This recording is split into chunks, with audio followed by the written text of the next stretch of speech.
Chapter 251, Slaying the Heavenly Demon Team. The instant the two peak experts went flying, everyone in the Heavenly Demon Team was stunned. The 6 flowing water experts supporting the 2 peak experts even forgot to attack Shi Feng. They simply stared at the man before them in utter disbelief. If the 2 players Shi Feng had just sent flying were any other peak expert, the 6 would, at most, be a little surprised. However, they knew exactly how powerful those 2 peak experts were. The 2 peak experts' combat standards aside, their weapons and equipment alone were already considered the best among the best in the current God's domain. Not only were both peak experts fully geared in level 65 dark gold equipment, but both of them also wielded epic weapons. Moreover, both peak experts were berserkers. In a competition of strength, they could clash directly even with their guild's domain realm experts, who boasted 3 or 4 epic weapons and equipment. Despite all that, Shi Feng not only sent both of these peak experts flying, but even caused their arms to stiffen up. How is his strength so high? Zhang Baiyi was also stunned as he stared at Shi Feng. The 2 peak experts that went flying could exhibit strength rivaling great lords of the same level. They could even hold their own against strength-based great lords in a frontal confrontation. However, Shi Feng effortlessly nullified the combination attack of the 2 peak experts and sent both of them flying. Only grand lords of the same level could accomplish such a feat. A monster-level expert with the strength of a grand lord of the same level? After Zhang Baiyi thought up to this point, his complexion turned incomparably grim. Before the Heavenly Demon Team members could react to the unexpected development, Shi Feng took a step forward, the 2 swords in his hands suddenly transforming into dazzling streaks of lights. In the next moment, a beautiful lotus of light bloomed around him. Swords transmigration. 12 sword lights instantly cut through the 6 flowing water realm experts standing idly around Shi Feng. Although these 6 experts had sensed the attacks, the 12 sword lights were simply far too fast for them to react to. Moreover, the sword lights were accurately aimed at their defensive blind spots. In the end, they could only watch as the sword lights pierced through their bodies. A moment later, all 6 flowing water realm experts collapsed at Shi Feng's feet. The entire process had been so quick that the rear-line healers didn't even get a chance to start casting their healing spells. So strong! With this kind of speed and strength, even that old thing from our guild might be inferior to him, Sheng Wuji exclaimed in astonishment. When Sky Dragon House's members heard Sheng Wuji's comment, they could not help but stare at Shi Feng in shock and horror. Sheng Wuji was one of Sky Dragon House's main pillars. There were only 3 people in the entire guild that Sheng Wuji would refer to as an old thing, and they were existences that even their guild leader had to treat with the utmost respect. As for the equipment these 3 people wore, all sorts of guesses were bandied about in the guild. However, the consensus was that each of these 3 people had at least 7 pieces of epic equipment on them. No doubt, they stood at the apex of God's domain in terms of equipment standards. Now, however, Sheng Wuji actually said that Shi Feng surpassed one of these 3 people in basic attributes. How could such a thing be possible? Nevertheless, these words had come out of Sheng Wuji's mouth directly, so the Horned Dragon Team's members had no choice but to accept them. After all, Sheng Wuji was one of Sky Dragon House's monster-level experts. His insight and knowledge far surpassed their own. Since he said so, then there was a 90% chance that it was true. Only, they simply could not figure out how a small guild like Zero Wing managed to equip Shi Feng to such an extent. Players needed to have compatibility with their weapons and equipment in order to wield them properly. Epic weapons and equipment were no exception to this. Players could strengthen their basic attributes by using weapons and equipment that were of a higher quality but had low compatibility. However, by doing so, they would not only fail to increase their combat power but even decrease it instead. From Shi Feng's performance, it was evident that he was using weapons and equipment that were compatible with him. However, obtaining 7 or more pieces of epic equipment that had high compatibility was extremely difficult. The first reason was the rarity of epic items. The second reason was the high repetition rate of certain equipment parts. At this stage of the game, first-rate guilds might have 20 or 30 epic items, but the majority of these were for the head, top, and legs. Items for other parts of the body, such as capes, belts, and pauldrons, were in the minority. Some first-rate guilds might not even have epic equipment for these parts.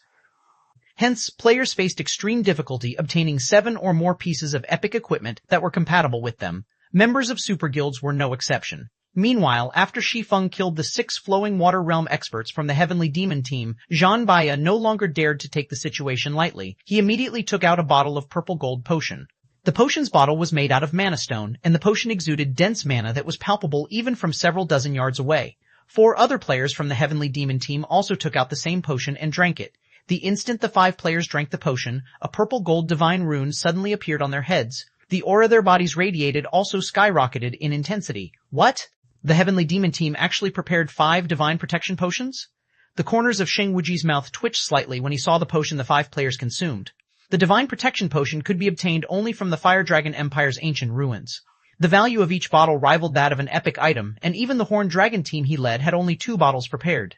Players who consumed the Divine Protection Potion would temporarily receive a God's Blessing, which improved their life ratings by a significant margin. Of course, the potion was only effective for players at Tier 3 or below. Normally, when Tier 2 players consumed the potion, they would gain basic attributes close to the Tier 3 standard. Now that 5 players from the Heavenly Demon team had consumed the Divine Protection Potion, the team essentially gained 5 semi-Tier 3 players. It should be known that the difference between tiers was massive in God's domain. Although the 5 players from the Heavenly Demon team could only be considered semi-Tier 3 players right now, the combat power they could exhibit would still surpass anything Tier 2 players could hope to achieve. Not to mention, of the 5 players that consumed the Divine Protection Potion, 4 were peak experts, and 1 was a monster-level expert. In the next moment, the 5 players started fighting it out with Shi Feng, the attacks of both sides wreaking great destruction on their surroundings. From afar, the fight between these 6 players looked more like a battle between monsters than one between players. Right now, any one of the 5 players from the Heavenly Demon team had the combat power to defeat monster-level experts. They were akin to strategic missiles in a field battle, able to slay a 1,000-man team of ordinary experts all by themselves. They were frightening existences that were basically unstoppable. Due to the high standards of the battle, the Heavenly Demon team's other members couldn't interfere in the battle at all, left to watch from the sidelines. At this moment, however, Shi Feng was equally terrifying. Despite facing the joint assault of these 5 players, Shi Feng was actually only at a slight disadvantage. Everyone, hold out a little longer. This place is the bottomless abyss. The stamina consumption here is several times higher than in the outside world. He won't last very long if he keeps on moving at such a pace, Zhan Baiya said, sneering as he watched Shi Feng fervently dodging their attacks.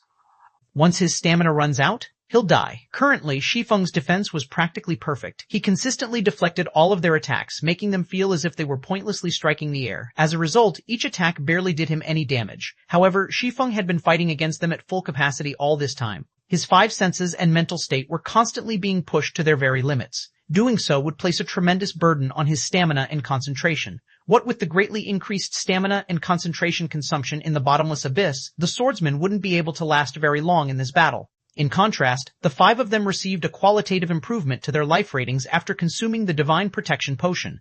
Naturally, their stamina and concentration had received improvements as well. Not to mention, they were expending far less stamina and concentration than Shi Feng. It was only a matter of time before they whittled him to death. Is that so? Looking at the smug expression on Zhan Baiya's face, Shi Feng leaped back, pulling away from the Heavenly Demon team. You want to run? It won't be that easy. When Shi Feng retreated, Zhan Baiya immediately commanded, activate the Void Magic Array. Do not let him escape, no matter what. In the next moment, 24 or so members from the Heavenly Demon team each took out a Magic Array scroll from their bags. They then activated the scrolls, trapping Shi Feng inside a magic barrier. Black Flame is finished now. The Void Magic Array not only prevents players from escaping, but also suppresses their basic attributes by roughly 20%. Sheng Wuji sighed involuntarily when he saw the Void Magic Array being deployed. However, I'm afraid only a few people in God's domain are capable of forcing the Heavenly Demon team to go to such lengths. Black Flame can be proud of this battle. The Horned Dragon team's members also expressed their agreement with Sheng Wuji's words.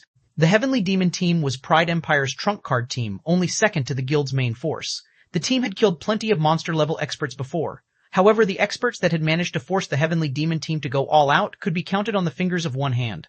If news of this matter were to spread in the Fire Dragon Empire, it would definitely cause a sensation in the entire empire. As soon as Sheng Wuji finished speaking, Shi Feng suddenly stopped moving. He simply watched quietly as Zhan Baiya's group of 5 charged at him. Giving up now that you know you can't get away? Zhan Baiya laughed when he saw that Shi Feng had stopped moving. Noisy. Sending a glance at Zhan Baiya, Shi Feng activated Deep Sea Meditation and charged forward. Suddenly, Shi Feng's aura transformed. As if he had become a completely different person from before, his aura now was so violent that even the Refinement Realm experts spectating from the sidelines felt their breath stifled. Moreover, they also felt pressured due to a difference in life rating. Before Shi Feng's life rating, even the life ratings of Zhan Baiya's group of 5 seemed insignificant. How is this possible? When Zhan Baiya felt Shi Feng's aura, his gut actually warned him that he was no match for Shi Feng. However, just as Zhan Baiya was considering retreating, Shi Feng suddenly appeared before him. Tier 2 Taboo Skill, Instant Strike, Swords Transmigration. More than 20 sword lights flew from Shi Feng's swords, so fast that they were imperceptible by the naked eye.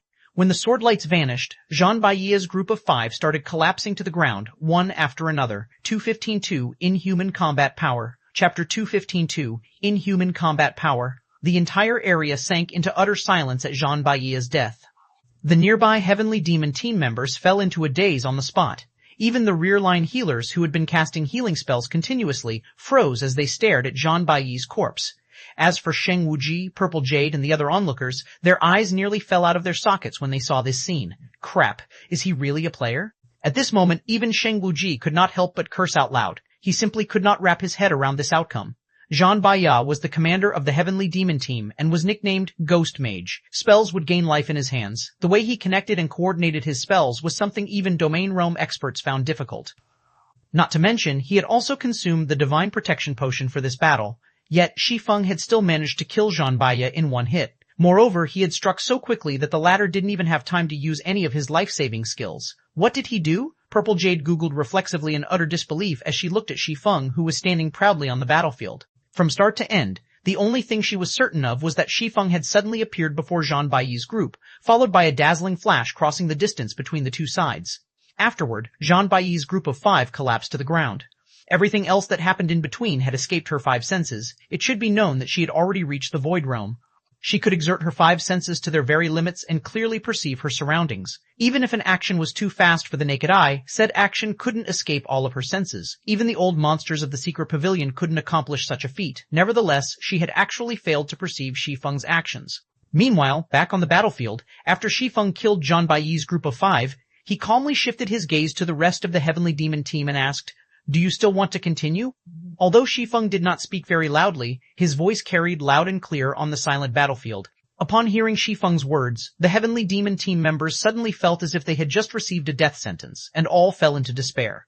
Even the 2 remaining peak experts of the team, who were originally preparing to take action, involuntarily lowered their heads. They avoided eye contact with Shi Feng, lest he misunderstand and take it for a challenge. After all, if even a domain realm expert like Zhang Baiya was killed so effortlessly, what could the rest of them possibly do against Shi Feng? Choosing to continue the fight now would only result in additional losses for the Heavenly Demon team. Immediately, the magic barrier enveloping Shi Feng crumbled and disintegrated into countless particles of light. This scene stunned Yuan Tiexin, who had just arrived at the site of the battle, his mind unable to figure out what was going on. Previously, after Yuan Tiexin had explained the situation to Shi Feng, Zero Wings guild leader had rushed toward the location of Sky Dragon House's and Pride Empire's teams without hesitation. As Shi Feng's speed was absurdly fast, Yuan Tiexin soon got left behind. While running toward the battlefield, Yuan Tiexin saw the magic barrier appear and immediately knew that the situation had gone south. Shi Feng must have butted heads with the members of the 2 super guilds. Otherwise, a high-level magic barrier wouldn't have been used in such a place. However, only a few seconds after the magic barrier went up, it actually started disintegrating.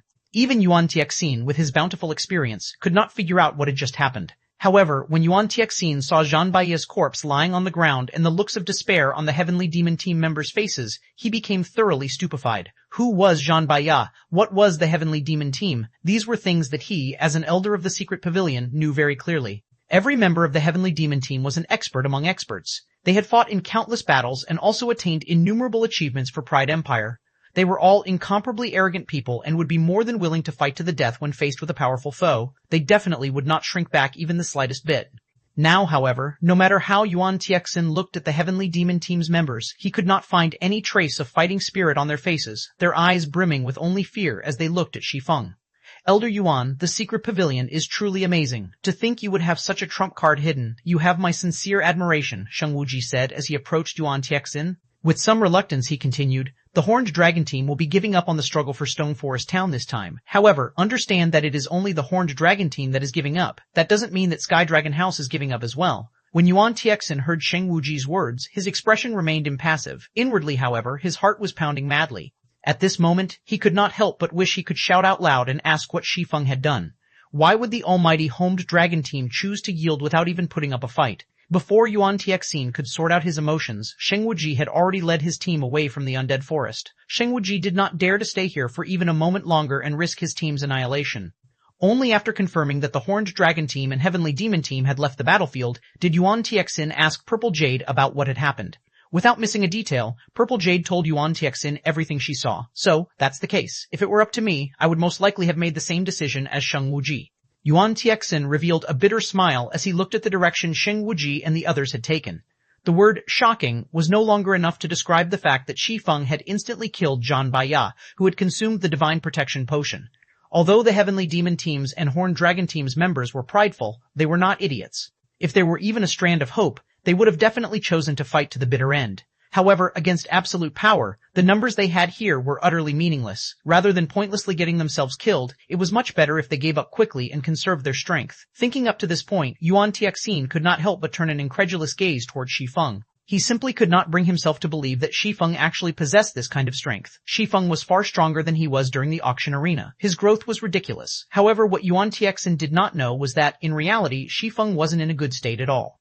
Although his current basic attributes were indeed superior to when he had participated in the auction arena, the overall improvement in his combat power was extremely limited. The only reason why he was able to exhibit such great power just now was his combining a taboo skill with a combat technique. As for deep-sea meditation, although the secret law allowed players to tap their latent potential, it took a massive toll on the user's stamina and concentration. Using the secret law in a place like the bottomless abyss only served to amplify its flaws. Similarly, combining Sword's transmigration and instant strike also placed an enormous demand on his stamina and concentration. When he used all of these things together, his stamina and concentration had drained away like there was no tomorrow. He had expended more than half of his total stamina and concentration to kill Zhang Baiye's group of 5. He wouldn't have been able to use the move a second time. Had the Heavenly Demon Team and Horned Dragon Team chosen to continue fighting, he would have had no choice but to run away. Meanwhile, on the Horned Dragon Team's side, the members of the team currently wore ashen expressions on their faces, their hearts filled with frustration.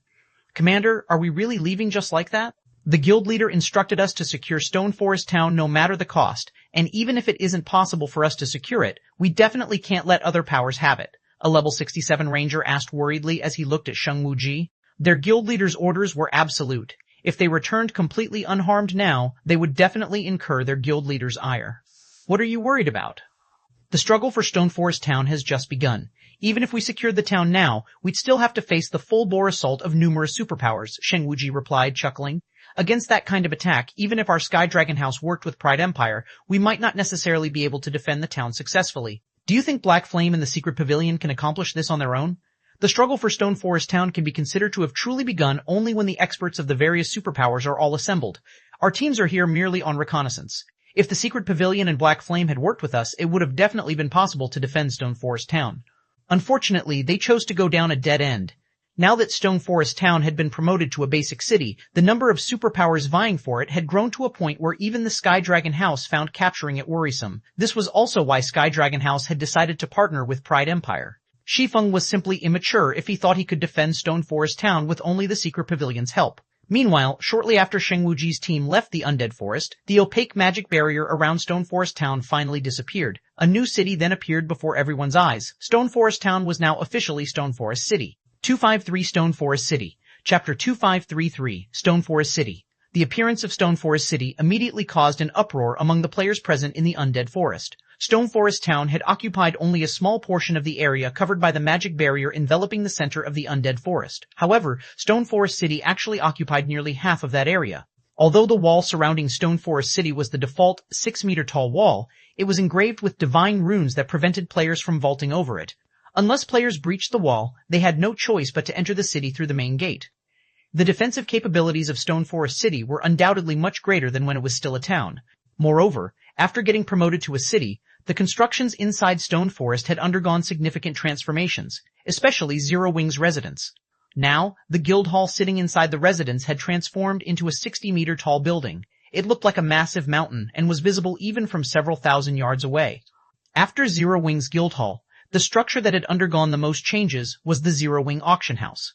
The Zero Wing Auction House was an advanced construction. After Stone Forest Town became Stone Forest City, the auction house became a 12-story tall building that occupied a significant portion of the city's main street. The auction house was already larger than the auction houses of ordinary NPC cities.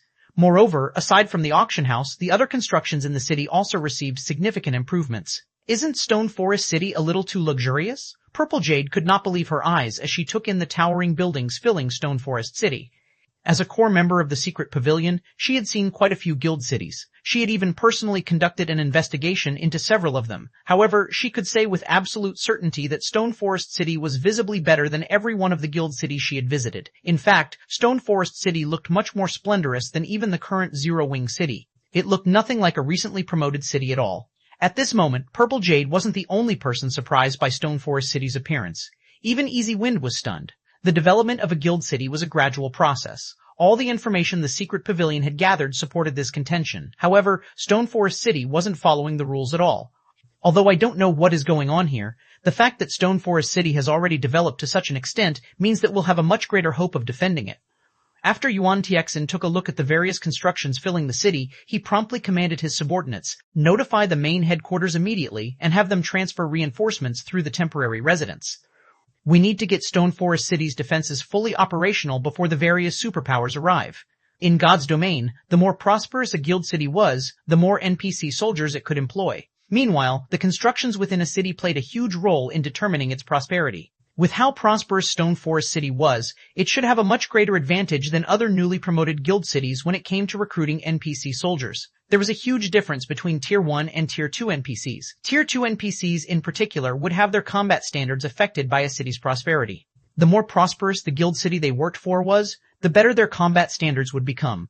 Take one of the few earliest guild cities that had appeared in God's domain, for example. At this point, the Tier 2 NPCs employed by these cities already had combat standards at the late stage of the Trial Tower's 5th floor. Including the advantage in basic attributes that NPCs had over players and their high levels, they could kill Tier 2 experts as if they were toying with ants. The current Stone Forest City might not be comparable to those old guild cities, but the Tier 2 NPC soldiers it hired should be capable of exhibiting combat standards at the 5th floor's early stage or middle stage. If Stone Forest City could employ a large number of such Tier 2 NPC soldiers, these soldiers would be a frightening force. This was also the reason why the various superpowers were so desperate to capture Stone Forest City now. A guild city was at its weakest just after completing its promotion. If they allowed Stone Forest City to reach its peak state, the cost of capturing the city would become several dozens of times higher. However, despite Yuan Tiexin and the others vocally expressing their curiosity about Stone Forest City's prosperous state, Shi Feng did not give them an explanation. He simply chuckled and entered the city via the main gate. If he had promoted Stone Forest Town to a basic city through the normal method, it would indeed have ended up like any other newly promoted guild city. At most, the new Stone Forest City would occupy a larger area and have a taller wall. The constructions inside the city would remain mostly the same as before.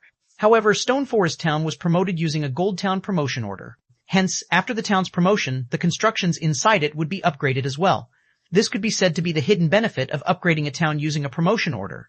Meanwhile, after the crowd outside entered Stone Forest City, everyone received another surprise. Zero Wings members, in particular, revealed ecstatic expressions on their faces. At the moment, Stone Forest City's magic towers were clearly still inactive, yet the city's mana density was absurdly high, at least twice as high as Stone Forest Town's when all 3 of its magic towers were activated. It should be known that Stone Forest Town was already treated as a sacred training ground by players, as it was capable of improving players' 5 senses by 10%. Stone Forest City's current mana density, however, was capable of improving players' 5 senses by at least 15%. Although it was only a 5% increase, it could increase a player's training efficiency by at least 20%.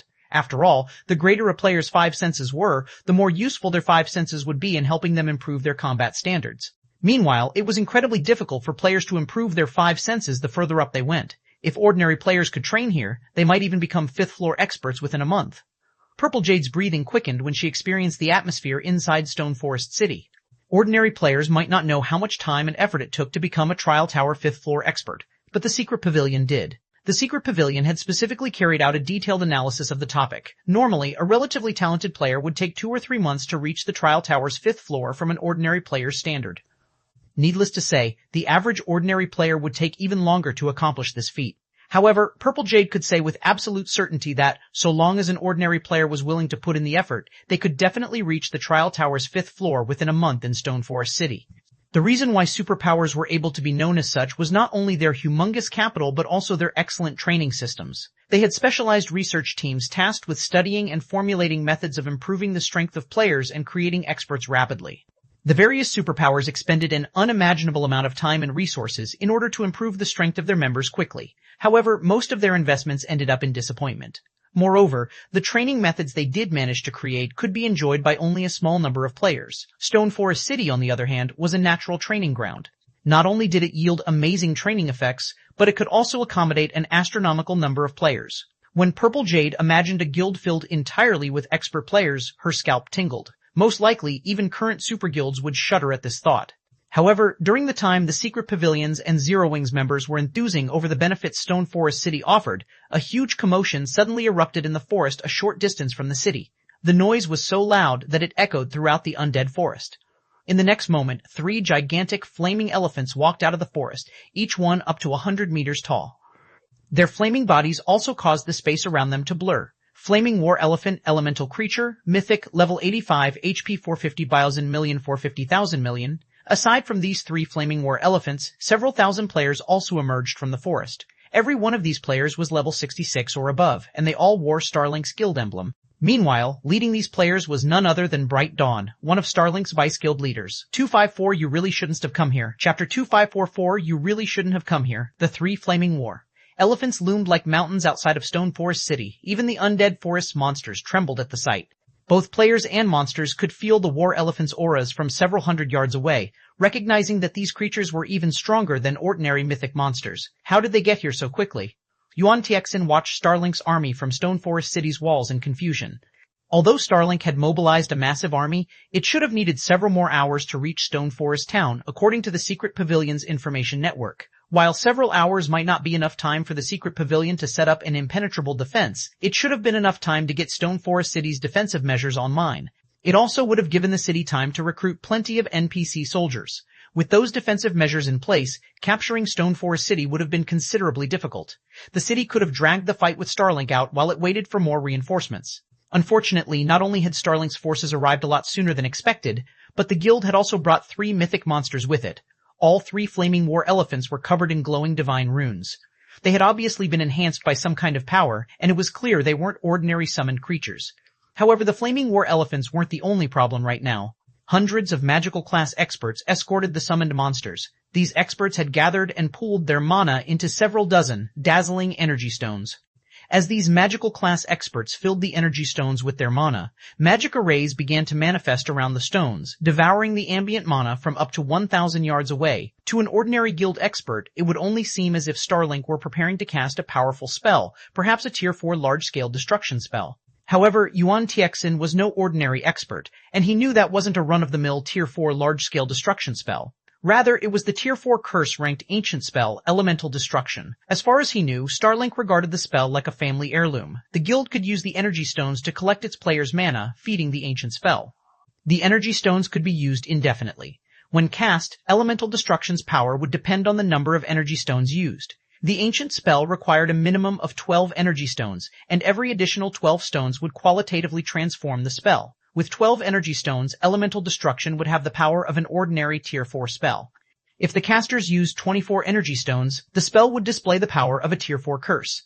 Of course, the stronger the ancient spell became, the more it would require of its casters, and the cooldown would become longer. The last time Starlink had used the energy stones, it had destroyed a heavily fortified town under the Dark Force's control. The guild had only used 17 energy stones in that attack. Now, however, Starlink's magical class experts concentrated their mana into 29 energy stones. When they released the spell, Elemental Destruction would undoubtedly have the power of a Tier 4 curse. The ancient spell's destructive power would only be slightly weaker than a Tier 5 spell, more than enough to destroy a basic city's defensive magic array, which could only block ordinary Tier 4 attacks. At this stage of the game, a city's most impressive defensive measure was its magic barrier, which players were still helpless against. Not even a full day's assault from an army of 100,000 players could shatter a city's defensive magic array. They wouldn't even put a dent in its energy reserves. However, if the defensive magic array shattered, the city's remaining defenses would only be slightly stronger than a town's. Starlink's army had also used an epic-ranked defensive orb to protect its members. Although an epic defense orb's magic barrier was no match for a city's defensive magic array, it could withstand a few Tier 4 attacks.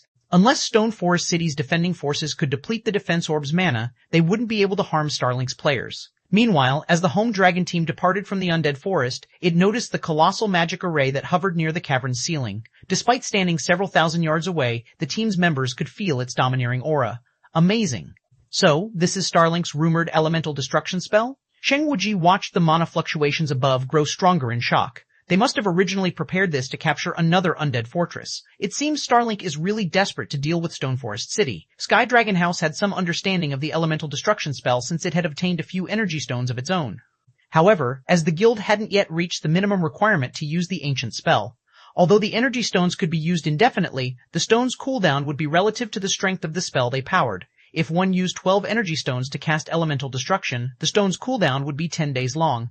By Sheng Wuji's reasoning, using 29 energy stones to cast elemental destruction would result in a 20-day cooldown at the very least.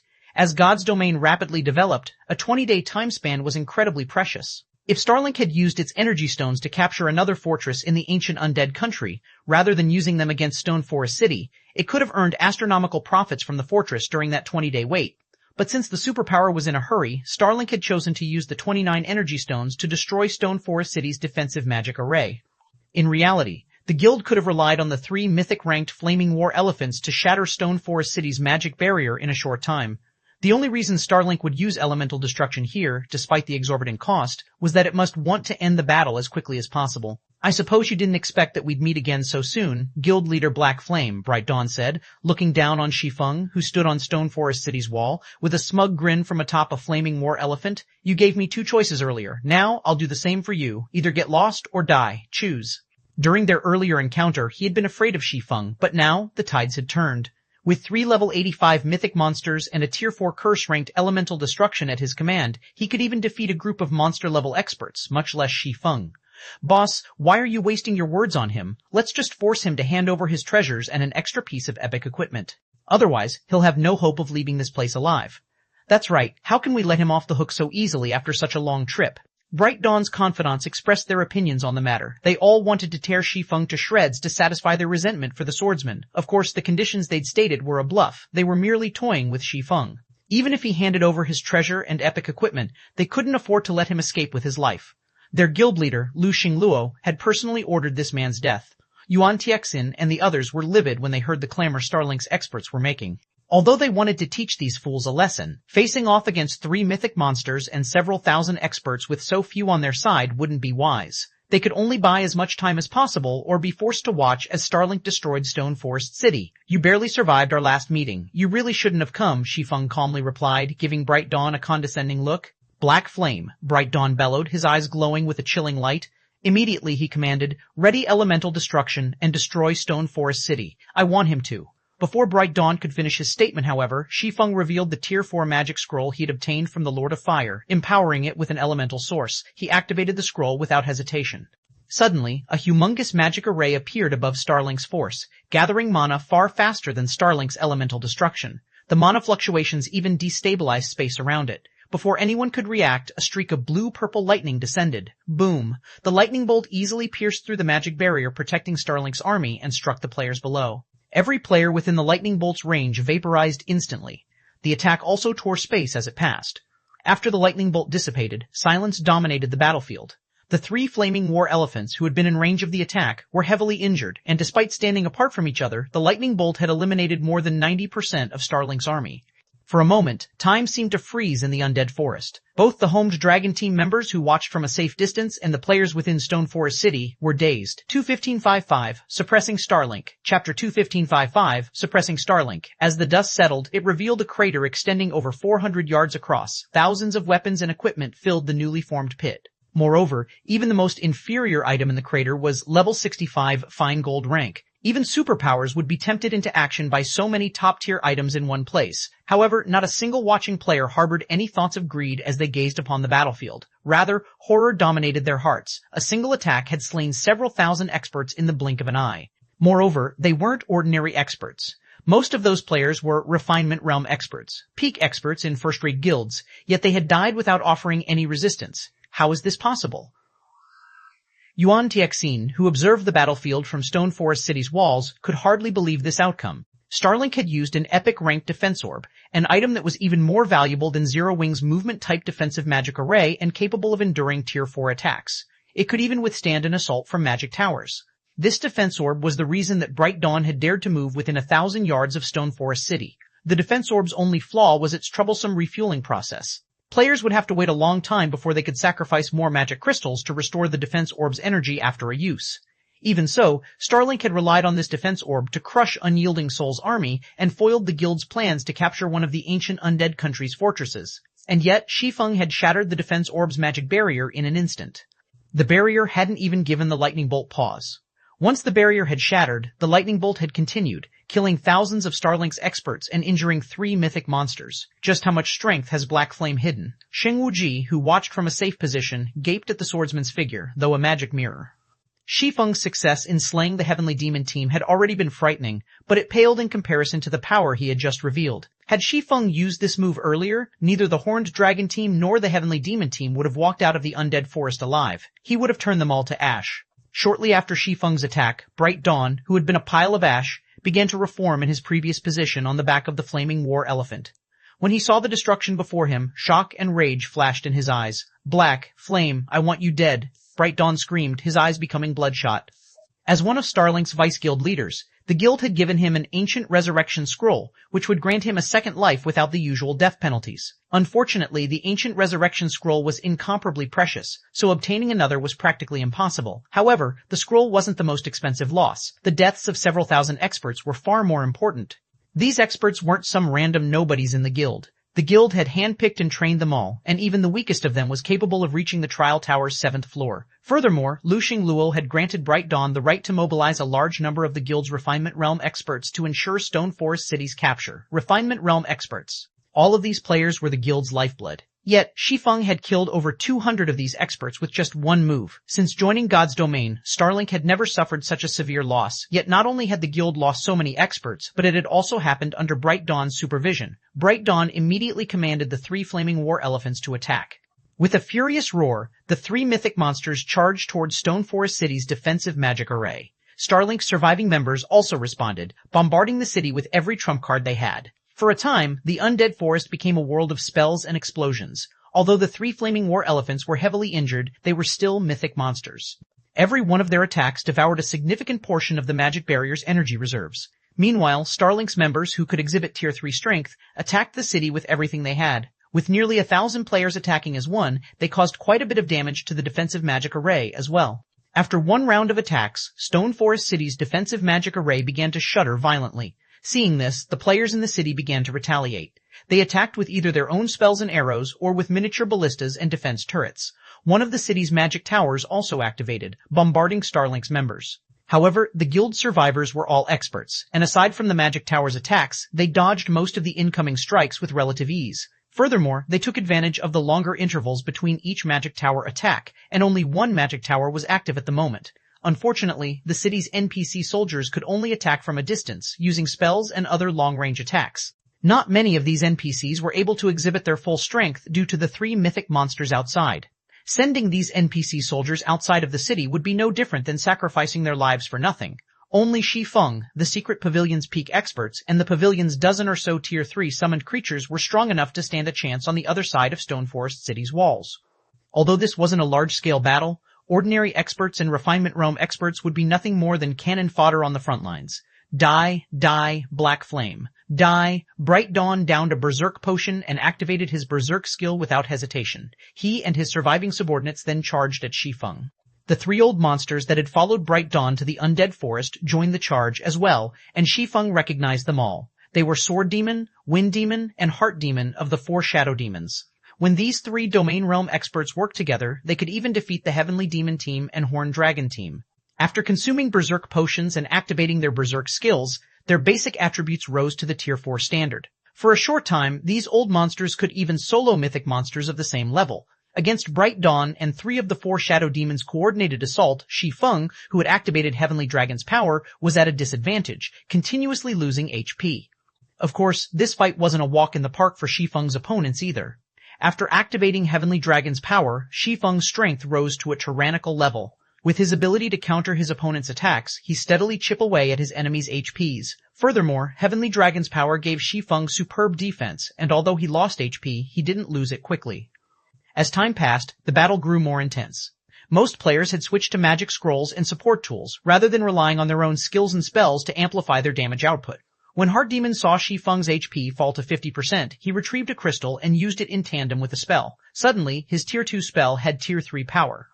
Including basic attributes that rivaled mythic monsters, not even such creatures could stop his enhanced attack.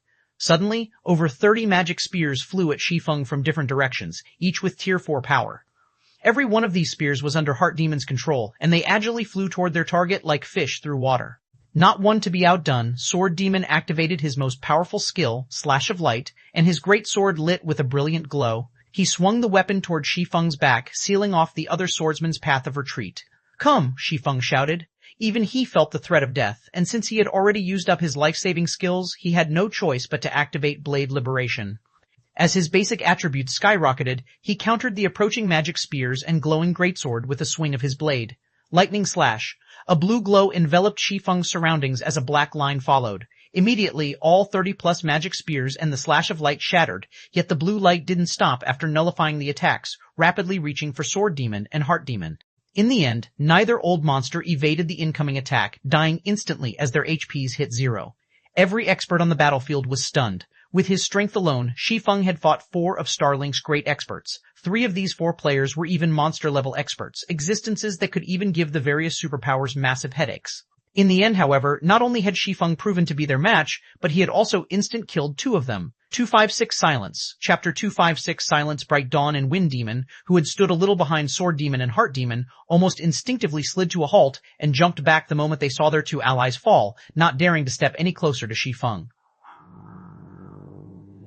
After increasing the distance between them and this terrifying swordsman, they stared at Shi Feng, who currently radiated the aura of a ferocious wild beast. Could he actually be an old monster in disguise?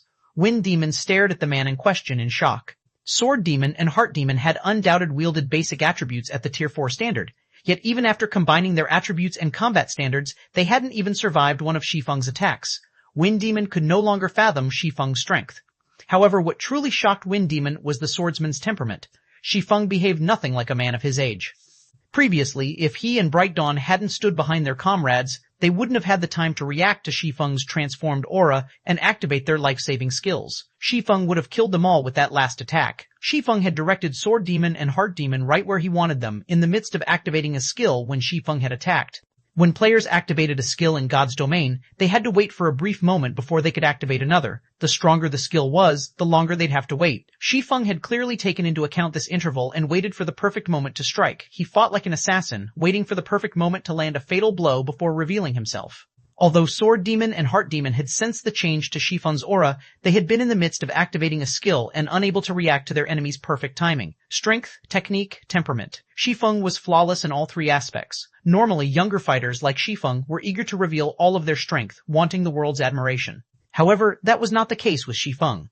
Like a veteran fighter with decades of experience, Shi Feng didn't reveal his cards until the very last moment. Moreover, he played every card perfectly. Wind Demon wasn't the only one with such thoughts. Even Yuan Tixin, who watched from afar, was astonished. Since Yuan Tixin had met Shi Feng, the swordsman had revealed one trump card after another. Even with the experience he had accumulated over his many years, Yuan Tixin couldn't predict Shi Feng's limits.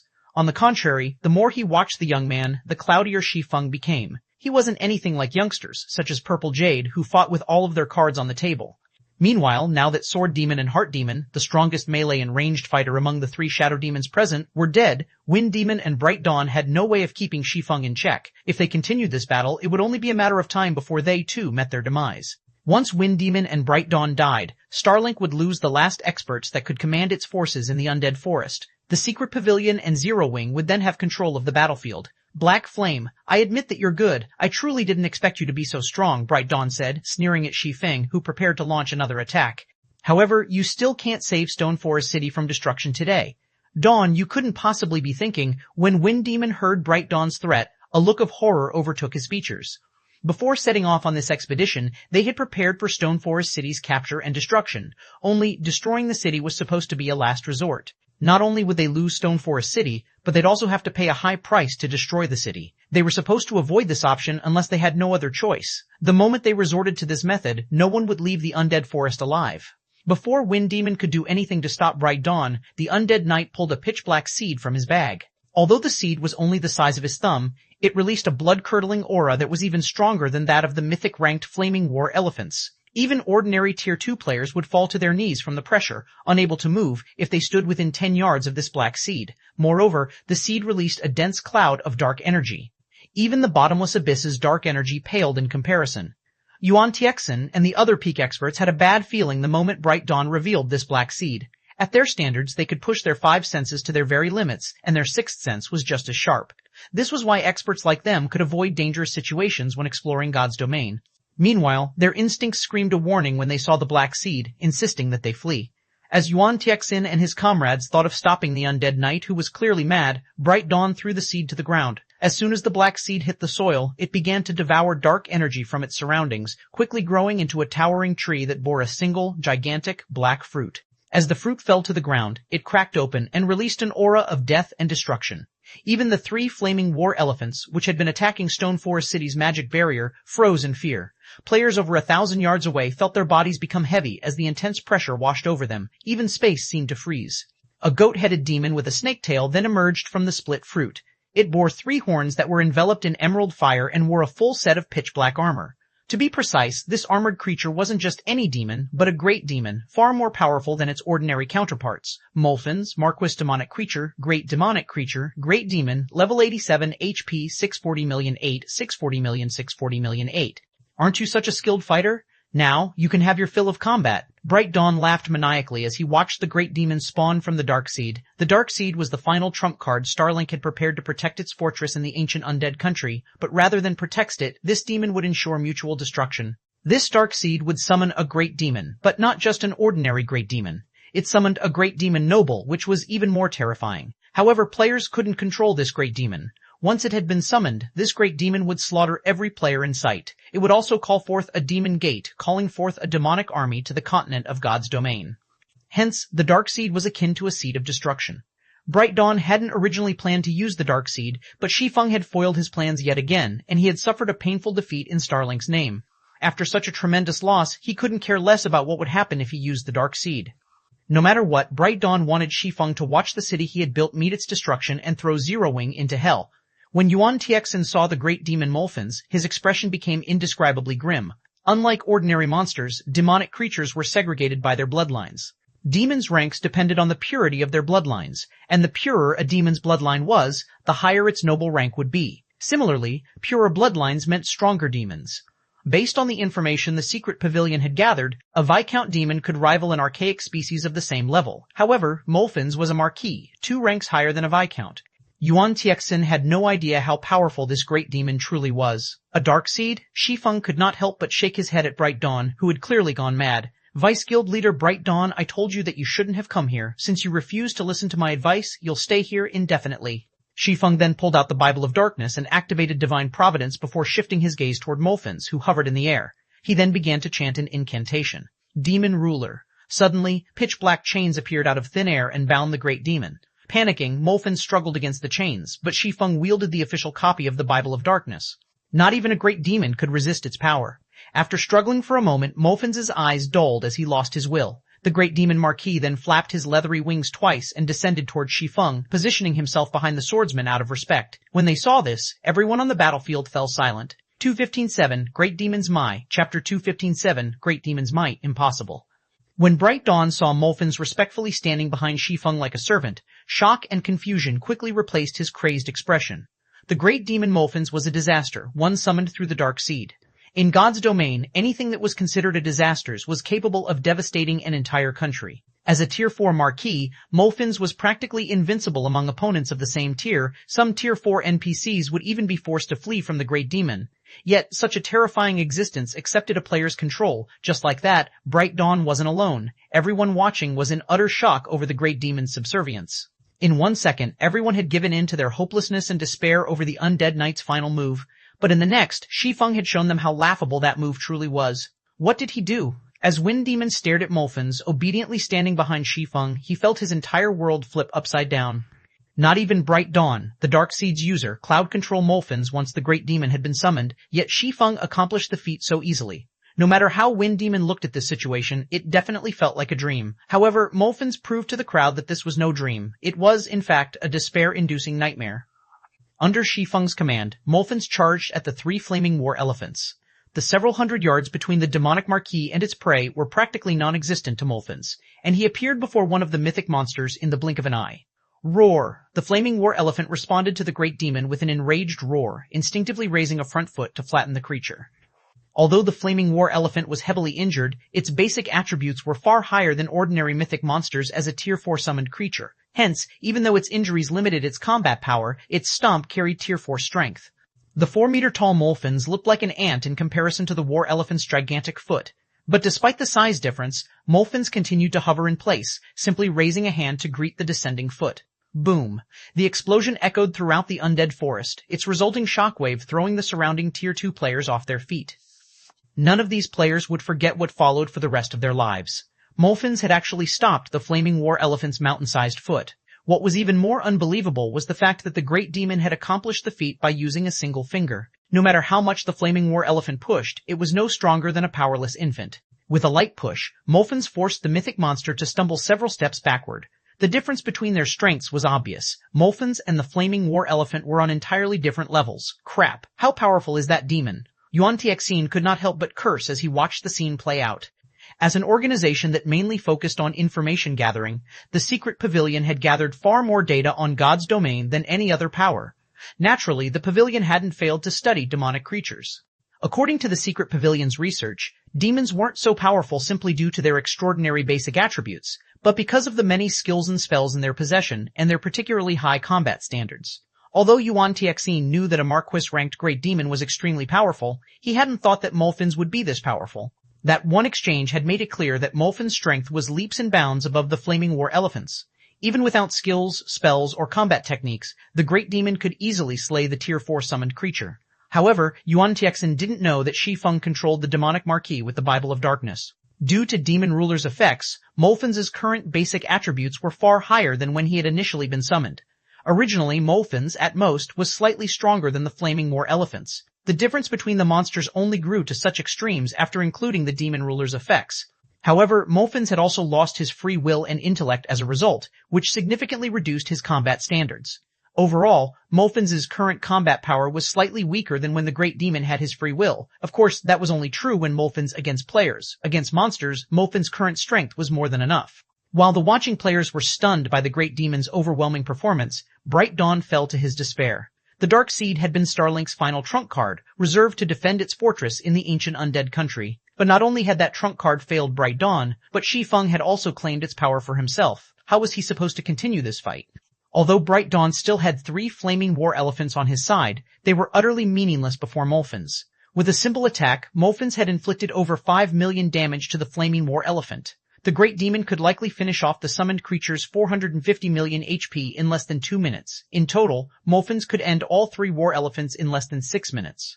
In its current state, Starlink's army had no hope of destroying Stone Forest City's defensive magic array in such little time. The moment the 3 flaming war elephants died, Starlink's army would be powerless against the city's magic barrier, becoming living targets for the city's players. Retreat. The word echoed in Bright Dawn's mind. The undead knight immediately gave the command before he turned and fled. He had no desire to stay and continue this battle. However, Shi Feng's reaction was faster than Bright Dawn had expected. The swordsman appeared in the undead knight's path the moment Bright Dawn turned away from the fight. As Shi Feng slowly walked up to Bright Dawn, he smiled and asked, "Now you want to leave?" "Just you wait, Black Flame. You may have stopped Starlink's assault, but you won't stop the various superpowers once they arrive. Even if you can control that demon, its time is limited here. Once the summoning's duration ends, you'll have to stand by and watch as your city is destroyed." Bright Dawn snarled with a mad glint in his eyes. "Oh, you don't have to worry about that," Shi Feng said as he executed Sword's transmigration. With his twofold berserk still active, Bright Dawn was no match for Shi Feng's speed and strength. Before Starlink's commander could respond, his body split in 2, and he lost the last remnants of his HP. The moment Bright Dawn died, Starlink's army lost its commander. Stone Forest Town's defenders then had the advantage. The great demon Molfins slew all 3 flaming war elephants in less than 5 minutes and proceeded to hunt down Starlink's fleeing members, slaughtering them like a flock of helpless sheep. The watching players only snapped out of their daze after the battle had ended. Sheng Wuji, in particular, was shocked beyond words as he watched from a distance. Starlink had dispatched several thousand experts and 3 mythic monsters to capture Stone Forest City. Even a superpower would have to take such a force seriously. However, this army had been obliterated, and it hadn't even broken Stone Forest City's defensive magic array before its defeat. Meanwhile, news of the battle's unexpected results spread to the various superpowers like wildfire. For a time, the outcome shook God's domain to its core. 2588 Shocking Battle, Chapter 2588, Shocking Battle Star, Moon Kingdom, White River City, tall buildings and large crowds filled the city's business district. The scene was even more prosperous than most kingdoms' capital cities in God's domain. Currently, a man and a woman wearing Crimson Emperor's Guild emblem ventured down the street. The man had a handsome, majestic appearance, while the woman looked beautiful and intelligent. Both players had already reached level 68, and if they hadn't concealed their levels with their black cloaks, they would have been the center of attention wherever they went. Zero Wing is truly amazing. It has actually nurtured White River City into such a powerhouse. Even if Zero Wing loses Stone Forest City, it'll still have a good chance of becoming an overlord in God's domain, Illusory Words commented as she observed the players wandering about the business district. After Zero Wing had taken control of White River City's auction house, White River City's popularity and growth had skyrocketed. The city practically changed with each passing day as players surged through its gates. While most of the NPC cities with player-controlled auction houses had significantly improved as well, White River City's growth was far more pronounced. White River City's impressive development wasn't due to an influx of new players, but the arrival of well-known adventurer teams, merchant players, and high-ranked lifestyle players. Since new players hadn't spent much time in God's domain yet, they lacked both individual and financial strength. They wouldn't be able to contribute much to a city or its ruling guild. However, the same wasn't true of adventurer team members, merchant players, and lifestyle players with relatively high standards. Expert players could become usable combat power the moment they joined a guild, and merchant players could increase a city's economic prowess. As for lifestyle players, they would bring with them merchandise that supported the city's combat players, which, in turn, would increase the development speed of the city's players. New players could neither compete with the benefits veteran players brought to a city, nor could they increase the ruling guild's profits. Crimson Emperor controlled 2 NPC auction houses, both of which were located in Kingdom's capital cities. The guild had invested plenty of resources in these 2 cities' development since the auction arena had ended, but both paled in comparison to White River City. Now, only an empire's imperial capital could surpass White River City's development speed, become one of God's domain's overlords. The majestic man, Crimson Gate, lightly snorted at Illusory Words' comment. Illusory, you think too highly of Zero Wing. Do you think it is that easy to become an overlord? Not only would one need sufficient experts and legacies, but they'd also require enough financial strength. Even if Zero Wing holds Stone Forest City, its future of becoming an overlord isn't guaranteed. Besides, there's no way Zero Wing will keep Stone Forest City. Although, the guild still has some hope. As long as Zero Wing acknowledges its place and behaves accordingly, it may retain some of the city's profits. Acknowledges its place, huh? Illusory Words did not try to rebuke Crimson Gate's words. As she glanced at the various other superpowers members on the street, she shook her head and sighed. I'm afraid that even if Zero Wing concedes Stone Forest City, it'll only retain negligible profits. Too much was at stake in Stone Forest City, and many superpowers were keeping a close eye on the city. Even the superpowers that had planned to ally with Zero Wing had changed their minds, now intending to force the guild to relinquish the city's shares. This was even true of Crimson Emperor. To claim a share of the profits, the various superpowers had dispatched representatives to negotiate with Zero Wing. According to Crimson Emperor's investigation, more than 10 superpowers had already gathered in White River City. This situation had already become a living nightmare. Even the most valuable empires in God's domain had no more than 7 or 8 competing superpowers. But now, more than 10 superpowers had gathered to fight for Stone Forest City. They were still waiting for the various superpowers' armies to gather around Stone Forest City, which was the only reason they hadn't entered Zero Wing's residence yet. Zero Wing's opinion on the outcome doesn't matter. It no longer has any say. Not even the secret pavilion can change this. Sneering, Crimson Gate continued, if Zero Wing refuses our offer, it will only find destruction in its future. Not even Stone Forest City will survive. As one of the few transcendental powers in the virtual gaming world, the secret pavilion was quite powerful. Not even ordinary super guilds dared to provoke it. However, after all was said and done, the secret pavilion didn't have a monopoly over the virtual gaming world, which was especially true after God's Domain's launch. Not even a ferocious tiger could defeat a pack of wolves. The secret pavilion definitely understood this. When the time arrived, the pavilion would abandon Zero Wing. While Crimson Gate and Illusory Words conversed and patiently waited for the various superpowers' armies to surround Stone Forest City, a commotion broke out among the superpowers' representatives, who loitered around the business district. What's wrong with them? Crimson Gate watched the representatives with an odd look as their expressions changed drastically. Are the armies already in place? No. Illusory Words abruptly exclaimed as she finished reading a message she had just received. With a complex look, she turned to Crimson Gate and said, I've just received news that Zero Wing has fended off Starlink's assault on Stone Forest City. Starlink's been defeated? Crimson Gate asked, surprised by the news. Starlink was one of the up-and-coming superpowers in the virtual gaming world. Aside from its slightly undeveloped legacy, the guild was even stronger than Crimson Emperor overall. It seems Zero Wing is stronger than expected to stop Starlink's all-out attack. It's no wonder why those people seem shocked. No, that's not all. According to our insider information, the army Starlink sent to Stone Forest City has been annihilated. Illusory words informed her companion with a grim expression. Annihilated? Impossible, Crimson Gate said incredulously. Someone must have made a mistake with the report. Let me have a look. As someone who had been fighting Starlink for quite some time, he knew how powerful the guild was. If Starlink went all out, it would even defeat Crimson Emperor. If Zero Wing had merely stopped Starlink's assault, Crimson Gate would, at most, be surprised. That victory would still be somewhat believable. After all, not only did Zero Wing have the defender's advantage, but it also had the secret pavilion's support. However, claiming that Zero Wing had annihilated Starlink's army was simply nonsense. Even though Starlink had sent a hastily organized army, 2,000 or 3,000 of the guild's experts should be quite formidable.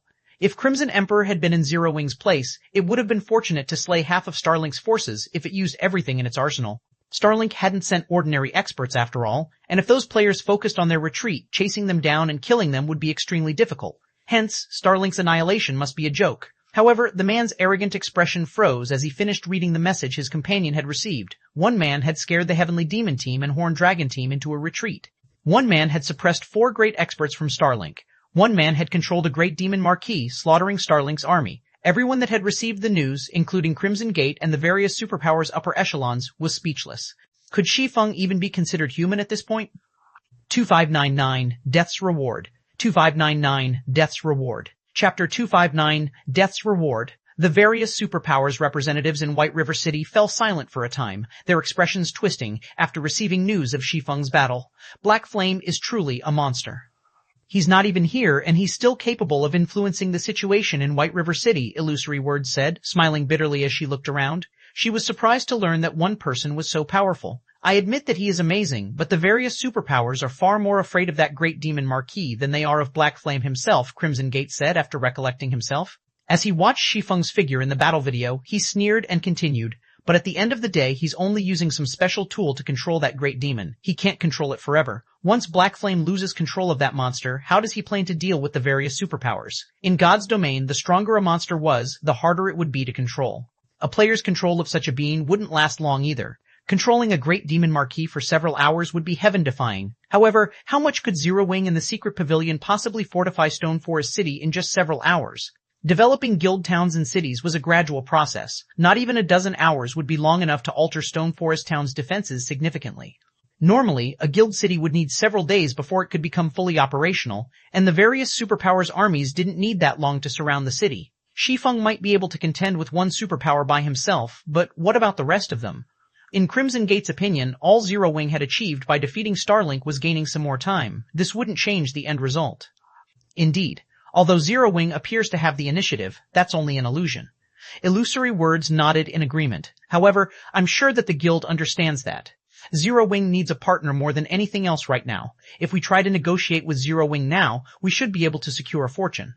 I'm afraid you are mistaken, Illusory. Zero Wing is too arrogant to negotiate with us right now. It has, after all, just defeated Starlink. However, as time passes and the Great Demon's duration reaches a close, I'm sure Zero Wing will grow nervous and desperate for partners to reinforce Stone Forest City's defenses, Crimson Gate said, chuckling. We just need to wait for the opportune moment to approach the guild. Once the guild is desperate enough, it'll accept any of our demands. Even though Shi Feng's performance had been impressive, he was still a pest before so many superpowers. He had only bought his guild a little more time. Crimson Gate wasn't the only one to bide his time. The other superpowers representatives waited quietly, as well. It seemed as if they were all waiting to watch Zero Wing make a fool of itself. Meanwhile, Yuan Tiexin, who had just received a report regarding the various superpowers' actions, could not help but frown. Sure enough, these superpowers aren't so easily fooled. None of them are taking action. Gritting his teeth, Yuan Tiexin turned to look at Shi Feng and hurriedly asked, Guild Leader Black Flame, do you really plan to wait? The battle with Starlink had ended more than an hour ago, but none of the various superpowers moving towards Stone Forest City had attempted to make contact with Zero Wing or the Secret Pavilion. Although Yuan Tiexin was confident of the Secret Pavilion's strength, he knew that a tiger had no hope of beating a wolf pack. If they did not secure enough help to defend Stone Forest City, they'd likely struggle to get past the next hurdle. Yet, despite Zero Wing's growing disadvantage, Zero Wing hadn't attempted to recruit allies over the last 2 hours. Yuan Tiexin had no idea what the swordsman was thinking. Once the great demon Molfins disappeared, they'd be fish on the chopping block. Of course not, Shi Feng answered. That is reassuring. The secret pavilion has spies in the various superpowers. It shouldn't be difficult to discover their intentions. When do you plan to make your move, Guild Leader Black Flame? Yuan Tiexin asked, inwardly breathing a sigh of relief. He had worried that Shi Feng would hold on to Stone Forest City's shares, refusing to sell them for any price. If that were the case, both Zero Wing and the Secret Pavilion would face the worst-case scenario. However, if Shi Feng could rope in 2 or 3 more allies, their situation would be easier to handle. At the very least, they'd be able to defend Stone Forest City. The only problem would be assigning shares. But Shi Feng shifted his gaze to the great demon beside him and calmly stated, "We should be able to move once he dies." When Shi Feng finished his statement, the atmosphere around them froze. Yuan Tixin couldn't help but glare at the man. "This isn't the time for joking, Black Flame." Yuan Tixin was nearly speechless as he glowered at Shi Feng. The great demon Molfins was the only reason the various superpowers were afraid of Zero Wing right now. Once Molfins died, Zero Wing would lose its advantage from defeating Starlink. The guild might even be in a worse position for wasting the various superpowers' time. Yet, this swordsman had just told him that they were just waiting to watch Molfins die? Had anyone else made such a statement, Yuan Tixin would likely have flown into a rage and beat them to a pulp. "I'm not joking," Shi Feng said, chuckling at the bubbling elder before him. The Dark Seed was on par with a natural disaster in God's domain. It was a powerful enough tool to ruin kingdoms and devastate empires. Any power in the past that had obtained a Dark Seed had reserved the item as a final trump card, ensuring that it would defeat its enemies, even if it had to endure mutual destruction. However, there was one thing that current players did not know about the Dark Seed. Although the Dark Seed was a disastrous item, it was also a golden opportunity. Once the demon summoned with the Dark Seed died, it was guaranteed to drop the Dark Tower design. Constructing the Dark Tower was quite simple. In fact, it was more of a summoning than blueprints. Although the Dark Tower was not a peak construction, it was as close as possible. Not even the 4 Towers of Elements were as powerful. The moment Shi Feng fell silent, Molfins cried out in anguish as silver fire began to devour its body, leaving nothing but ashes. Molfins' death stunned the Zero Wing and Secret Pavilion members watching. They all stared, as horrified as if they had just received the death penalty. Once Molfins was gone, a golden-rimmed tome appeared on the ground in its place. The dark energy the tome exuded was no weaker than the Dark Seeds. The closest players felt incredibly uncomfortable as the dark energy touched them. The words Dark Tower Design graced the tome's cover. 2060 Dark Tower, Chapter 2060, Dark Tower. What a powerful book. Its aura is strong enough to make my heart skip a beat. Purple Jade was astounded as she stared at the Dark Tower design that had appeared in the great demon Molfins' place. Normally, God's Domain's items didn't possess an aura, but those that did were extraordinary. As one of the Secret Pavilion's core members, Purple Jade had seen many items that exuded auras. That being said, she could count the number of items she had encountered that could make her heart skip a beat on one hand. Moreover, those items were generally tools left behind by some ancient god. Until today, she had never seen a book with such a powerful aura. "I'm afraid this will push the various superpowers into making their move," Yuan Tixin commented with a grim expression after watching Molfins disappear. Unlike Purple Jade, he was in no mood to pay attention to the tome the Great Demon had dropped. The Great Demon Molfins had been Stone Forest City's protection charm, deterring any power from attacking. None of Zero Wing's enemies were confident of defeating a monster that was practically invincible among Tier 4 beings. It didn't even matter if the various superpowers mobilized every member. However, without Molfins, the various superpowers would no longer fear attacking the city. Not even 3 summoned mythic monsters would give the various superpowers pause. Now that Molfins was gone, the superpower spies within the Secret Pavilion and Zero Wing would rush to their guilds to report the matter. It wouldn't be long before the superpowers' armies gathered around Stone Forest City, and the Secret Pavilion and Zero Wing hadn't acquired any more allies yet. If only 3 to 5 superpowers were targeting the city, they might be fine. The Secret Pavilion would have a chance of defending the city, although the battle would be a tough one. Unfortunately, more than 10 superpowers were marching toward the city, and some of them were almost as powerful as the pavilion. This was no longer a fight. The Secret Pavilion and Zero Wing could win by themselves. Furthermore, the Secret Pavilion had only transferred an additional 5,000 experts to Stone Forest City within the last 2 hours. Stone Forest City was located within the bottomless abyss, and due to the regional dungeon's harsh environment, ordinary experts would be little more than cannon fodder in a battle here. Only stronger experts would be of any use.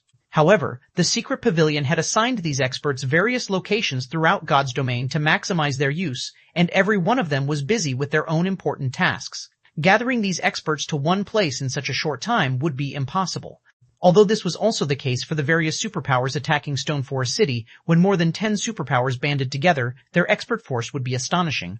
As Yuan Tixin had guessed, the enemy superpowers received news of Molfins' death less than 30 seconds after the Great Demon had turned to ash. Good, good, good. Black Flame, let's see if you can back up that arrogance now. Bright Dawn, who had resurrected in Starlink's fortress, revealed a maniacal grin when he received the news. Starlink's army had been annihilated in the initial battle for Stone Forest City. As the army's commander, escaping persecution for his failure would be quite difficult. Although Starlink wouldn't kick him out of the guild due to his individual strength, his days as a vice guild leader were likely numbered. The fact that he'd now get to watch Zero Wing lose Stone Forest City soothed his frustrated heart. Based on the latest report, 12 superpowers were marching their armies toward Stone Forest City. The two strongest forces among them were the Sky Dragon House and Pride Empire. The rest were on par with Crimson Emperor. In total, the 12 superpowers had dispatched around 50,000 experts for this battle. Every one of these 50,000 players was an expert among experts. In a first-rate guild, they'd all be members of the guild's trump card legions. Furthermore, quite a few of them were Refinement Realm experts. Not even Starlink's forces in the ancient undead country would stand a chance against this army, not to mention Stone Forest City. Meanwhile, the various superpowers representatives in White River City's business district were stunned when they heard of Molfin's death. What's wrong with Zero Wing? It hasn't contacted a single superpower since the Great Demon fell. Has Black Flame lost his mind? Illusory Words commented incredulously after reading the latest report. If Zero Wing had allied with another 3 or 4 superpowers, the matter would be settled. Although the guild would lose a significant portion of Stone Forest City's shares, it would still keep a cut of the city's profits. Zero Wing had already proven its strength to the various superpowers, and they wouldn't push too far in their negotiations. However, Zero Wing still refused to reach out to a single superpower, which had led to the tentative alliance between the slighted guilds. Now, Zero Wing had no hope of retaining any power within Stone Forest City. It seems Black Flame's ego has grown out of proportion after his victory over Starlink, Crimson Gate said indignantly. He shouldn't blame us for being merciless since he wants to keep the city for himself. Crimson Gate had assumed Zero Wing would rush to sign contracts with the various superpowers before losing the Great Demon Molfins. He had planned to leave the guild hanging for a while before presenting the price for Crimson Emperor's assistance. Unfortunately, his patience had been in vain. Since Zero Wing had refused to act, Crimson Emperor was left with no choice but to participate in the struggle for Stone Forest City. 12 superpowers were marching toward the city, and after including the secret pavilion, Crimson Emperor wouldn't gain a large percentage of the city's shares. Every superpower upper echelon in White River City shared Crimson Gate's sentiments. They were all furious over Zero Wing's behavior, almost inclined to contact their guild's armies and order their forces to head to Stone Forest City at full speed. In contrast, when Yuan Tiexin received the report on the superpower's movements, he paled to a sickly white. Even with Zero Wing's members, there were only a little over 100,000 players in Stone Forest City, but most of Zero Wing's members present were ordinary experts and elite players. Compared to the various superpowers' joint army of 50,000 experts, the difference between the two sides' strength was massive. Yet, despite their impending doom, Shi Feng leisurely drew a magic array on the ground. He did nothing to recruit NPC soldiers or summon some of Silverwing Town's experts. Uncle Yuan, what should we do? The guild leader is mobilizing every expert he can and has even abandoned some of the guild's operations to ensure our experts can get here as quickly as possible. However, even with those experts, I'm afraid that we're still no match for our enemy's combat power, Purple Jade said, frowning as she informed her superior of the latest report. The secret pavilion had a little over 6,000 experts in Stone Forest City thus far, which was nothing in comparison to the superpowers' joint forces. To make matters worse, the secret pavilion's forces weren't as high quality as their enemies. We have no choice but to fight, Yuan Tiexin said as he shook his head. At that moment, Shi Feng finally made the final stroke, completing his magic array. The array activated immediately, and another magic array as large as Stone Forest City itself appeared above the city. It glowed with a silver light, and the violent mana it contained made the experts in the city uneasy. As this array completed, pitch-black darkness, like a moonless night, swallowed the undead forest. After 5 seconds, a steadily growing spatial tier appeared above the city. After another 3 seconds, the tier transformed into a colossal black hole.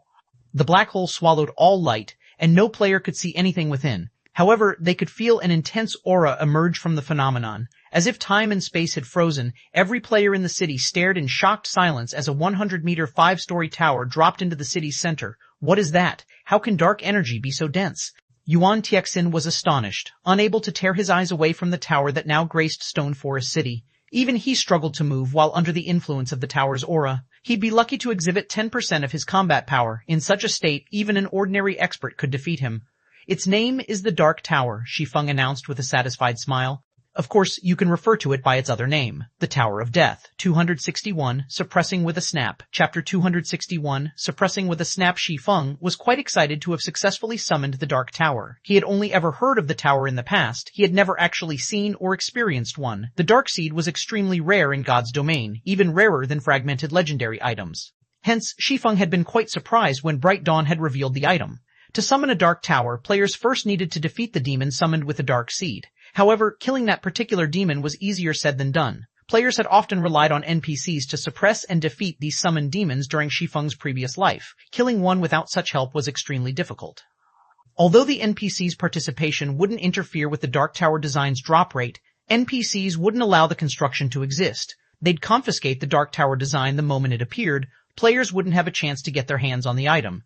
Because of this, Shi Feng could count the number of powers that had successfully summoned a Dark Tower on one hand. Moreover, outsiders weren't allowed within a tower or city that contained a Dark Tower. Only allied or subordinate guilds would be granted entry. Shi Feng had merely been a second-rate guild's guild leader in his past.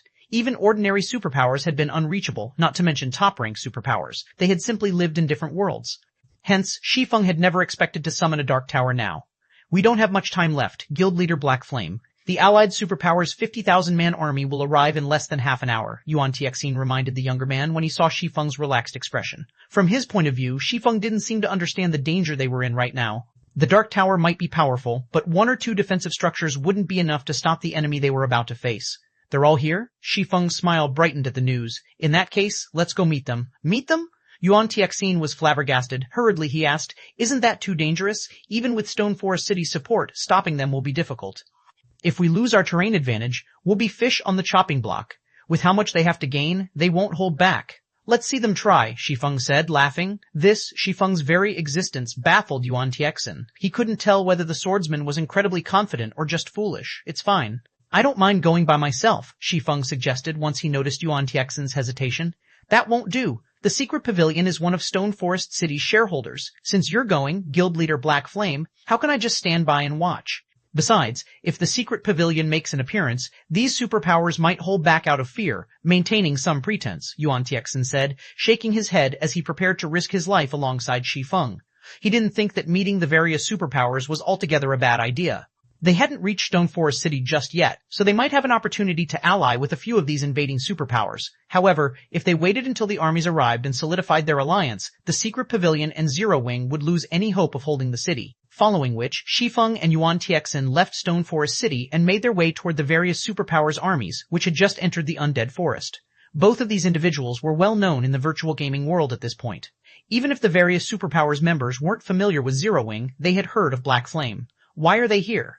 By the looks of it, they've come to negotiate.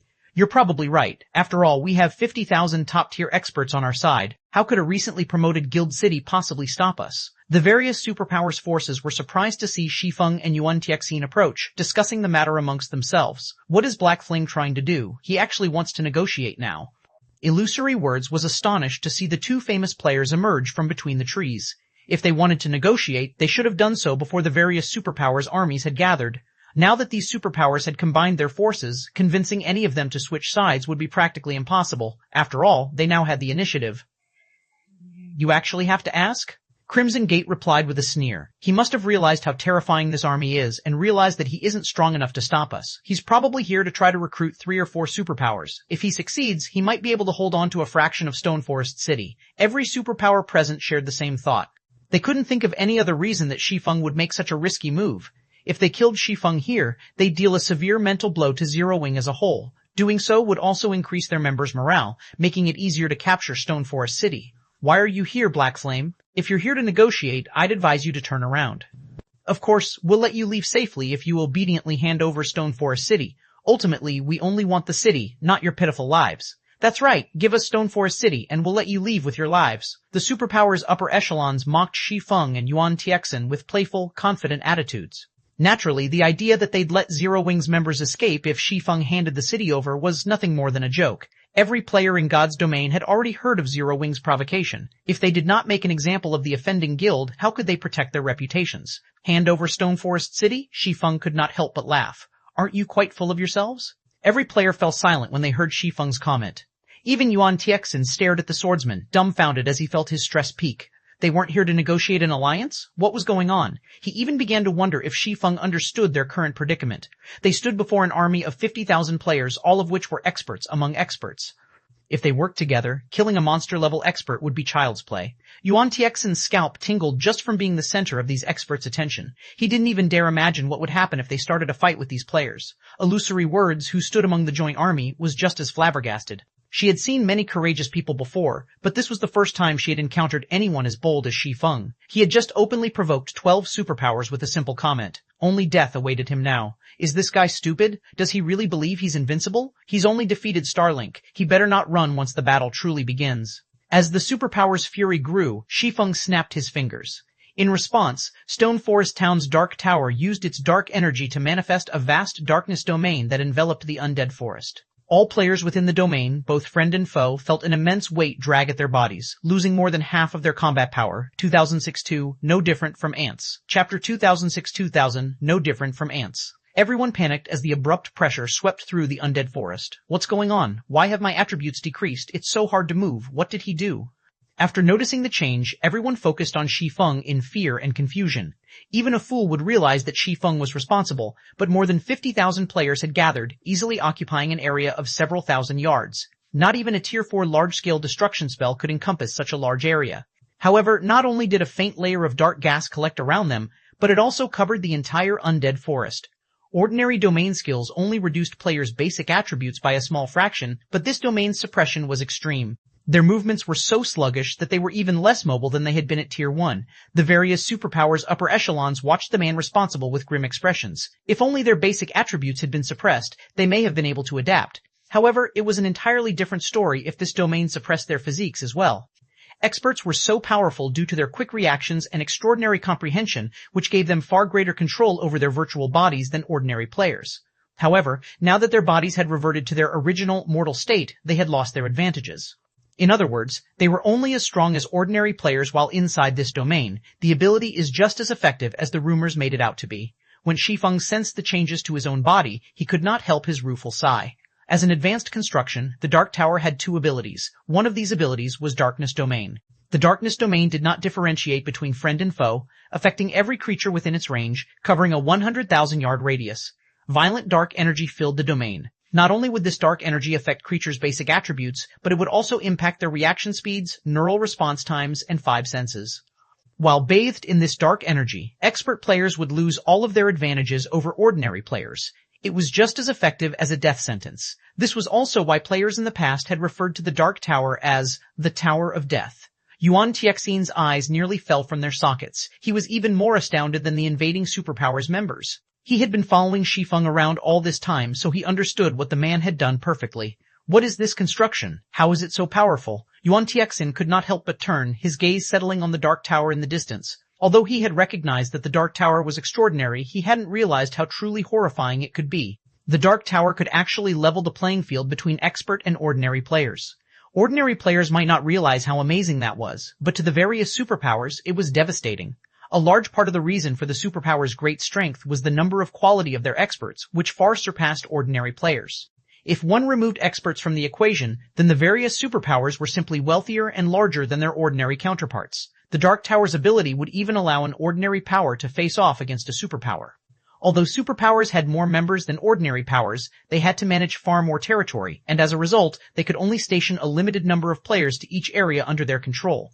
There was also the fact that every location had limited resources. Even if a superpower wanted to, they couldn't afford to send all of their members to a single location. Doing so would negatively affect their development. Because of this, there really wouldn't be a major difference between superpowers and ordinary powers when it came to numbers.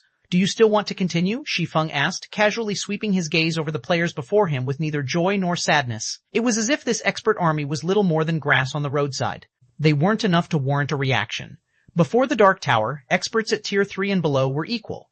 The tower would even heavily suppress Tier 4 experts, significantly reducing the difference between them and ordinary players. This was why the Dark Tower was only second to peak constructions. The tower would have qualified as a peak construction if it recognizes friend from foe. Moreover, it would have been one of the most powerful defensive structures in the game. As Shi Feng's gaze rested on each of them, fear began to overwhelm the superpowers members. The ability to transform 50,000 expert players into ordinary mortals was simply unheard of. However, the various upper echelons quickly stepped forward to salvage the situation. Do you think we only plan to rely on our expert players, Black Flame? That's right, you might have suppressed our experts, but we have more than players to besiege Stone Forest City. If Starlink could employ 3 mythic monsters and a dark seed, why wouldn't superpowers of their caliber be able to do anything less? Even if their expert players had lost their strength, their guilds could still launch a terrifying assault if they worked together. However, these threats were empty. In truth, they lost any intention of attacking the city. Even if they used everything in their arsenals to attack Stone Forest Town, they'd pay a high price to capture the city without the ability to rely on their experts. None of them could afford this outcome. It seems that it won't be long before another superpower rises in God's domain, Illusory Word said, smiling bitterly at Shi Feng's serene expression. Recognizing that none of these superpowers had any desire to take action, it was clear that capturing Stone Forest City was no longer possible. They were merely trying to salvage what little pride they had left, hoping to gain a little profit off of Zero Wing through intimidation. Now that Zero Wing would hold Stone Forest City, it was guaranteed to become a superpower very soon. Crimson Emperor had strived over several decades to become a super first-rate guild. Zero Wing, however, was on the cusp of becoming one after just a couple of months, and that success was purely due to Shi Feng. To think Stone Forest Town has such an ability, it's no wonder why he dared to approach us. Even Crimson Gate looked upon Shi Feng with envy and admiration. He had lost any desire to refute Illusory Words. After all, she only spoke the truth. The conditions to become a superpower were not as harsh as those required of a super first-rate guild. As long as a superpower had enough financial strength and experts, it could rise as a superpower. As for a complete legacy, that wasn't very important. Now, as long as Zero Wing offered a portion of Stone Forest City's benefits, the various superpowers would withdraw, and the guild would retain the city's shares. Naturally, the city would generate astounding profits with the benefits it could offer, and based on the strength and potential Zero Wing had displayed, it would attract many powerful corporations interested in investing in a guild. Zero Wing would easily fulfill the financial requirement to become a superpower. Of course, it could amass enough experts with money. However, as Crimson Gate fell silent, Shi Feng took the stage once more. Since you still refuse to leave, you can remain here forever, Shi Feng said as he revealed a 7 Luminaries crystal, activating the Dark Tower's second ability. Demon God's Phantom. The 7 Luminaries crystal immediately turned to dust, and a gigantic magic array formed beneath Shi Feng's feet. The array released an endless stream of dark energy that enveloped Shi Feng. After a short moment, a 10-meter-tall giant emerged from the black smoke. It wore pitch-black armor, and 2 icy blue flames flickered through the gap in the giant's helmet. The giant's horrific aura bathed its surroundings in death and cold. 263 Ancient Gods Descent, Chapter 263, Ancient Gods Descent. Although the demon god Shi Feng had transformed into was only 10 meters tall, a far cry from the size of Grand Lord and mythic-ranked monsters, everyone gasped when they saw his new form. The aura Shi Feng radiated was far too powerful. If an ordinary mythic monster's aura was seawater, Shi Feng's was steel. Most of the experts in the superpower's army couldn't even move when Shi Feng's aura washed over them. To them, the swordsman felt like an ancient god that had just stepped onto the mortal plane. They were afraid and awestruck. None of them even dared to consider resisting this man. How is this possible? As the various superpowers' upper echelons took in Shi Feng's new form, who loomed like the incarnation of an ancient god, they felt more than just the unprecedented pressure. They also felt their life ratings suppressed. Not even archaic species-ranked monsters radiated such an intense pressure. These upper echelons felt as if the person before them wasn't a player at all, but a true god. Tier 4? Just how many cards has he hidden? Yuan Tiexin was utterly flabbergasted when he saw Shi Feng's new form. For a moment, he even wondered if he were dreaming. Although the darkness domain Shi Feng had activated was horrific, it was insignificant compared to this ability. After all was said and done, might was right in God's domain. Take the great demon Molfins, for example. The various superpowers hadn't even dared to set foot in the undead forest due to the great demon's presence. Yet even after they had been swallowed by the darkness domain, they had remained adamant of taking a cut of Stone Forest City. However, now that Shi Feng had transformed into a Tier 4 being, he posed an even greater threat to these superpowers than the great demon Molfins. By this stage of the game, expert players had realized how frightening the tier system was. Even at the same level, a 1-tier difference resulted in a massive combat power boost, not to mention a 2-tier difference. The gap between their combat powers now was like the difference between heaven and earth. Moreover, the more familiar an expert player was with their Tier 2 body, the more acutely they understood the power of tiers. This was no longer a matter of basic attributes, but the extraordinary boost to players' physique. Even if 2 players had the same basic attributes and combat standards, a Tier 2 player could easily defeat a Tier 1 player. Naturally, the higher the tier, the greater the tier's physique boost would be. Right now, Shi Feng was a bona fide Tier 4 player. His physique had reached an unimaginable level. Even if his basic attributes were no higher than the rest of these players, he could likely slay a domain realm expert as if he were slaughtering helpless sheep. Furthermore, Shi Feng had the basic attributes of a Tier 4 player. To ordinary players, Shi Feng's transformation might not seem like much. The various superpowers had already slain many Tier 4 mythic monsters by now. How hard would it be to kill a Tier 4 player? However, these superpowers members knew better. A mythic monster was cute compared to a tier 4 player. Unlike monsters, players could use the full potential of their strength. Some players could even surpass their limits in combat. Players also possessed a large number of skills, and most importantly, they knew how to fight other players. They wouldn't give their opponents time to prepare, nullifying attacks as soon as they had the chance. Tier 4. How does Zero Wing have such a foundation? Crimson Gate's eyes nearly fell from their sockets as he stared at Shi Feng from afar. A 1-tier difference resulted in such a massive combat power gap. Now that Shi Feng had a 2-tier advantage, he was basically invincible. He could kill tier 2 players as easily as stepping on ants. You win this time, Black Flame, we'll retreat. The superpower's upper echelons realized that they had no hope of capturing Stone Forest City after seeing Shi Feng's transformation. Retreat was their only option left. I gave you a chance to leave, yet you refused. Why would I let you walk away now? Shi Feng asked as he took a step forward, his massive body instantly appearing 30 yards away. He then dashed for the joint army. Don't push your luck, Black Flame. Although we aren't a match for you, we are also capable of dispatching tier 4 mythic combatants. If we focus on assaulting Stone Forest City, neither of us will benefit. That's right. Moreover, do you really want our guilds as your enemies? Shi Feng's bloodlust enraged the various superpowers' upper echelons. They were overlords in God's domain. Although Shi Feng's tier 4 combat power was daunting, it was only a matter of time before they gained their own tier 4 players. Shi Feng could only retain his arrogance for a short time. They were already expressing a lot of respect for Zero Wing with their willingness to withdraw, yet Shi Feng had no sense of propriety and wanted to kill them. So what if I do? Shi Feng said, sneering as he increased his speed. He would have feared the various superpowers' wrath if he hadn't acquired the Dark Tower for Stone Forest City. It was true that as time passed, these superpowers would find more treasures and grow stronger. However, with the Dark Tower's protection, no power could threaten Shi Feng's city before players reached level 100, and God's domain's rare resources were limited. The competition for these resources would only become increasingly intense. It was only a matter of time before Zero Wing had to face these superpowers. Since the various superpowers would become his guild's enemies sooner or later, he might as well kill some of their members now, weakening his enemies and strengthening his guild. Black Flame, you're courting death. The superpowers' upper echelons immediately retrieved the fruits of their respective guilds' labor, revealing one mythic combatant after another. These tier 4 mythic combatants were either summoned creatures or came in the form of tools like the combat puppets. In moments, 15 mythic combatants had joined the battlefield. A force of this magnitude would be enough to intimidate any superpower. One could easily capture a guild town with just 5 or 6 of these mythic combatants, yet now, these superpowers had worked together to amass a force of 15 of them. Even destroying a superpower's nurtured basic city wouldn't pose much of a problem with such a force. Of the 15 mythic combatants, 6 moved to surround Shi Feng, while the remaining 9 charged toward Stone Forest City. The Zero Wing and Secret Pavilion members in the city paled as they watched these beings run toward them. 3 mythic monsters had been enough to shake Stone Forest City's defensive magic array, but now, 9 creatures with similar combat power were heading their way. Black Flame, you will pay for your foolishness. The various superpowers' upper echelons sneered as they controlled their mythic monsters to charge at Stone Forest City at full speed. Are you so sure about that? Shi Feng asked, swinging his sword at the 9 mythic combatants before they could split up to attack independently. Shadow Blade. 9 shadowy blades collided with the mythic combatants, effortlessly slicing through them, before the beings flew through the air and slammed into the ground some distance away. How is this possible? The superpowers' members gaped in shock.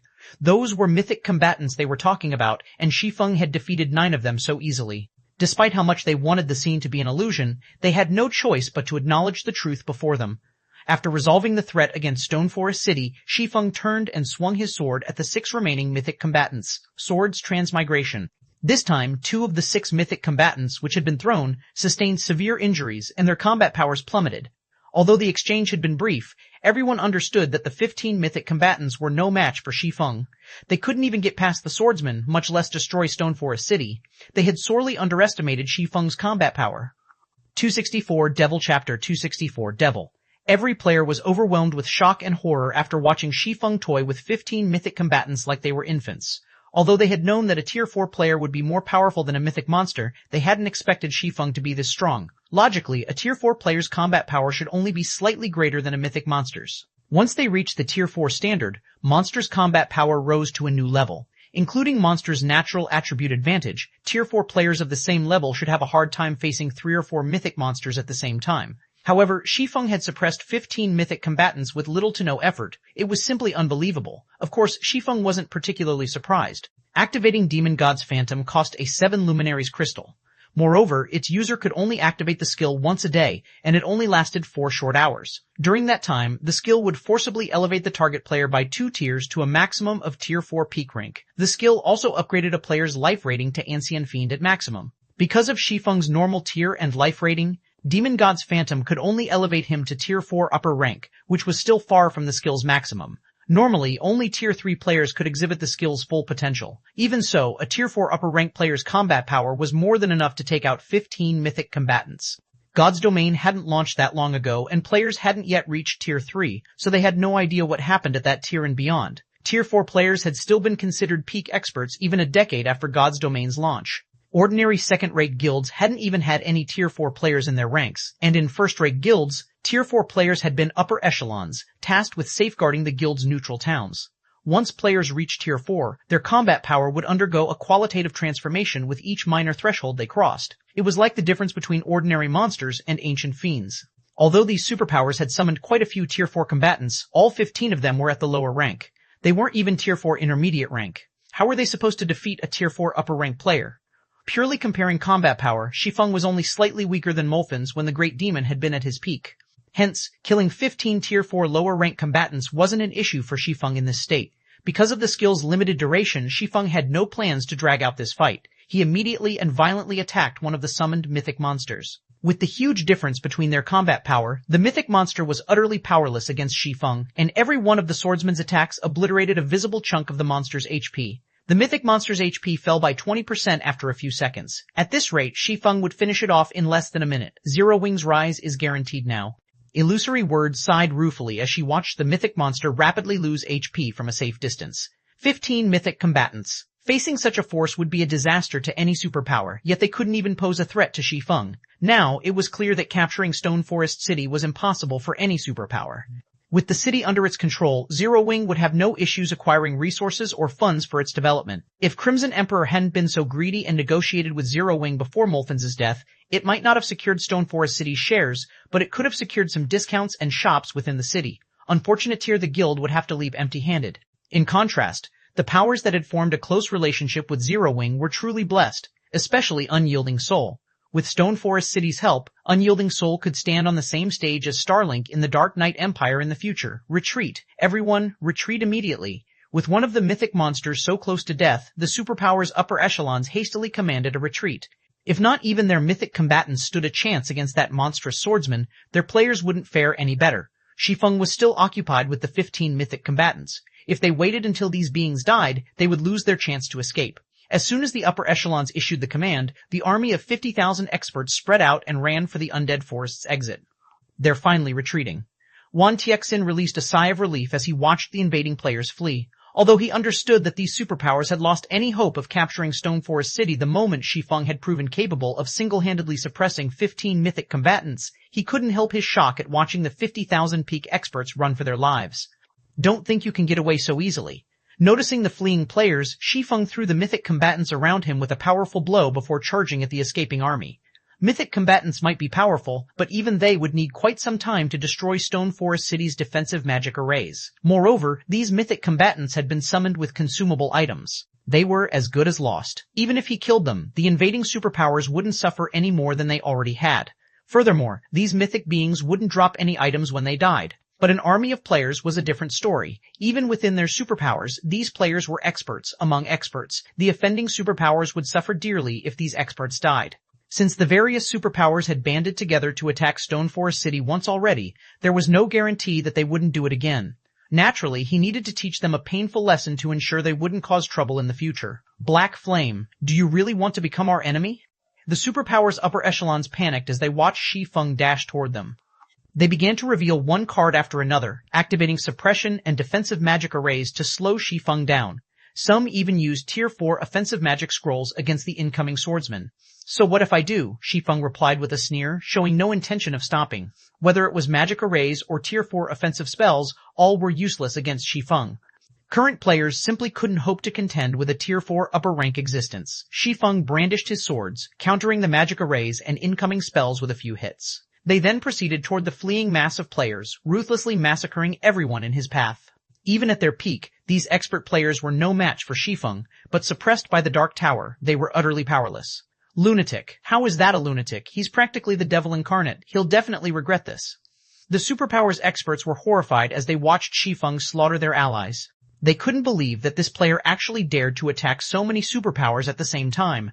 Not even the secret pavilion would be so bold. On the other hand, Zero Wing's members in Stone Forest City felt their excitement and joy reach a tipping point. Reverence for their guild leader overwhelmed them, and their pride as members of Zero Wing reached new heights. All hail the guild leader. Our guild leader is invincible. One man suppressed 15 mythic combatants. One man made 50,000 experts flee for their lives. Who else in God's domain could possibly accomplish such a spectacular feat? 2165 Tide Changes. Chapter 2165 Tide Changes. Dark Knight Empire. Dark Knight City. Vendors' cries filled the business district. Practically every item for sale was of exquisite quality. Many of the vendors sold level 60 plus fine gold weapons and equipment, tier 2 skill books, and powerful master potions. Players who were visiting the city for the first time were mesmerized by all of the precious items for sale. Dark Knight City is amazing. Big Brother Ape. So many treasures are available for sale. A lot of vendors are even selling a wide variety of super rare tier 2 skill books. We'll be lucky to find any of these books in Ghost Rock City. A level 55 female elementalist named Flashy Leaf expressed her surprise and joy as she gazed at the various stalls hawking the tomes for magical classes. In God's domain, magical classes were easier to control than melee classes. The spells they wielded affected a large portion of their combat power. In comparison, melee classes didn't depend as much on their skills. That is only natural. This is the Dark Knight Empire's imperial capital, and a large number of experts visit the city. Naturally, this city has more resources than our city. With enough coins and magic crystals, you can even buy level 65 dark gold weapons and equipment. There is simply no comparison between Dark Knight City and an ordinary NPC city. Sweeping Ape, a level 62 male guardian knight with a silver shield, replied, chuckling. You can even buy level 65 dark gold weapons here? Flashy Leaf muttered in shock. Although many players had already surpassed level 60, monsters' drop rates was significantly lower after level 50 due to God's domain settings. As a result, weapons and equipment above level 50 were extremely rare, especially secret, silver rank and above. Now, such high-quality equipment was a status symbol for expert and wealthy players. Most ordinary players would be limited to bronze and mysterious, iron equipment after level 50. Take Flashy Leaf, for example. She had only secured a full set of level 55 secret silver equipment due to her low level, and it had still cost her a lot of money to collect the whole set. She couldn't even imagine using level 65 dark gold weapons and equipment. Of course, however, you'll need a strong relationship with a large guild to get access to those items, Sweeping Ape replied. Proudly, he continued, our Eagle Eye Adventurer team is a well-known adventurer team in Dark Knight City, and we have a connection to a few first and second-rate guilds. Now that you're a member of our adventurer team Leaf, you can get your hands on one or two of these items if you save up enough coins and magic crystals. Moreover, you can tell any guild players you have trouble with in the fields that you're from Eagle Eye, and even first-rate guild players will step back out of respect. Suddenly, a commotion erupted on the street. Players moved aside, opening a spacious path as mounted players dashed through. Nobody dared to step in this group's path. They all acted as if they were watching a royal procession. These people dare to ride their mounts here? Flashy Leaf was astonished as she watched these players dash down the street atop their mounts. On the way here, Sweeping Ape had constantly reminded her that players were forbidden from using their mounts in Dark Knight City, and just as he had said, she hadn't seen a single mounted player within the city walls thus far. However, such a large group thundered through the business district on their mounts now. They are an exception, Sweeping Ape said, fear lacing his words as he watched the mounted group continue down the street. Why? Flashy Leaf asked. They're Starlink's members, this city's overlord. Not even super first-rate guilds like Crimson Emperor and Unyielding Soul are a match for Starlink, Sweeping Awe said in awe. Although even Starlink's members normally walk in the city, this is the first time I've seen so many people on their mounts. Starlink? Is the guild really that powerful? Flashy Leaf couldn't help the sliver of jealousy as she stared at the fading backs of Starlink's members. Other players new to Dark Knight City felt the same as they watched Starlink's members pass. Some even played with the thought of joining the guild. Starlink is that powerful. The guild is king in Dark Knight City, Sweeping Ape confirmed. However, a masked, level 65 ranger flashed the Guardian Knight a disdainful look when he saw Sweeping Ape's glowing excitement. King? Maybe it had been in the past, the level 65 ranger said, chuckling. Those players are in such a hurry because Zero Wing has successfully defended Stone Forest City. Starlink's status in the ancient undead country has been threatened. I doubt it will be long before Stone Forest City replaces Starlink's fortress as the most popular spot in the neutral map. Replace Starlink? How is that, Posse? Sweeping Ape instinctively tried to rebuke the masked ranger and mock the man for his ignorance, but when he saw the black tiger logo on the ranger's cape, he snapped his jaws shut. The Evil Tiger Adventurer Team? The Dark Knight Empire had countless adventurer teams which rose and fell at a moment's notice. The Evil Tiger Adventurer team, however, had survived in the Dark Knight Empire since God's Domain's launch. It was also the Empire's publicly acknowledged third-ranked adventurer team. Even first-rate guild leaders treated its members with respect. The Evil Tiger Adventurer team was leagues above the Eagle Eye Adventurer team. You'll find out if it's possible or not soon enough, but I'd advise that you begin to prepare. Major changes are coming to the Dark Knight Empire, the Masked Ranger said as he glanced at Sweeping Ape and Flashy Leaf. He turned away from the two and continued on his way. Big Brother Ape, is he telling the truth? Flashy Leaf asked, noticing how Sweeping Ape watched the Masked Ranger with awe. Evil Tiger is a peak adventurer team. There are rumors that quite a few super first-rate guilds have extended olive branches to the team. Many of Evil Tiger's members are also acquainted with players from super first-rate guilds, so its information network is far better than ours. I suspect he was telling the truth, Sweeping Ape said as he watched the Masked Ranger's departing figure. Zero Wing? What kind of guild is that, Big Brother Ape? If it's actually capable of making Starlink so afraid, could it be a super first-rate guild as well? Flashy Leaf asked curiously. She was completely ignorant of the virtual gaming world. She had only joined this world out of curiosity since God's Domain had become so popular. The moment she had joined God's Domain, she had realized that there was no going back. This, uncertainly, Sweeping Ape said. I recall that Zero Wing is a new guild, strong enough to rival first-rate guilds. A new guild? Does that mean we have a chance of joining it? Flashy Leaf asked. Maybe. Sweeping Ape turned to Flashy Leaf, speechless. He had gone to great lengths to recruit Flashy Leaf for the Eagle Eye Adventurer team, and now she was interested in joining Zero Wing. While Dark Knight City's players discussed the prior commotion and latest news, the various large guilds' residences in the Empire had fallen into utter chaos. Not long ago, they had learned that Zero Wing had defeated the various superpowers' joint army, slaying more than 10,000 expert players and solidifying its position in Stone Forest City. 266 War's Conclusion, Chapter 2666, War's Conclusion Star. Moon Kingdom, Star Moon City, one team after another appeared in the teleportation hall, all comprised of level 65 or above experts. Even the weakest piece of equipment on these experts was level 60 secret silver rank. However, these players didn't linger in Star Moon City's teleportation hall, quickly moving to other platforms and teleporting to the kingdom's other cities. With careful observation, one would recognize these players as adventurer team members. Many were even from well-known adventurer teams. Other players in the teleportation hall were stupefied. They didn't understand why so many adventurer teams from other kingdoms and empires were visiting Star Moon Kingdom. While Star Moon City's players wondered about the odd flood of adventurer team players, a level 67 man sat in a top-floor VIP room in one of the teleportation hall's advanced restaurants. Quietly, he took this all in, envy and sorrow in his gaze.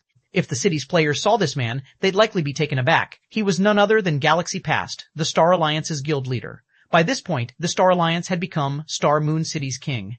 After this battle's conclusion, it's likely impossible for anyone to pressure Zero Wing within Star Moon Kingdom, Galaxy Past enviously lamented as he watched the numerous teams teleport in and out of the teleportation hall. Shi Feng had recently defeated the various superpowers' joint army, and news of his victory had yet to reach Star Moon Kingdom's general populace. However, as one of the secret pavilion's subordinate first-rate guilds, the Star Alliance had heard of the outcome almost as soon as the battle had ended. He certainly hadn't expected this outcome. He truly hadn't thought that Zero Wing would be capable of standing against such a force. Zero Wing's Stone Forest City was akin to a diamond mine.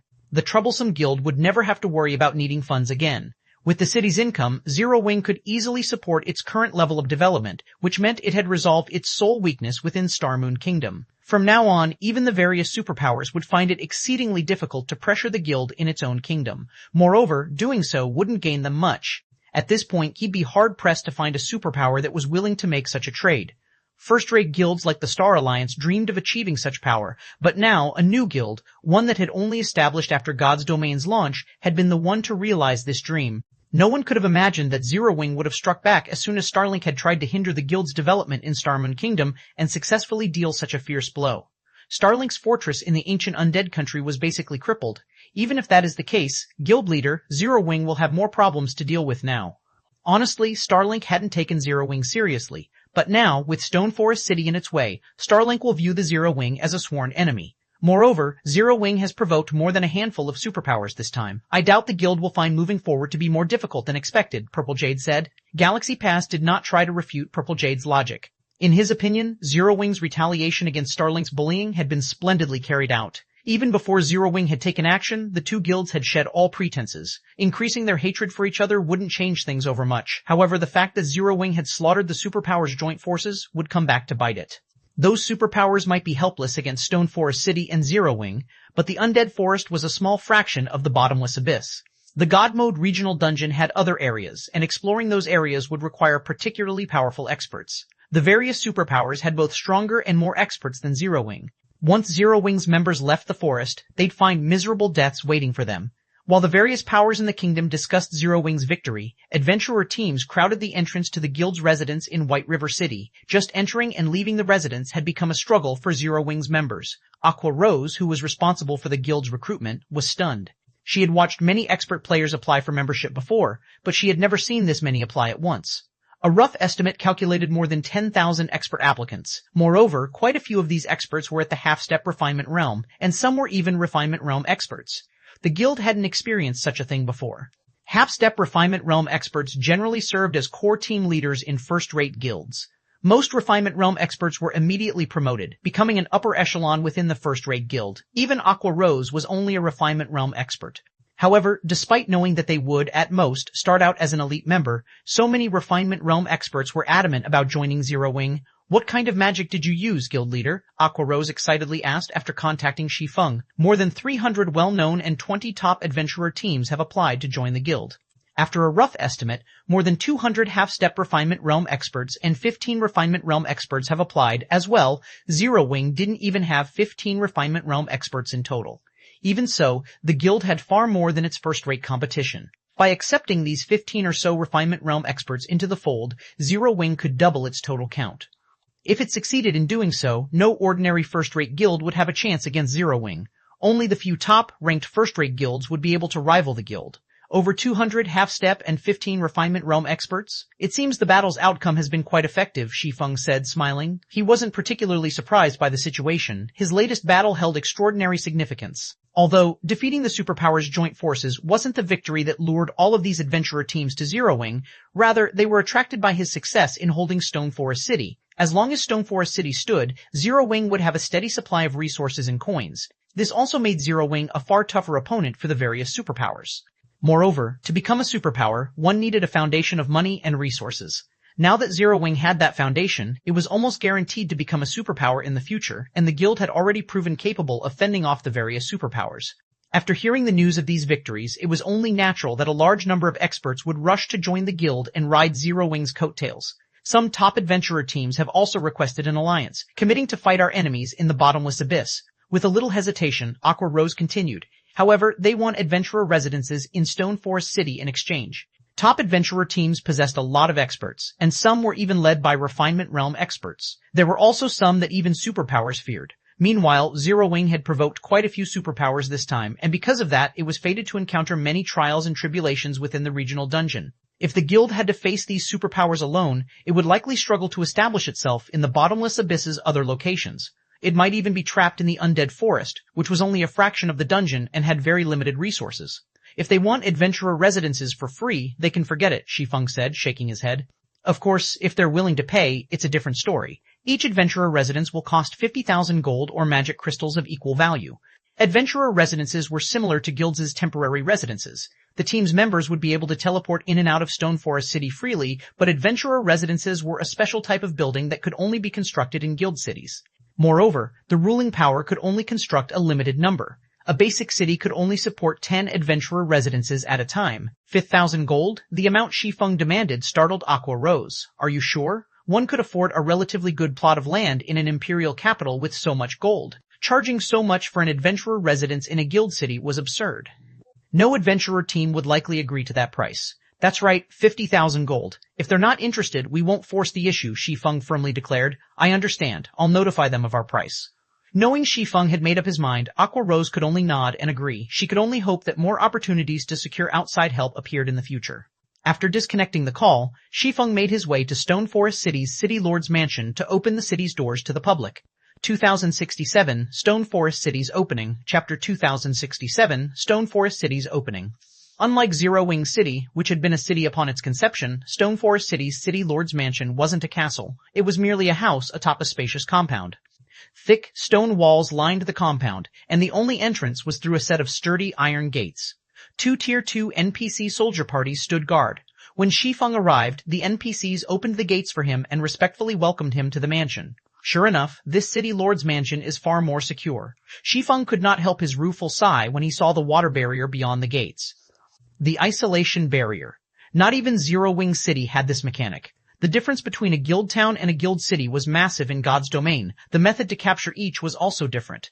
To capture a guild town, one simply needed to claim the town token from the ruling guild's residents, but to capture a guild city, players needed to secure the city lord's mansion. While the difference between the two might not seem large, it was like the difference between heaven and earth. The first reason for this gap was the difference in their magic arrays.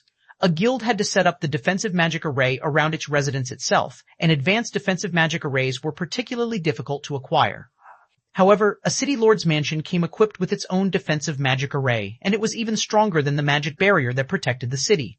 Only, it stored far less mana, so it couldn't last as long as the city's defensive magic array. The second reason was that no guild residence, regardless of how powerful it was, could affect a city's performance, but the city lord's mansion would.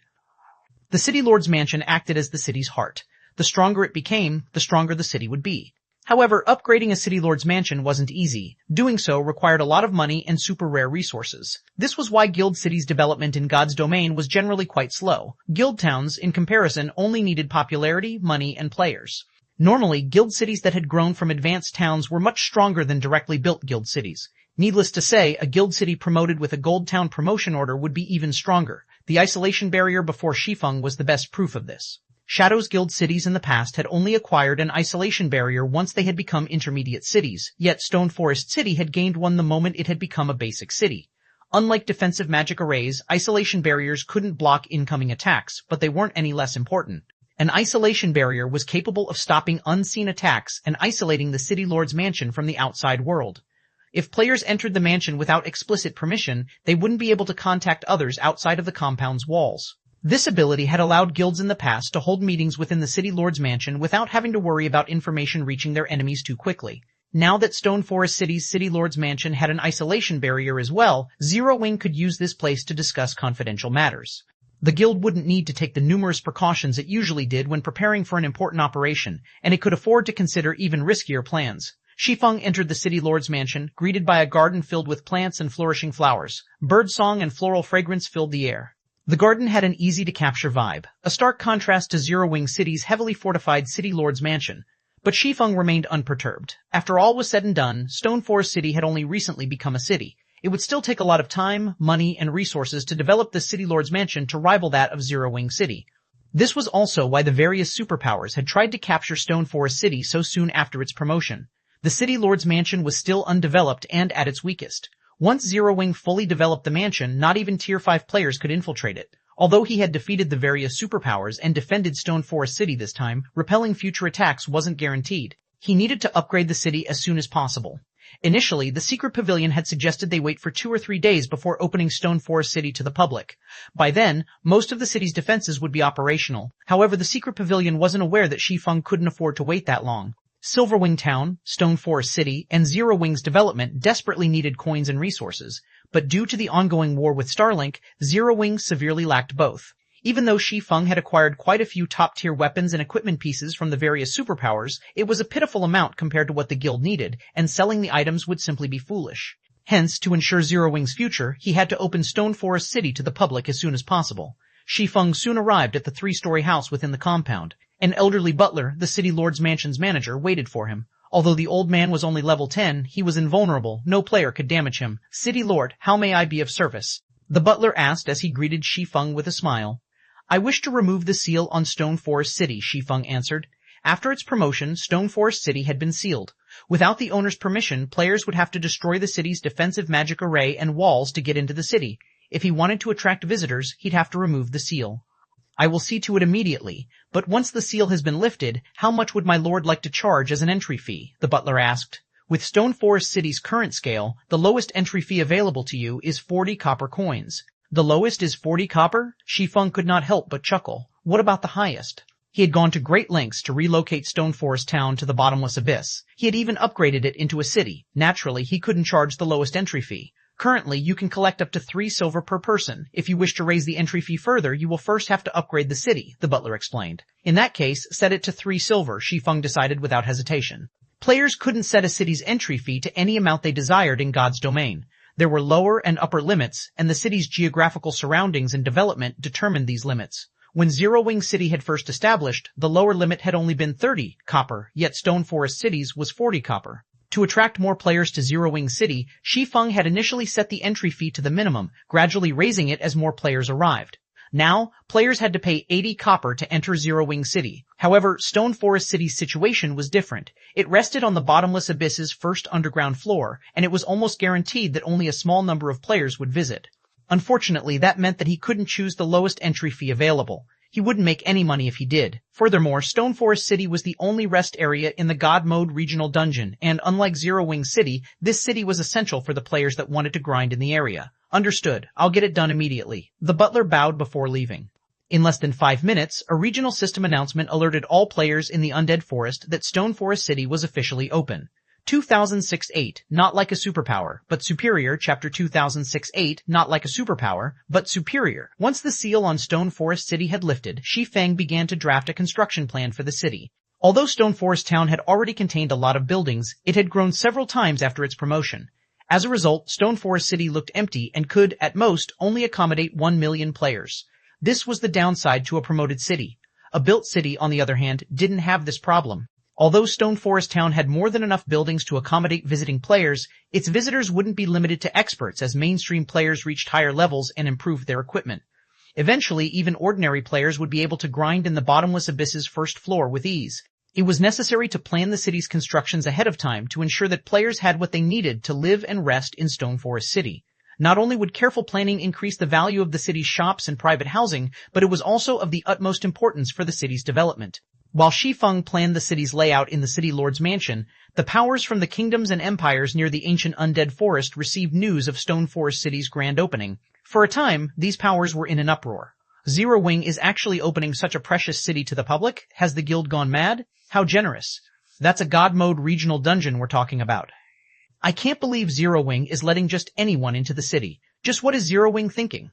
The many powers that had watched the battle for Stone Forest City knew how significant the city was. Whoever owned Stone Forest City would have a massive advantage when exploring the bottomless abyss. However, Zero Wing so willingly gave up this advantage, granting the public access to such a valuable city. Even the various superpowers were stunned by Zero Wing's decision. They had known that the guild would open Stone Forest City to the public sooner or later. Reaching the bottomless abyss's first floor wasn't particularly difficult, and even experts from first-rate guilds and peak adventurer teams would be strong enough to grind in the area after another 10 days or so. Once they were, Stone Forest City wouldn't be nearly as much of an advantage. Even if Zero Wing wanted to avoid doing so, it would have to open the city to the public to earn a little money. The city's potential income would be far more important to the guild than limiting access to its members and allies. However, the various superpowers hadn't dreamed that Zero Wing would open Stone Forest City's gates so soon. Essentially, doing so now was throwing away any advantage the city could provide. A God Mode regional dungeon? This is a perfect opportunity to strengthen our adventurer team. Zero Wing is truly amazing. It's giving up such a massive advantage. Not even superpowers would dare to make such a sacrifice. Since no one's explored the bottomless abyss yet, we can advance our guild's development if we can claim some of its treasures for ourselves. The various kingdoms and empires' powers sprung into action the moment they heard of Stone Forest City's opening. They all dispatched expert teams to the city. The various superpowers occupied most of God's domain's high resource maps, and that should have been the case for the bottomless abyss as well. Superpowers had far better weapons and equipment for their members than ordinary powers, and by the time the ordinary powers were able to explore the regional dungeon, the various superpowers would have likely combed through the dungeon. Now that Stone Forest City was open to the public, however, ordinary powers could share the starting line with the various superpowers in the competition for the bottomless abyss's resources. Although the superpowers still had a massive advantage in terms of combat power and equipment standards, it was the fairest condition that ordinary players could hope for. If these ordinary powers got lucky in the bottomless abyss, they might be able to elevate their development to a new level. The regional dungeon was the current front line in God's domain, and needless to say, the loot within would be among the best available at this stage of the game. Because of this news, Zero Wing's residence in White River City had become more crowded than ever before. Players joined the growing crowd outside of the residence's entrance almost as fast as the seconds ticked by. They filled the several streets around the residence, stupefying players who visited the city for the first time. Meanwhile, Unyielding Heart and Mu Lingsha, who had finally made it into the residence, couldn't stifle their rueful sighs as they observed the current atmosphere within. Although powers seeking refuge or alliances visited the various superpowers' residences as well, their traffic was nothing compared to the number of representatives currently in Zero Wing's residence. They had already counted more than 100 representatives thus far, including upper echelons from first and second-rate guilds. First and second-rate guilds might be insignificant to the various superpowers, but that was only true when 2 or 3 of these guilds gathered. If dozens of first and second-rate guilds banded together, not even a super guild could afford to underestimate them. Unyielding Heart and Mu Lingsha even felt as if their positions had been reversed. It felt as if Zero Wing were the superpower here, and Unyielding Soul was simply an ordinary power-seeking refuge. Almost every first and second-rate guild upper echelon in the residence felt the same. They had all assumed that they stood on equal footing with Zero Wing and that the guild wasn't yet a superpower, even if it were stronger than a first-rate guild. But looking at it now, they realized how naive the thought was. Although Zero Wing might not have the strength of a superpower, it possessed a foundation that no superpower could match. Despite its lower status, it was, in fact, more powerful. Bottomless Abyss, Stone Forest City. After working in the City Lord's mansion for nearly 2 hours, Shi Feng received a call from Aqua Rose and Gentle Snow. Guild leader, over 100 powers have visited our residence in the Black Dragon Empire to discuss potential cooperation. 5 of them are first-rate guilds, and 17 are second-rate guilds. Should we agree to their offers? Gentle Snow asked. We're seeing roughly the same situation in White River City, guild leader, although 2 superpowers have also visited. One of them is Unyielding Soul. Both superpowers are requesting garrison rights in Stone Forest City, and they've offered considerable benefits in exchange, Aqua Rose said, unable to contain her excitement. If Zero Wing accepted the benefits these guilds offered, the guild would undergo a qualitative transformation. Although it couldn't match a superpower's reach, it wasn't far off. So many powers have visited? Even Shi Feng was a little surprised to hear the 2 vice-guild leaders' reports. Although he had recognized how tempting Stone Forest City would be to the various powers, he hadn't expected it to attack so many. What should we do, guild leader? Aqua Rose and Gentle Snow asked, staring at Shi Feng as they desperately waited for his answer. Too many powers had approached the guild for partnerships for them to handle. Even if Stone Forest City was a basic city, it couldn't accommodate so many guilds. It would be fortunate if the city housed a total of 5 guilds right now. Since so many powers have approached us, it would be a waste to turn them away. After giving the matter some thought, Shi Feng grinned and said, the various superpowers have their own Chamber of Commerce. In that case, Zero Wing will establish its own. We'll call it the Candlelight Chamber of Commerce. If these powers want a partnership, they'll have to join our chamber first. Then, we'll cooperate as members of a Chamber of Commerce typically do. Zero Wing had certainly benefited from its membership with the Secret Chamber of Commerce, but after getting kicked out once already, Shi Feng knew that Zero Wing needed a chamber of its own. Zero Wing hadn't been able to fulfill the conditions of creating a Chamber of Commerce previously, but now that the ability to do so presented itself, he couldn't miss this opportunity. What if they demand to garrison in the city? Aqua Rose had already spoken with quite a few major powers representatives, so she knew that they aimed to secure a residence in the city for their guilds. Unfortunately, simply joining the Candlelight Chamber of Commerce wouldn't fulfill that wish, in which case these powers might refuse to join. We'll follow the Secret Chamber of Commerce's example then. They will only gain the right to garrison in Stone Forest City if they join the Candlelight Chamber of Commerce as advanced members. Normal members, on the other hand, will enjoy a 20% discount on the city's entry fees, Shi Feng said, chuckling. The more they contribute, the more they will gain. I'm sure they won't have any complaints. Aqua Rose and Gentle Snow's eyes glowed with elation and realization upon hearing Shi Feng's decision. This was undoubtedly a solid solution. If this plan succeeded, Zero Wing sales channels would reach unprecedented heights. Not even ordinary superpowers would be a match for it. Even without Stone Forest City's profits, the guild would be able to develop smoothly by relying on the income from the Candlelight Chamber of Commerce. 26.9 Gathering of Guilds. Chapter 26.9 Gathering of Guilds. Shi Feng's decision inspired Aqua Rose and Gentle Snow, sparking countless ideas as restless excitement filled their hearts. Guild leader, although I think it's a good idea to take advantage of a competition between these guilds for the garrison slots, I'm afraid that some of the smaller guilds will give up altogether knowing that they won't have any chance of winning. Most of the guilds that have approached us with partnership proposals are small guilds, and although they aren't powerful individually, their combined strength is even greater than that of the larger guilds who are interested in an alliance, Aqua Rose said, quickly pointing out the problem with Shi Feng's suggestion. She was far more astute than Shi Feng when it came to management and business. That's right. These smaller guilds don't share the same thought process as their larger counterparts. They aren't considering their future development, prioritizing immediate benefits over all else, Gentle Snow said as she nodded in agreement. We might find it challenging to lure them into the chamber if we only offer a 20% discount. The small guilds don't have many experts to begin with, and they can only afford to send a small number of players to explore the bottomless abyss. The benefits of joining the Candlelight Chamber of Commerce aren't greater than the cost. They will definitely reject our offer. Aqua Rose and Gentle Snow's reasoning was sound. Although Shi Feng had only suggested the idea a moment ago, both women had already found flaws in his plan. His other subordinates, such as Blackie and Liang Jing, simply couldn't compete with these two. You're both correct. A discount on the city's entry fee won't likely be enough to convince these small guilds, but this city isn't like others. This is Stone Forest City. Even if they wanted to, they'd find the offer difficult to refuse, Shi Feng said, smiling confidently. Listening to his vice guild leader's suggestions, Shi Feng recognized how both had developed their respective guilds into pseudo-super first-rate guilds in the past. To grow stronger, a guild needed more than just powerful experts. It also needed skilled managers with a sharp sense for business. If Shi Feng hadn't relied on philosophies that were beyond the current time and knowledge of God's domain's future, not even he would have been a match for Aqua Rose and Gentle Snow's business sense. Both women gave their guild leader skeptical looks. These guilds want to negotiate a partnership deal, correct? In that case, we'll sit down with them in Stone Forest City's candlelight trading firm, Shi Feng declared, chuckling. All right, we'll lead them there now then. Although these women were confused over Shi Feng's decision, they were familiar with his typical antics. Since he had come up with the idea, he must have considered certain factors. Moreover, Stone Forest City was key to Zero Wing's development. As the guild's upper echelons, they had to visit the city and gain a proper understanding of what it had to offer. Disconnecting their call with Shi Feng, the women contacted the various guilds' representatives and informed them that the negotiations would take place in Stone Forest City. What is Zero Wing trying to do? They could negotiate with us directly, but they want us to head to Stone Forest City for the discussion? Isn't this just a waste of time? A level 68 female elementalist in exquisite light red robes snarled as she watched Aqua Rose in the distance. Over 200 guild representatives occupied the spacious hall. But aside from Unyielding Heart and Mu Lingsha, none of them dared to look this furious woman in the eye. They lowered their heads and avoided her gaze, afraid of attracting her ire. This woman was 16th Cloud, the second vice guild leader of the recently promoted superpower, Shining Tiger. She had also earned the nickname Flame Empress.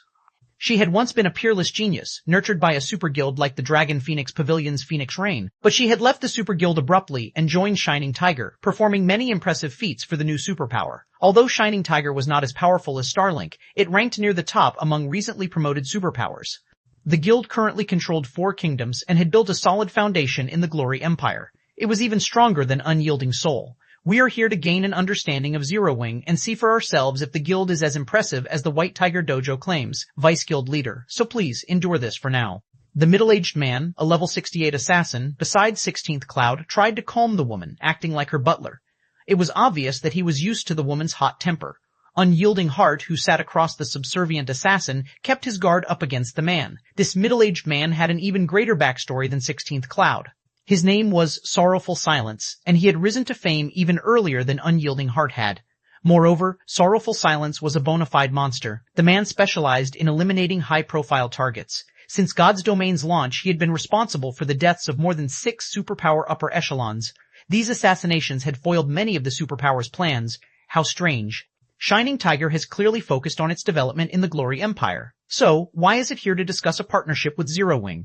Initially, Unyielding Heart had been a little surprised to find 16th Cloud and Sorrowful Silence in Zero Wing's residence. Is Zero Wing already allied with Shining Tiger in secret? Although Shining Tiger had only recently become a superpower and had begun its development in God's Domain much later than Starlink had, it hadn't developed any slower than Starlink. Shining Tiger even had the support of the Radiant Corporation, an international corporation. Like Blackwater, the Radiant Corporation specialized in the fighting and security industries. Hence, Radiant had no lack of expert players and an advantage over its competition. If the Radiant Corporation hadn't waited so long to join God's Domain, Shining Tiger would have likely risen to rival Starlink and Blackwater by now. While Unyielding Heart wondered about the other guild's presence here, 16th Cloud returned to her seat, no longer making a fuss. I know. I was just saying, 16th Cloud grumbled. She didn't have a great opinion of Zero Wing, which had neither a background nor any supporters. Since she had originally been a member of a super guild, she was very familiar with how powerful superpowers were. Although Zero Wing had made a name for itself by defeating the superpower's joint army, that didn't prove anything. Zero Wing had simply accomplished the feat by relying on some fortuitous opportunity. Such opportunities appeared randomly and were available to everyone. Throughout the virtual gaming world's long history, many guilds like Zero Wing had risen to great heights due to fortuitous opportunities, but very few had eventually become super first-rate guilds or super guilds. In 16th Cloud's opinion, Zero Wing was little more than a lottery winner. It was nothing compared to families with wealthy histories. If the White Tiger Dojo hadn't boasted of Zero Wing's amazing skills when nurturing experts, her guild wouldn't have sent her here, much less decided to approach Zero Wing for a partnership. Not long after 16th Cloud's tantrum came to an end, the various representatives calmed as they followed Aqua Rose toward White River City's teleportation hall. At the same time, Gentle Snow led her visitors toward the city from the distant Black Dragon Empire. Suddenly, several hundred powers representatives gathered in Dark Knight City, causing a commotion that spread throughout the Dark Knight Empire. 27CD off the charts. Chapter 27TD off the charts. Amazing. Why have so many guilds gathered in Dark Knight City? They must be here for the same reason as those adventurer teams that showed up earlier, to discuss an alliance with Zero Wing. Zero Wing sure is impressive. If it allies with so many guilds, not even Starlink could afford to target Zero Wing rashly. That's not all. Do you see those people wearing Shining Tiger's guild emblem?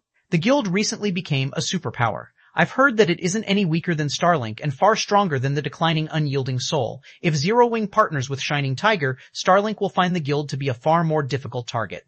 If that happens, and Zero Wing really intends to develop in the Dark Knight Empire, we're going to see a massive war erupt.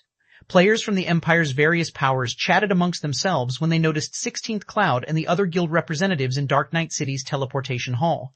Many of them could already imagine the battle between the Dark Knight Empire's countless guilds. Players like them wanted nothing more than that outcome. Heroes only emerged when there was trouble. No player or power dared to act up in the Empire while Starlink was in control, and most conflicts were limited to small skirmishes. Starlink would jump to quash any larger fights, and because of this, expert players struggled to make a name for themselves within the Dark Knight Empire. Of course, everyone paid more attention to Shining Tiger's presence than the potential turbulence. If Shining Tiger and Zero Wing agreed to an alliance, Zero Wing would have the capital to develop in the Dark Knight Empire. Partnering with Dark Knight City's other guilds wouldn't help the guild much in this matter, and no one even bothered to take into account the Secret Pavilion or Unyielding Soul. Unyielding Soul had constantly fought Starlink in the Empire, so whether or not it allied with Zero Wing, its situation wouldn't change. Furthermore, Unyielding Soul had already begun to decline. As a famous transcendental power, the Secret Pavilion wouldn't involve itself in the struggle between God's domain's various powers. It focused solely on its business and finances. The potential profits that were at stake were the only reason that the Secret Pavilion had sided with Zero Wing in the battle for Stone Forest City. However, Shining Tiger was a different story. Shining Tiger was a foreign superpower to the Dark Knight Empire, and if it were dragged into the Empire's struggles, the resulting power shift would be significant. So, this is Starlink's main headquarters. These players' average standards are quite high. They're almost a match for those in the Glory Empire. I see now how Starlink has developed so quickly, 16th Cloud commented as she briefly evaluated the players in the teleportation hall. If Zero Wing intends to battle Starlink to the bitter end, we'll have to reevaluate our interest in an alliance. Overall, the Glory Empire was stronger than the Dark Knight Empire, and although the former didn't have a God Mode regional dungeon nearby, it had quite a few Asura Mode regional dungeons. These dungeons were more than enough for Shining Tiger's needs. The guild wasn't hard-pressed to secure the Bottomless Abyss's resources. If the guild elders hadn't expressed their slight interest in the Bottomless Abyss and White Tiger Dojo hadn't made such a strong recommendation, Shining Tiger wouldn't have been interested in Zero Wing in the least. Indeed, these players are certainly high quality. Obtaining fresh blood should be quite easy for Starlink. Including its possession of that item, its development speed should be astounding, Sorrowful Silence said as he nodded in agreement. However, since we are here, we should pay Stone Forest City a visit. Superpowers typically avoided provoking each other. Even if they had to do so, they weighed the potential benefits and costs before acting. Naturally, Shining Tiger wouldn't agree to challenge Starlink just for a particular grinding spot that it didn't even need. Of course, we will need a proper explanation for the guild elders after all. 16th Cloud nodded. As Dark Knight City's players watched, 16th Cloud and the other guild representatives teleported to an NPC town nearest to the ancient undead country. Following Aqua Rose, the group crossed one neutral map after another. As their escort, Zero Wing's main force dealt with any monsters in their way. The main force members' performance surprised the various representatives. Once they had entered the ancient undead country, Zero Wing's main force had eliminated the level 60+ Great Lords they had encountered as easily as if they were chopping vegetables. Aqua Rose and Gentle Snow's performances were particularly eye-catching. Each of the women single-handedly took on several level 65 Great Lords at once, maintaining their upper hand in the battles. Only level 65 Grand Lords had proven strong enough to make Gentle Snow struggle. The various guild representatives were utterly astonished by these players' basic attributes. Aren't Gentle Snow's basic attributes a little too high? Not even our guild's chief berserker is quite as strong, 16th Cloud commented as she watched the woman in question tank a level 65 Grand Lord by herself. Although berserkers were famed for their strength, this was the first time 16th Cloud had seen a berserker that could solo tank a Grand Lord. Her basic attributes aren't her only powerful quality. I doubt I'd even be a match for her in a frontal confrontation, Sorrowful Silence said solemnly. Is she that strong?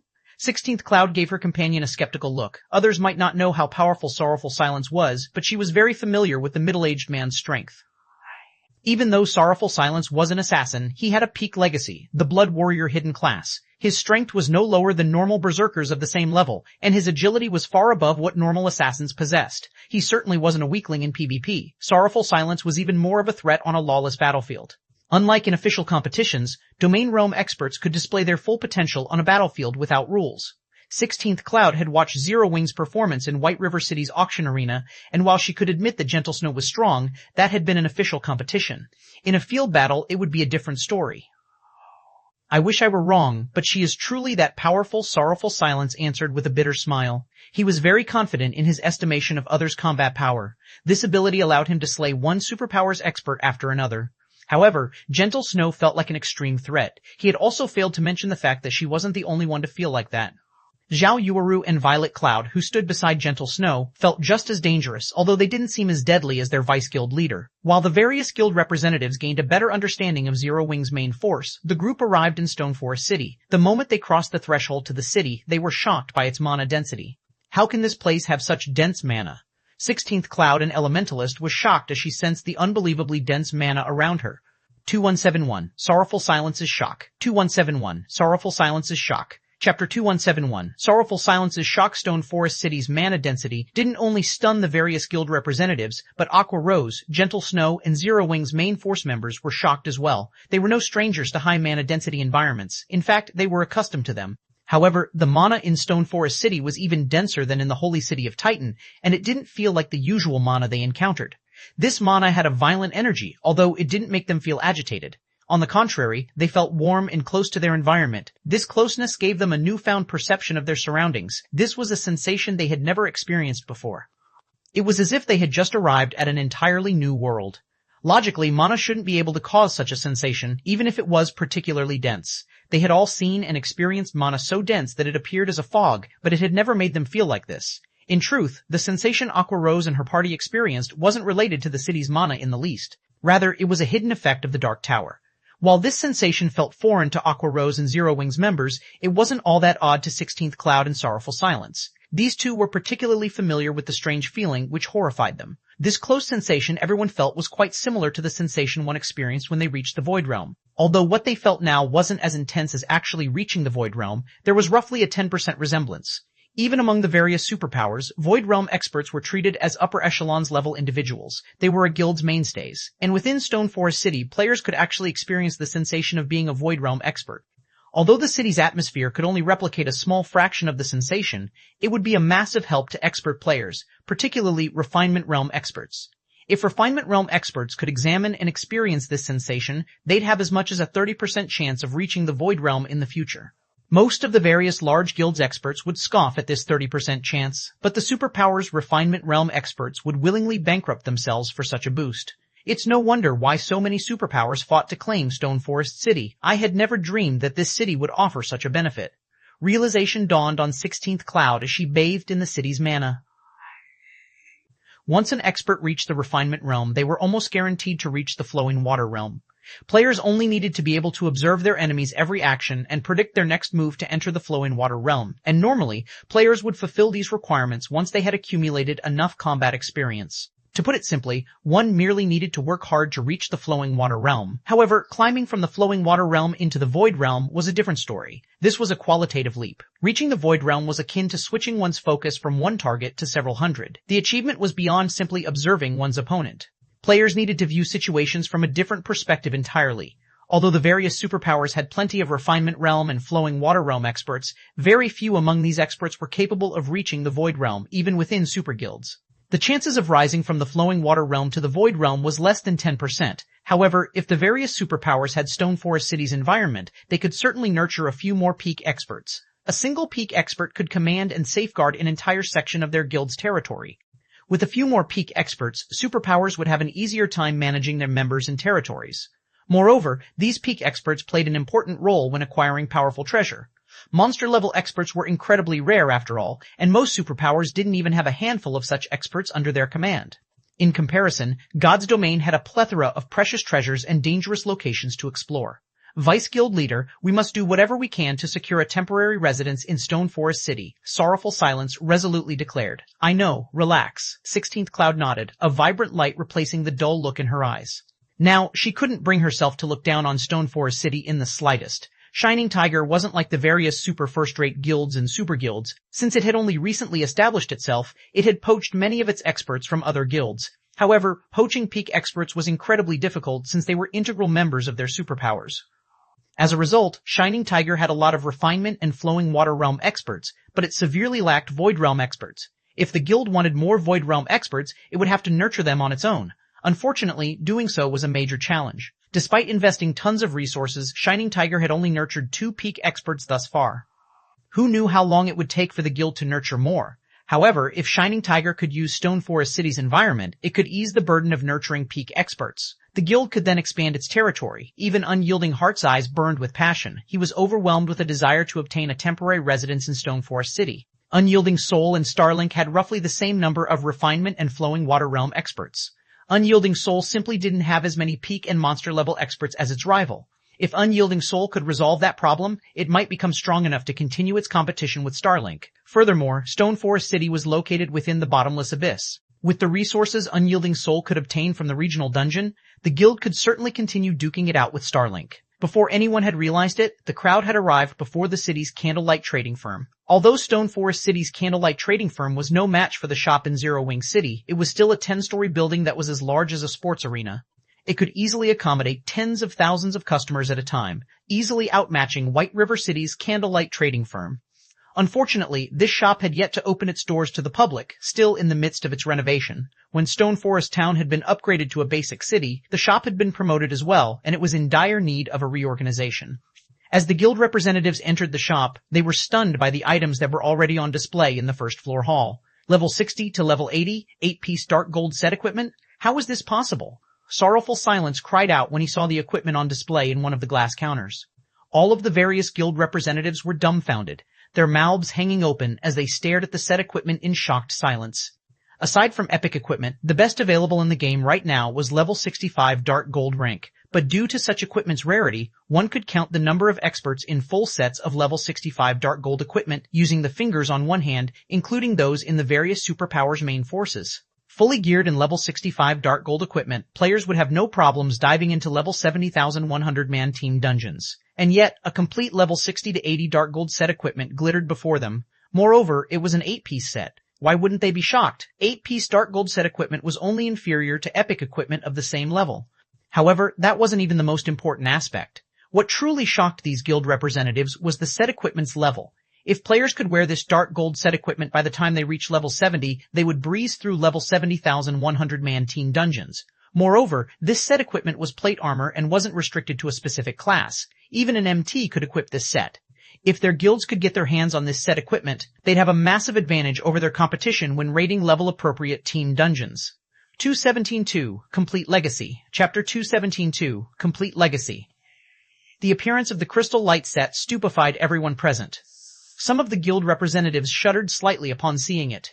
While the various powers were still vying for level 65 dark gold set equipment, Zero Wing had already obtained an entire set of level 60 to level 80, 8-piece dark gold set equipment. With such a frightening advantage, everyone could imagine how much of a lead Zero Wing would have when it came to raiding team dungeons. In fact, before level 80, Zero Wing would be able to steadily secure its position as the overlord of the bottomless abyss. Moreover, this still wasn't the most horrifying part. It might be fine if Zero Wing only had one crystal light set, but there were currently 3 crystal light sets in all on display inside the first floor hall. This meant that Zero Wing could obtain more crystal light sets. The impact of one person equipped in dark gold set equipment and that of an entire team equipped with it were as different as heaven and earth. No matter how powerful an individual player was, there was a limit to how much they could contribute inside a team dungeon. However, if every player in the team was equipped with such equipment, the team's overall performance would skyrocket. After all, the main impediment most powers faced in raiding a team dungeon was their inadequate equipment standards. This was especially true for the various superpowers. So long as the superpowers teams met the required equipment standards, raiding team dungeons would be a piece of cake for them. It's no wonder Zero Wing dares to provoke Starlink. It seems Zero Wing isn't all bark after all. 16th Cloud's eyes glowed brightly as she looked at the crystal light sets on display. If Shining Tiger could secure a temporary residence in Stone Forest City, in addition to the crystal light set, she believed that it wouldn't be long before Shining Tiger developed into the number 2 power of the Glory Empire, second only to King's Return. After everyone was done admiring the crystal light sets, Aqua Rose and Gentle Snow led the crowd to the shop's top floor reception room, where Shi Feng had been waiting for quite some time now. Currently, Shi Feng wore a suit of pitch-black armor paired with a dark gray cape. When the various guild representatives saw Shi Feng's figure through the open doors, they found that he gave off a very plain and approachable feeling, without even the slightest tinge of strength. He also did not act haughty the way overlords of kingdoms generally did. However, the instant everyone set foot inside the room, they immediately realized that they were mistaken in their assumptions of Shi Feng. Terribly mistaken. Sorrowful Silence even gasped involuntarily when he stepped into the room. Monster? This word simultaneously appeared in everyone's mind. The various guild representatives reacted this way because the moment they stepped into the room, a horrifying pressure had assaulted their bodies. Moreover, this pressure didn't originate just from a difference in basic attributes, but also a massive difference in life ratings. At this moment, everyone's gut instincts were blaring their imminent death. It was as if the person sitting before them wasn't a player at all, but a living demon king instead. Didn't they say that Black Flame is only a domain realm expert? How is he so powerful? 16th Cloud's complexion turned indescribably grim as she looked at Shi Feng, who currently sat in the room's seat of honor. She had been nurtured by a super guild, so she had seen many monster-level experts before. Although her current self had yet to reach the domain realm, she was very confident of putting up a fight against an actual domain realm expert. However, when she stood before Shi Feng, she actually felt helpless. When she imagined getting attacked by an expert like Shi Feng out in the fields, her scalp immediately turned numb. Welcome to Stoneforest City. Let me introduce myself. I am Zero Wing's guild leader, Black Flame, Shi Feng said. When he saw the various guild representatives' darkened expressions, particularly 16th Cloud's and Sorrowful Silence's grim expressions, he felt very satisfied with himself. In reality, he wasn't as powerful as everyone thought. The reason why everyone was having such a misconception about him was simply the side effects caused by Demon God's Phantom. After Demon God's Phantom's duration ended, he would continue exuding divine might for the next 12 hours. When monsters were subjected to this divine might, they would instinctively run away from him. In return, however, his body would be suppressed to a mortal state, his combat power reduced drastically. Of course, unless players fought him, they would not be able to tell that he was actually incredibly weak right now. They would only be frightened by the divine might he exuded. Meanwhile, after Shi Feng introduced himself, everyone present, particularly Shining Tiger's 16th Cloud and Sorrowful Silence, no longer dared look down on Zero Wing even in the slightest. The current Zero Wing might lack peak experts in capital, but its growth potential was extremely frightening. Not to mention, there was even an expert like Shi Feng protecting it.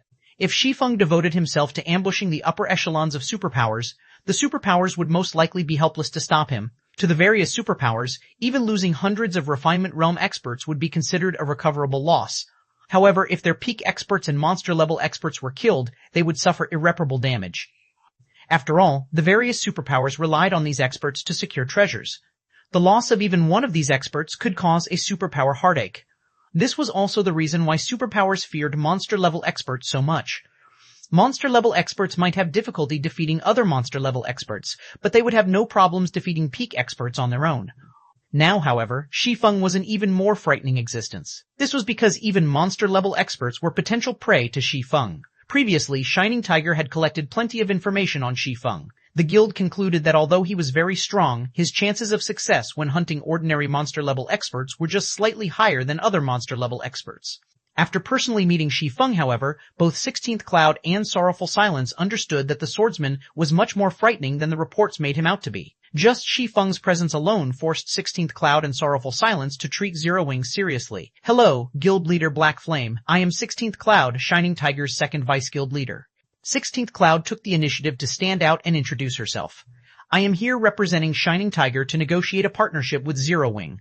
Our demands are not very high. We just want one temporary residence in Stoneforest City. As for coins and resources, we are willing to pay so long as the price is reasonable. We can even provide Zero Wing with a complete refinement realm legacy. The various first-rate guild representatives present could not help but gasp at 16th Cloud's words. Even Unyielding Heart, who had taken a seat in a corner of the room, twitched slightly, never having thought that Shining Tiger would be willing to pay such a price.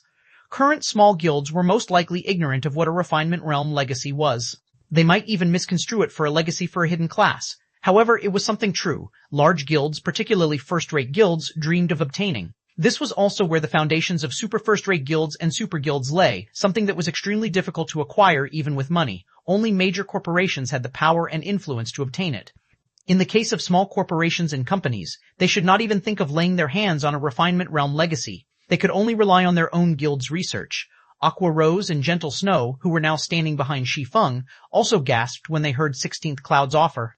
Previously, the fact that Unyielding Soul had volunteered to share a portion of its Realms of Refinement training resources with Zero Wing was already plenty amazing. In fact, Aqua Rose and Gentle Snow had felt ecstatic over the matter. Now, however, Shining Tiger was even more amazing. It was actually offering to provide Zero Wing with a complete Refinement Realm legacy. In other words, Shining Tiger was willing to give Zero Wing the training data necessary to turn ordinary experts into Refinement Realm experts. Now, the Zero Wing experts who did not get a chance to experience the Secret Pavilions or Unyielding Souls training system would no longer have to train themselves blindly. They, too, would get to undergo systematic training. With this, their chances of becoming Refinement Realm experts would increase substantially. Of course, there were many methods for players to reach the Refinement Realm, some simple and others difficult. However, regardless of the efficiency of the training data Shining Tiger provided, the amount of help the data would provide Zero Wing was something that could not be measured with money. It seems that one of the temporary resident slots is going to end up with Shining Tiger.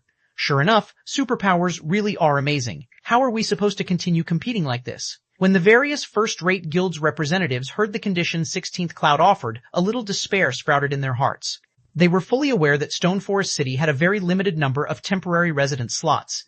Meanwhile, to the current Zero Wing, nothing would be more attractive than a complete Refinement Realm legacy. In comparison, the shops and treasures their guilds could offer were most likely insignificant in Zero Wing's eyes. Vice Guild Leader Cloud, your offer is indeed very tempting, Shi Feng said. He too was very surprised by 16th Cloud's offer. In the next moment, however, he shook his head and added, still, that isn't what Zero Wing wants. What do you want then? 16th Cloud asked as she stared at Shi Feng incredulously. A complete Refinement Realm legacy was a priceless treasure to any first-rate guild. Some first-rate guilds would even do everything they could to get their hands on one, because only by obtaining a Refinement Realm legacy would they have the means to become a super first-rate guild. Without it, a first-rate guild had no business talking about becoming a super first-rate guild. Now, however, Zero Wing was actually rejecting this legacy. She simply couldn't figure out what could be more important to Zero Wing than a Refinement Realm legacy. I don't want much. I just want you to join Zero Wing's newly established Candlelight Chamber of Commerce, Shi Feng replied calmly. 217.3 Candlelight Chamber of Commerce. Chapter 217.3 Candlelight Chamber of Commerce. Join the Candlelight Chamber of Commerce. Upon hearing Shi Feng's words, everyone present stared at him in astonishment, never having thought that the requirement would be so simple. They all knew very clearly what a Chamber of Commerce in the virtual gaming world represented. It was an organization where members shared sales connections with each other for mutual benefit. However, whether one could actually benefit from this method of cooperation would still depend on the members' capabilities. If one sold excellent merchandise, they would naturally be able to make more money.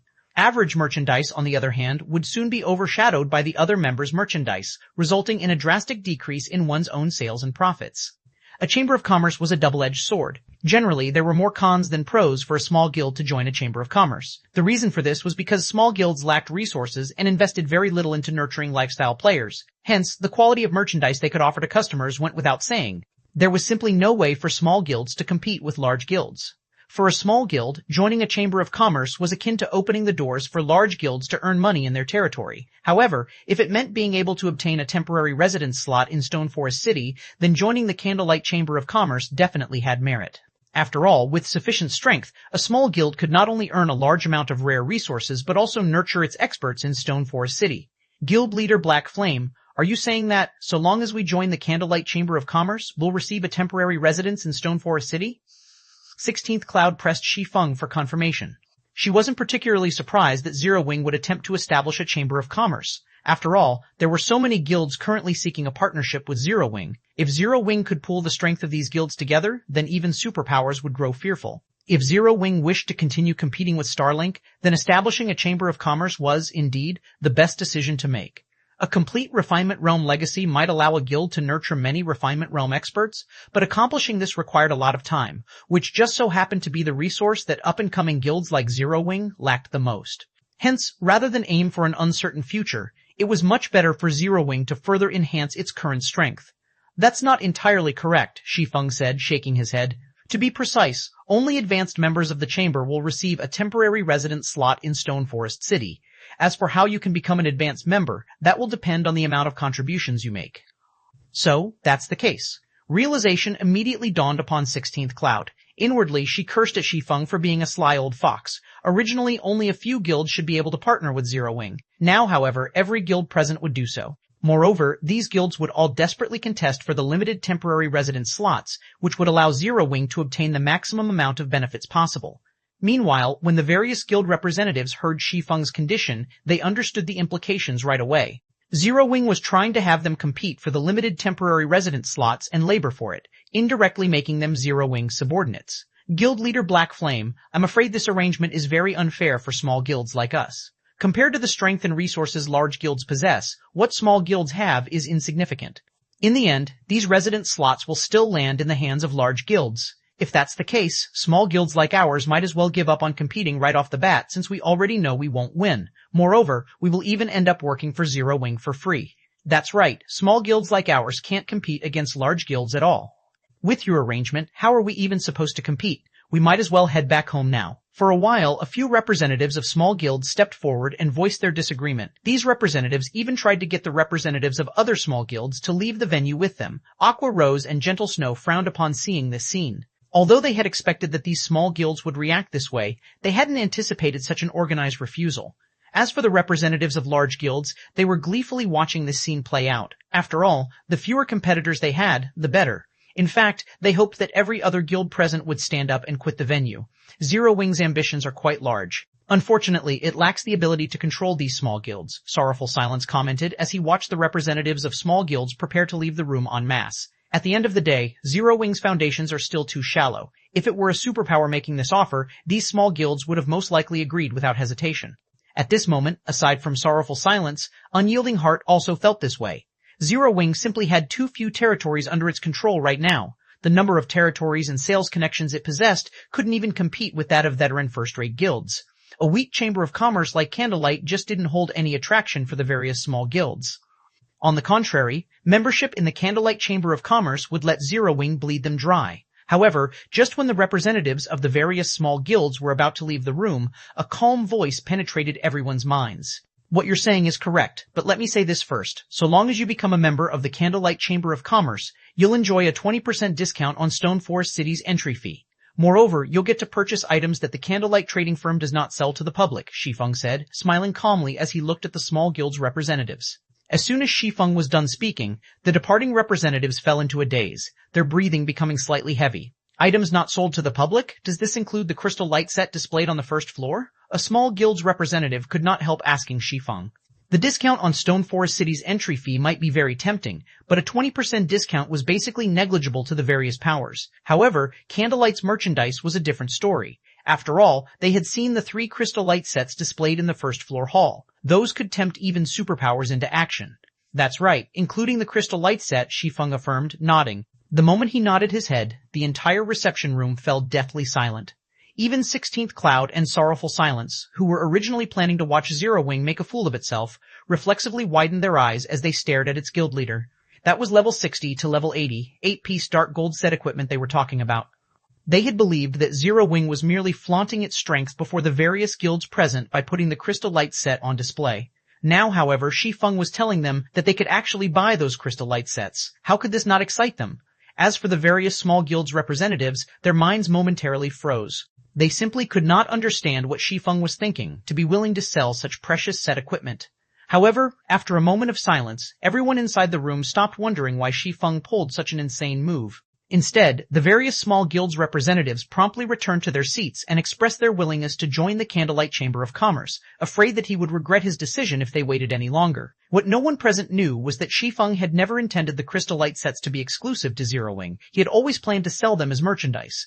This was because, as players continued leveling up, the crystal light set would quickly fall obsolete, uncompetitive with epic items. Hence, he naturally had to sell the set while it was still valuable, converting it into coins and resources for Zero Wing's development. The various small guilds present eagerly applied to join the Candlelight Chamber of Commerce, their eagerness surpassing even that of the large guilds present. Zero Wing is really ruthless, actually offering to give away set equipment like the crystal light set just to attract these small guilds. Sorrowful Silence marveled at Shi Feng's generosity. In Zero Wing's shoes, Shining Tiger would never choose to sell the crystal light set to others. No pain, no gain. While it might seem as if Zero Wing gave up a huge advantage by selling the crystal light set, Zero Wing obtained the strength and sales connections of more than 100 guilds in return, 16th Cloud said when she saw the eagerness of the guild representatives around her. Meanwhile, now that Zero Wing has gained such strength and connections, the various superpowers will have to think twice before targeting Zero Wing in the feudo. At this point, 16th Cloud could already foresee the appearance of another powerhouse in God's domain. 2007-4 Frightening Stone Forest City. Chapter 2007-4 Frightening Stone Forest City. Within the magnificent reception room, Shi Feng began to sign contracts with the various guild representatives. Any guild that joined the Candlelight Chamber of Commerce would qualify to participate in the auction for the Crystal Light sets, which would take place once every 3 days. Candlelight would offer 3 to 5 sets in each auction session, and the guilds would only be allowed to win a single bid. In addition, the Candlelight trading firm would offer other precious items, such as exotic stamina potions, stamina gemstones, advanced mana armor kits, rare master potions, and more. Each member of the chamber could even earn the rights to purchase miniature ballistas, depending on their contributions to the chamber. With this revelation, every guild representative was ecstatic, especially those from the various small guilds. At this point, obtaining a temporary residence in Stone Forest City didn't matter much compared to the items Zero Wing was willing to sell. After 3 short hours, the Candlelight Chamber of Commerce had nearly 200 members, and Zero Wing had secured a massive alliance. Among these guilds, Shining Tiger and Unyielding Soul had instantly become advanced members. Both guilds had presented an offer that Shi Feng couldn't refuse. Not only had Shining Tiger offered to open 2 Kingdoms markets to the Candlelight Chamber of Commerce, but it had also agreed to give Zero Wing the complete Refinement Realm legacy and a large stock of special materials. In addition, Shining Tiger had promised to fight alongside Zero Wing to protect Stone Forest City. Although Unyielding Soul had only given the chamber access to a single Kingdoms market and a portion of the Dark Knight Empires, it had offered to provide some of the training data it had gained from its Flowing Water Realm experts. Furthermore, it had agreed to supply training facilities and energy resources, in addition to 10 unlimited training slots for Refinement Realm experts in its training system, which would allow these players to earn the experience necessary to reach the Flowing Water Realm quickly. The unlimited training slots Unyielding Soul had offered weren't like those from the Secret Pavilion. Zero Wing's members would be free to fight any Refinement Realm or Flowing Water Realm expert they desired, and they could do so without limit. On the other hand, Zero Wing's members had to earn points in the Secret Pavilion's training system, which they would have to spend to train against their desired experts. Of course, the Secret Pavilion had chosen this approach because of the high cost of doing otherwise. Not only was high-level energy extremely rare, but it was also quite versatile, useful in many aspects. As a result, it was strictly regulated. Even international corporations could only acquire limited amounts of high-level energy, and simulating expert players required a lot of it. The more powerful an expert was, the more energy a system would need to mimic them. Even the Secret Pavilion could only afford for a select few talented members to use the system. If Unyielding Soul hadn't been so desperate to secure a temporary residence in Stone Forest City, it would never have offered 10 unlimited training slots to Zero Wing. Of course, Unyielding Soul could only afford this offer because Zero Wing had too few experts that could actually use their training slots, especially when challenging Flowing Water and Void Realm experts. Zero Wing wasn't even a match for ordinary superpowers in this regard. Although Shi Feng knew that Unyielding Soul was taking advantage of him, he didn't mind. Many of Zero Wing's experts, including Aqua Rose, Gentle Snow, Fire Dance, Violet Cloud, Shadow Sword, Flying Shadow, Alluring Summer, and Cola, were stuck in the Refinement Realm. However, their failure to progress wasn't due to a lack of talent, but a lack of combat experience. They weren't like Shi Feng, who had accumulated an abundance of combat experience in God's domain. If Shi Feng hadn't retained his memories from his previous life, he would never have been able to jump from the Refinement Realm to the Flowing Water Realm so smoothly. If Aqua Rose and her companions trained with Unyielding Soul's system, Shi Feng was confident that it wouldn't be long before they became Flowing Water Realm experts. Then, they'd be able to help Zero Wing far more than ever before. Overall, the 10 unlimited training slots Unyielding Soul had offered were even more valuable than Shining Tiger's complete Refinement Realm legacy.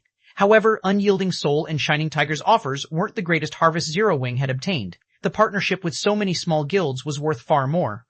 With these small guilds in the Candlelight Chamber of Commerce, Candlelight had gained access to the markets in 12 kingdoms and 3 empires. Although these small guilds couldn't offer quite as much access as Unyielding Soul and Shining Tiger, it was more than enough for the Candlelight trading firm for now. Zero Wing even surpassed ordinary superpowers in terms of sales connections after this deal. The various superpowers would have to think twice before trying to assault Zero Wing's financial prowess now. Starlink's economic hindrance had only been so successful due to Zero Wing's limited range of influence. As a result, Zero Wing's shops had been easy targets. However, now that Zero Wing could reach across over a dozen kingdoms and empires, not even superpowers could hamper its financial development. Moreover, Zero Wing would have a much easier time collecting materials now. With a single word, the guild could acquire a stockpile of whatever material it needed, as long as it wasn't a super rare material. This would be a great help to the Candlelight trading firm. Once Shi Feng had signed all of the contracts with these guilds' representatives, he left the rest to Aqua Rose and Gentle Snow. He then returned his focus to managing Stone Forest City's construction and recruiting NPC soldiers. Although Stone Forest City had been open for less than a day, more than 1 million Pretmian players had surged into the city. If not for the bottomless abyss's harsh environment and the difficulty of traversing the dungeon, the city's player population would likely have been more than 5 times that. However, the 1,000 plus visitors had earned Shi Feng a fortune. It's no wonder why the guilds that had established cities in the bottomless abyss had developed so quickly in the past. Shi Feng was astonished when he saw the income Stone Forest City had generated thus far. By charging each player 4 silver per entry, Stone Forest City had netted 51,204 gold in entry fees alone. There was also the income from the battle arena and auction house to take into account. Even though players couldn't yet shop at the Candlelight Trading Firm, the city would earn more than 100,000 gold per day. Not even top-ranked first-rate guilds saw so much profit in a day. This was only the beginning. As more players visited Stone Forest City, Zero Wing could earn more than 200,000 gold every day from the city. Even after deducting the Secret Pavilion shares, ordinary superpowers would count their blessings if they had 200,000 gold in liquid funds, but Stone Forest City had the potential to earn far more than that in the future. Any ordinary superpower that wanted to target Zero Wing in a war of attrition would only regret the decision. Naturally, the guild's debts, such as that for Silverwing Town's airport, were no longer a problem. The sudden influx of so much money gave Shi Feng the freedom to consider plans he hadn't been able to attempt due to a lack of funds. For example, he could finally retaliate against Starlink on the Dark Knight Empire's market, while also developing the Lost Town and Silverwing Town. Usually, insufficient player populations and popularity were the greatest problems a guild faced when developing its towns, but neither was an issue for Zero Wing. Rather, Zero Wing struggled with needing enough funding to develop its towns. Shi Feng used the money Stone Forest City had earned so far to construct shops, hotels, restaurants, bars, smithies, and private housing within the city. Recruiting NPC soldiers wasn't an issue either, and he was able to gear them all in sets of fine gold equipment. Now, even a random Tier 2 NPC soldier in the city could slay a Tier 2 expert. Even peak experts would have to think twice before committing a crime in Stone Forest City. Shi Feng didn't bother to gear his NPCs in dark gold equipment due to the whopping 1,500 gold cost. He could only afford to give 10 Tier 2 NPCs with the highest growth potential dark gold ranked items. In a one-on-one fight, even monster-level experts would have to flee from these NPCs. If 3 or 4 of these Tier 2 NPCs surrounded an offending monster-level expert, that expert would be doomed. While Shi Feng focused on Stone Forest City's development, news of the Candlelight Chamber of Commerce spread to God's Domain's various powers, causing a commotion throughout the game. 2175 Times Have Changed. Chapter 2175, Times Have Changed. Black Dragon Empire, Black Dragon City. Many players explored the city's prosperous central district. A 60-meter-tall guild hall, one of the most iconic buildings within the district, sat in its core. This was the Dragon Phoenix Pavilion's status symbol in the Black Dragon Empire. More than 10,000 players came and went from the guild hall, many there to apply for the Dragon Phoenix Pavilion's recruitment test. Even the weakest of these players was level 64 and wore a full set of level 60 secret silver equipment. Level 65 experts had even shown up, fully geared in level 65 secret silver equipment.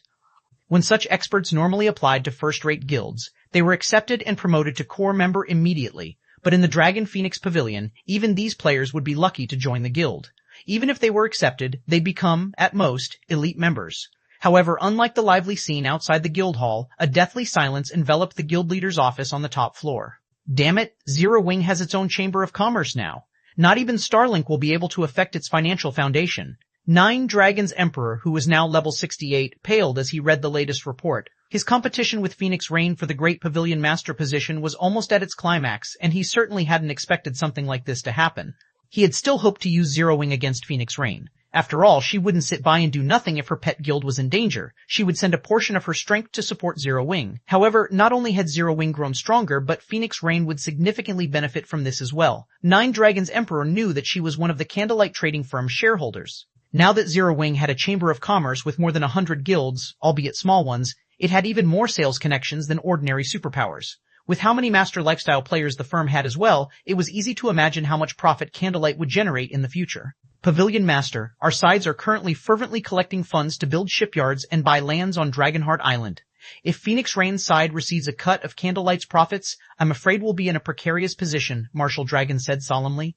I know that. I truly hadn't expected an ant like Zero Wing to develop to this extent. 9 Dragons Emperor frowned again at the report regarding Zero Wing, overwhelmed with regret. Had he known that Zero Wing could become so powerful, he would have done everything in his power to crush the guild in its infancy. Those small guilds have just signed a contract with the Candlelight Chamber of Commerce. They haven't actually begun to work with Zero Wing yet.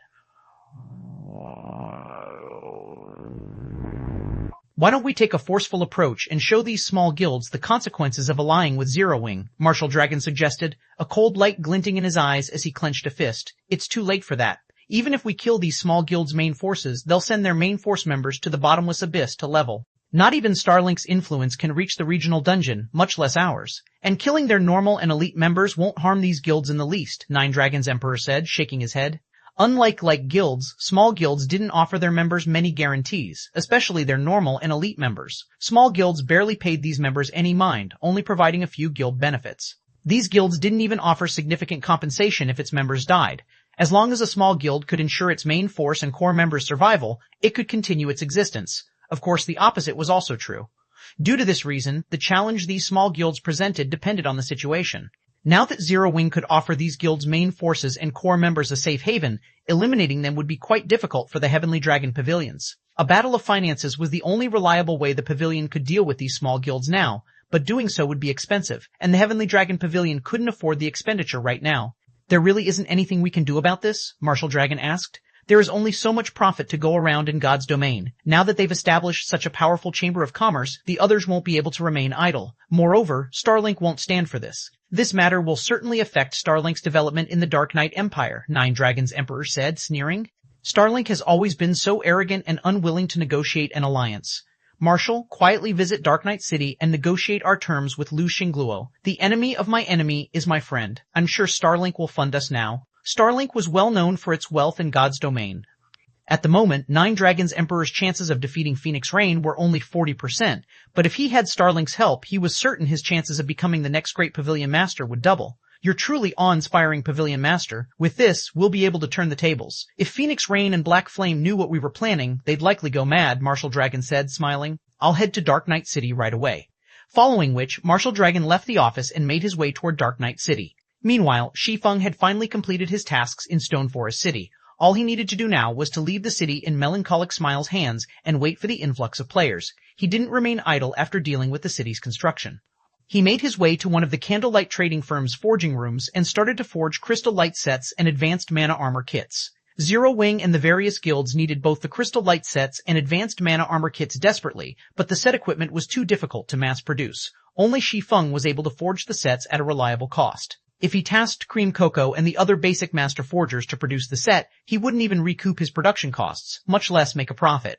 Shi Feng spent more than 4 days in the forging room and forged 26 crystal light sets and over 1,300 advanced mana armor kits. Not only had he earned a ton of forging proficiency during the past few days, but he had also gained enough EXP to hit level 77. Meanwhile, Stone Forest City's player population had skyrocketed, crossing the 3,000 threshold already. After deducting the city's operational costs, Zero Wing had made over 100,000 gold in pure profit from Stone Forest City alone. Stone Forest City's income surpassed that of Zero Wing City and Silver Wing Town by multiple times. Not only could Zero Wing afford to pay off all of its debt, but it could also set aside a fortune in savings. However, what had Shi Feng truly ecstatic was the leveling speed of his guild's core members. Maybe it was because the Bottomless Abyss was a God Mode regional dungeon, but over the past 4 days, most of Zero Wing's core members had reached level 68, some had even risen to level 70. Even Superpower's peak experts were just reaching this level by now. The core members' combat standards had rapidly improved as well thanks to the complete Refinement Realm legacy Shining Tiger had provided. Although Fierce Snake was the only one of them to reach the Refinement Realm thus far, more than a dozen core members had reached the half-step Refinement Realm. Their development speed was simply marvelous.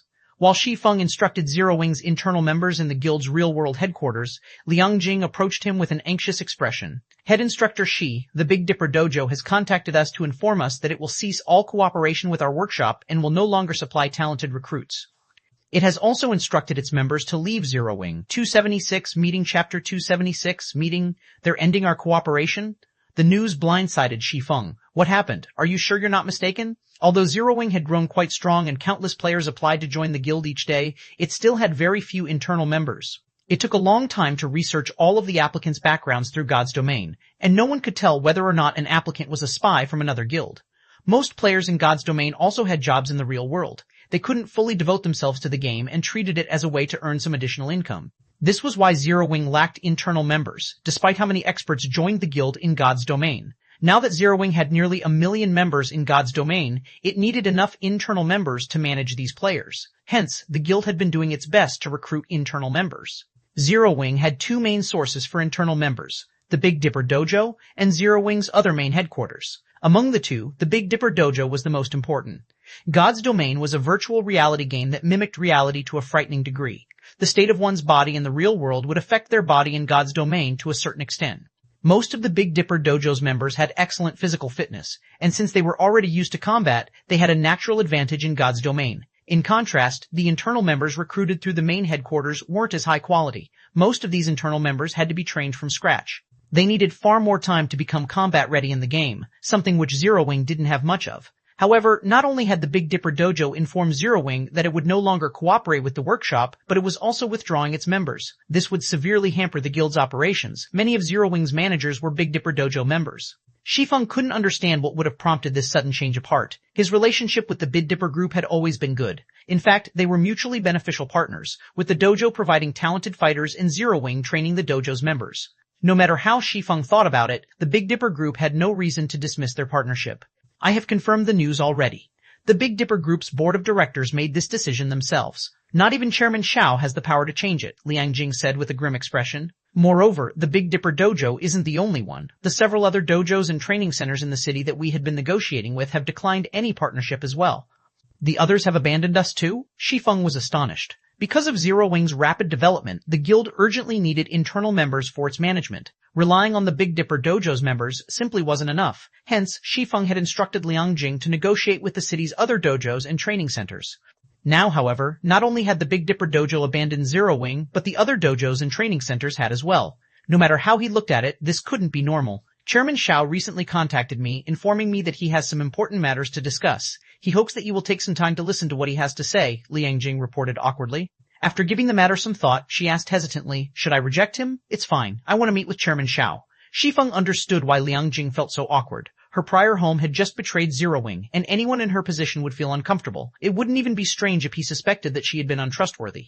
However, throughout his time working with Liang Jing, Shi Feng knew that she was more than just a capable manager. She was also consistently professional. Even Aqua Rose and Gentle Snow trusted her enough to give her important work. I'll make the arrangements right away, Liang Jing replied. When she realized that Shi Feng didn't treat her any differently than he normally did, she mentally released a held breath. She then contacted Xiao Yu to notify him of Shi Feng's decision. Liang Jing and Xiao Yu quickly decided on the time and place for their meeting. They would discuss matters in the Redstone restaurant, the most luxurious eatery in the city. Shi Feng was a little surprised to hear that he'd sit down with Chairman Xiao there.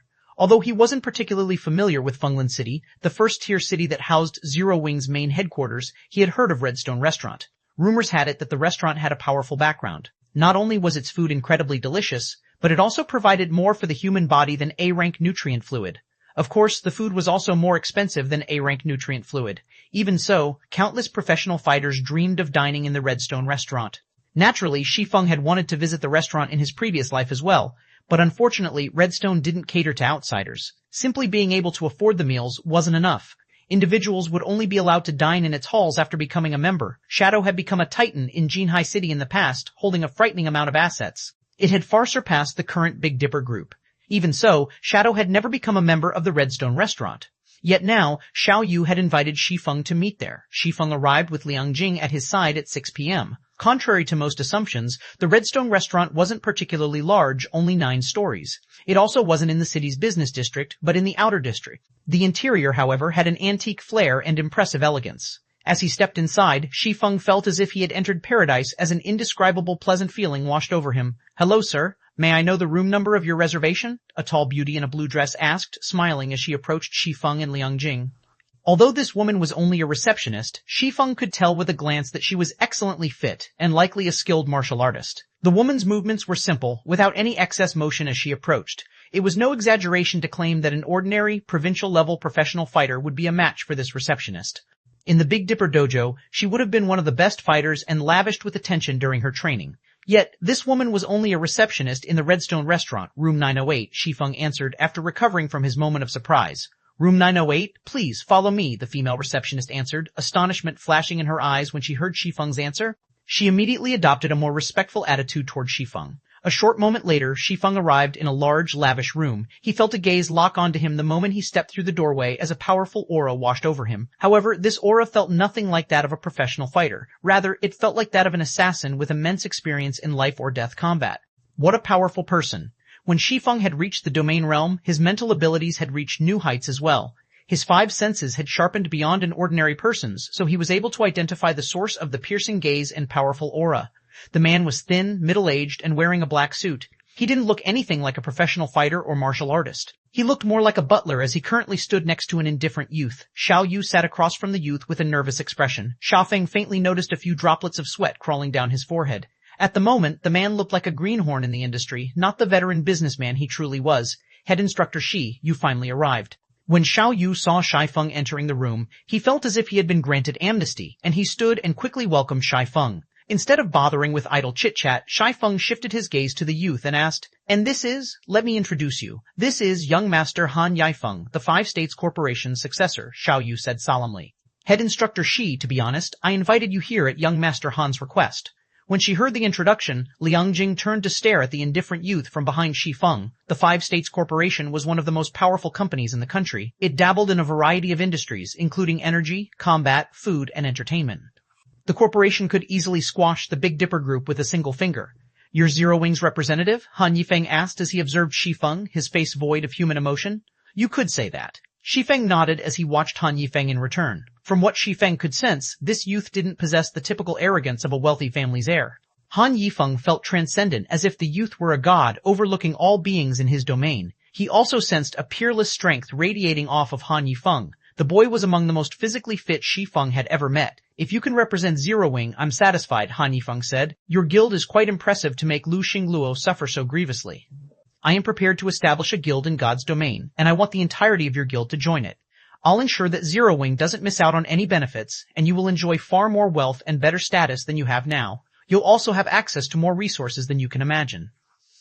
"And what happens if I say no?" Shi Feng asked humbly. 217.7 Clash. In reality, Chapter 217.17.7 Clash in reality. The moment Shi Feng finished his question, the temperature in the room seemed to plummet. Even Xiao Yu, who had fought in business for so many years, stared at Shi Feng in horror. "It's over. Everything's over now." Xiao Yu felt as if the sky were crumbling down around him. Through Liang Jing, he had learned about some of Zero Wing's accomplishments. He knew that Zero Wing had ties with a few major corporations, and that it had even met with these corporations' upper echelons.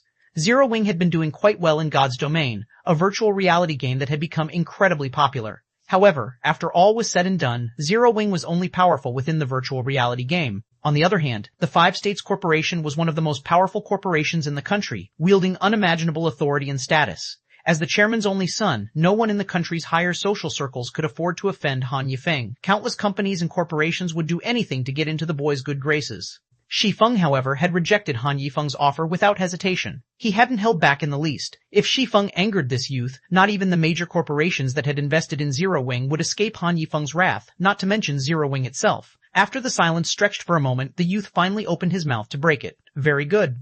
As expected of the person that has made Lu Xingluo so miserable." Contrary to Xiao Yu's expectations, Han Yifeng hadn't reacted in rage or disdain. The youth remained strangely calm, as if this matter had nothing to do with him. "Since that is the case, let's forget about this matter altogether. However, I have to warn you that the Starline Corporation isn't an easy foe. Lu Xingluo has already begun to use his connections against your guild. I'm sure you've noticed, but this is only the beginning. God's domain is involved in far more than you could possibly imagine, and Zero Wing has begun to touch upon too many people's interests. Without sufficient backing, you'd best be careful." Following which, Han Yifeng glanced at the thin man beside him. The thin man then promptly revealed a card and handed it to Shi Feng. "This is my card. If a day comes when you change your mind, you can contact me," Han Yifeng said, his voice just as void of emotion as it had been during their introduction. Xiao Yu was surprised to see Han Yifeng offer Shi Feng his card. He had never realized that the youth viewed Zero Wing so highly as to offer his card. To ordinary people, offering one's card had very little meaning, but for those of Han Yifeng's status, it was a sign of recognition. It meant that the receiver was allowed to contact the giver directly. Han Yifeng's status was on par with a dynasty's imperial prince. Even Xiao Yu, a company's chairman, didn't qualify to reach out to this youth. If Xiao Yu wished to speak with Han Yifeng, he'd have to make an appointment with his secretary. Moreover, whether or not Han Yifeng agreed to meet with him was an entirely different story. Shi Feng accepted Han Yifeng's card graciously. Even if they couldn't reach an agreement, a friendship was possible. Moreover, holding a person like Han Yifeng's card was the equivalent of securing a major customer. If Zero Wing had something valuable enough to sell in the future, it could do so with this contact. Moreover, Shi Feng could tell that Han Yifeng wasn't like the usual wealthy young masters. He certainly wasn't anything like Lu Xingluo. The youth felt inhuman. Throughout their discussion, Han Yifeng had remained absolutely calm and was in better physical shape than Shi Feng had ever seen. Even if he hadn't been the heir to the Five States Corporation, he would have had an extraordinary future. If he wanted to become a professional fighter, he'd easily make it to the international level. Not even an internal force expert like Lei Bao would be a match for Han Yifeng. If Han Yifeng continued to grow stronger, he could even claim the world championship. Following which, Han Yifeng and Shi Feng chatted about the situation in God's domain. Shi Feng then left the Redstone restaurant with Liang Jing and Xiao Yu. Once the trio left, only Han Yifeng and his middle-aged escort lingered in the room. "Young master, aren't you a little disappointed that Zero Wing refused to sell?" "If we pull a few strings, taking the guild wouldn't be difficult," the middle-aged man asked softly. "Zero Wing's foundations are impressive, but it faces too many challenges at the moment. If we try to take it by force or push the issue of purchasing it, Zero Wing will unravel. That wouldn't be beneficial to our entry into God's domain," Han Yifeng said, shaking his head. Moreover, Zero Wing isn't the only available option. Although Zero Wing has more of an advantage, the others have far fewer problems. Overall, they are a better match for our needs than Zero Wing. "If that is the case, why did you request to meet Zero Wing's representative, young master?" the middle-aged man asked. "I wanted to see its behavior and circumstances. I want to confirm whether or not Zero Wing can truly cause Starlink trouble," Han Yifeng said. "Young master, is there a need to concern yourself with a minor existence like Lu Xingluo?" the middle-aged man asked. "You don't understand. If it were only Lu Xingluo, Starlink wouldn't be a problem, but those behind him aren't easy to remove. I only hope that Zero Wing can buy me some more time." "If it proves up to the task, I'll have enough time to prepare," Han Yifeng explained, glancing at the man. Realization dawned on the butler. However, in the middle-aged man's opinion, Zero Wing will have more trouble making waves now that Lu Xingluo had used some of his connections. Since he had some understanding of management, he also knew that if Zero Wing didn't have enough trustworthy internal members to operate the guild, it would fall into ruin in the long run. Furthermore, Lu Xingluo had only begun to use his connections, yet Zero Wing was already in such great danger, the guild had no hope of surviving very long. Meanwhile, Xiao Yu had remained silent until the trio had moved into a limousine and left the Redstone restaurant. Turning to Shi Feng, he asked, "Head Instructor Shi, this is a rare opportunity. How could you reject his offer? The Five States Corporation's influence is extensive. Even the slightest of relationships with the corporation could help a company's value skyrocket. If the Zero Wing Workshop became a subordinate company, it could operate unhindered even in a first-tier city like Fenglin City. Even Starlink would struggle to take down Zero Wing. The Big Dipper Group dreamed of establishing in a first-tier city like Fenglin City, but it didn't even dare to imagine the freedom of moving without hindrance. Yet Shi Feng had declined such a golden opportunity. Moreover, Zero Wing's current position wasn't particularly optimistic. Due to Lu Xingluo's interference, no company or corporation had any interest in working with the guild. If this persisted, how would the workshop solidify its position in Fenglin City? Even Liang Jing began to worry as she sat quietly next to Shi Feng. She hadn't known the full story. Now that she knew that the Starline Corporation was responsible for the Big Dipper Group's abandonment, she understood the severity of the situation. Zero Wing truly stood on a precipice. Their current opponent fought in the real world, not in the game, and the power capital held in reality was no trivial matter. The Five States Corporation might be incredibly powerful, but Zero Wing isn't completely helpless without it. "The Starline Corporation can't just push my guild around," Shi Feng calmly replied. "Lu Xingluo wants to preview allying with any training centers or dojos. In that case, we'll open a dojo of our own." 217.8 Insane Shi Feng. Chapter 217.8 Insane Shi Feng. Open one of your own. Xiao Yu was a little taken aback and saw Shi Feng's idea as a little too immature.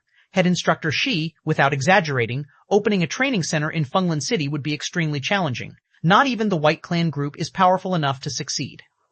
Establishing its own training center was a good idea for Zero Wing. At the very least, the workshop wouldn't need to rely on others. However, opening up a training center in this day and age was not an easy task. First, in this era of physical fitness, countless people had tried to capitalize on humanity's focus in this aspect and open training centers and dojos, and as a result, competition was fierce. Second, starting a new business required a massive amount of capital. Even ignoring venue costs, the latest training equipment cost a fortune. The state-of-the-art facilities were a minimum requirement for any training center or dojo in a first-tier city like Fenglin, but to attract more consumers, one would need nutrition and medical facilities. Without these basic amenities, nobody would join. The only reason the Big Dipper Group had earned its current status and fame in Jinhai City was its decision to follow the evolving trends early and its decades-long history. Just to open a training center or dojo in Jinhai City required a powerful corporation's full financial support. Naturally, one would need far more capital to open one in a first-tier city like Fenglin. Even the current Big Dipper Group would struggle to succeed. This was why the Big Dipper Group hadn't opened a branch in a first-tier city. Xiao Yu couldn't even imagine where Shi Feng would find the money necessary to open a training center here. He knew quite a bit about Zero Wing, and although it had the support of the White Clan group, which was slightly more generous than that from the Big Dipper Group, White Clan was already struggling to support Zero Wing's headquarters. How could it possibly afford to establish a training center in Fenglan City? Furthermore, the Starline Corporation had set its sights on the workshop. No financial group or corporation would dare to ally itself with or lend money to Zero Wing. Then, would you be interested in investing in Zero Wing, Chairman Xiao? Shi Feng asked, chuckling. He did not try to rebuke Xiao Yu's claim, quietly observing the man instead. Shi Feng was fully aware of how difficult it would be to open a training center. Aside from his inexperience in managing a training center, the required capital was indeed a massive issue. He had already spent all of the funding Phoenix Rain had invested in Zero Wing to secure Ouroboros' old training ground, although Phoenix Rain hadn't supplied her full investment yet. The funding she had given him was a deposit, which Zero Wing would slowly pay back through a portion of the rent from Stone Forest City's shops and virtual stores. If Zero Wing lost Stone Forest City, the guild would have to return the remaining funds. Xiao Yu, on the other hand, had years of experience with running a training center. If Shi Feng could enlist Xiao Yu's help, establishing a training center for Zero Wing would become much easier. You sure know how to ask, Xiao Yu replied after a moment of silence, smiling bitterly as he examined Shi Feng's serious expression. I have dreamed for many years of opening a training center in a first-tier city like Fenglan, but the Big Dipper Group isn't capable of doing so.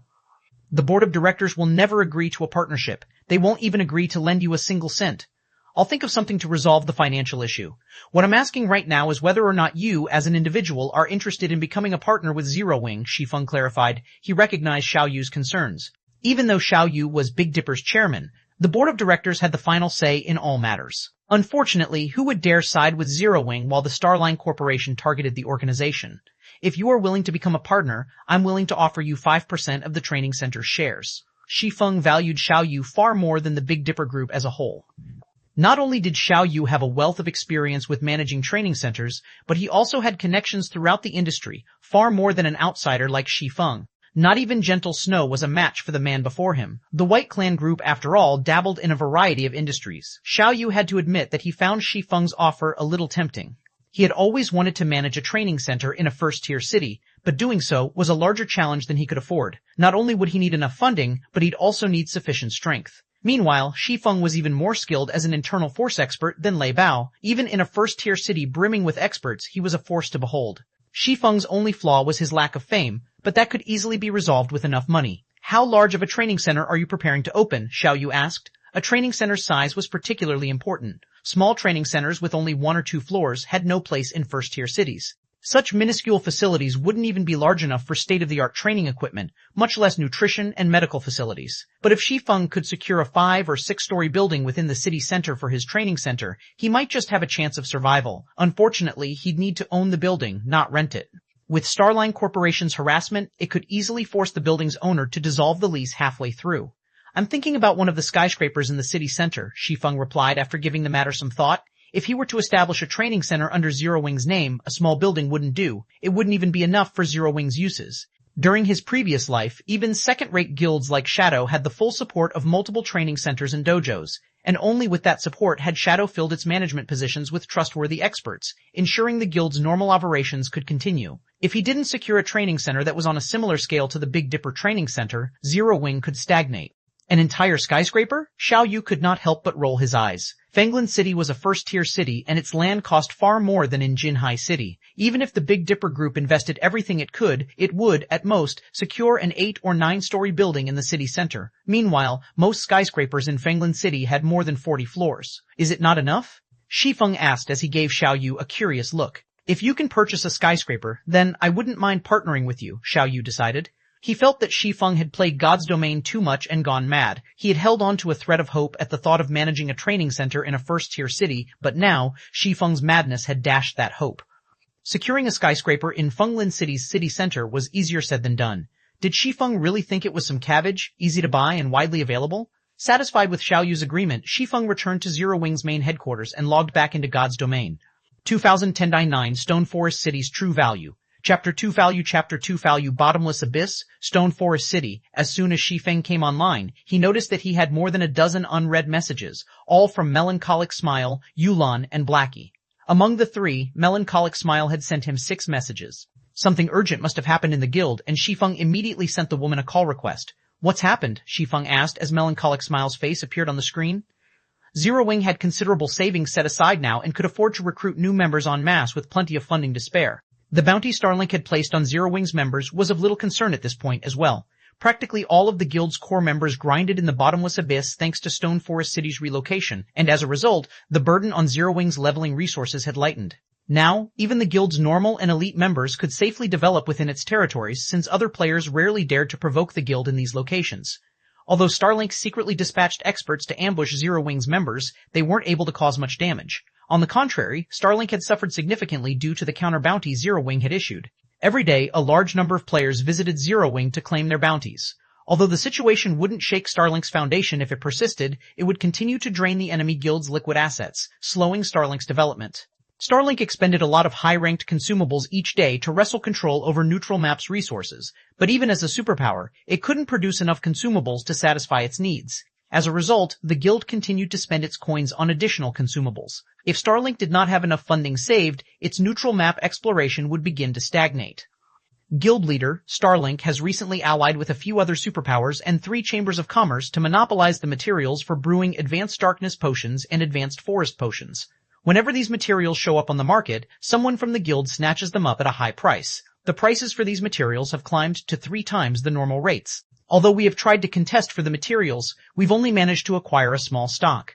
I'm afraid we don't even have enough to brew potions for our own uses, Melancholic Smile reported anxiously. They've monopolized the materials for 2 advanced potions? It seems Starlink is starting to get nervous. The situation actually surprised Shi Feng.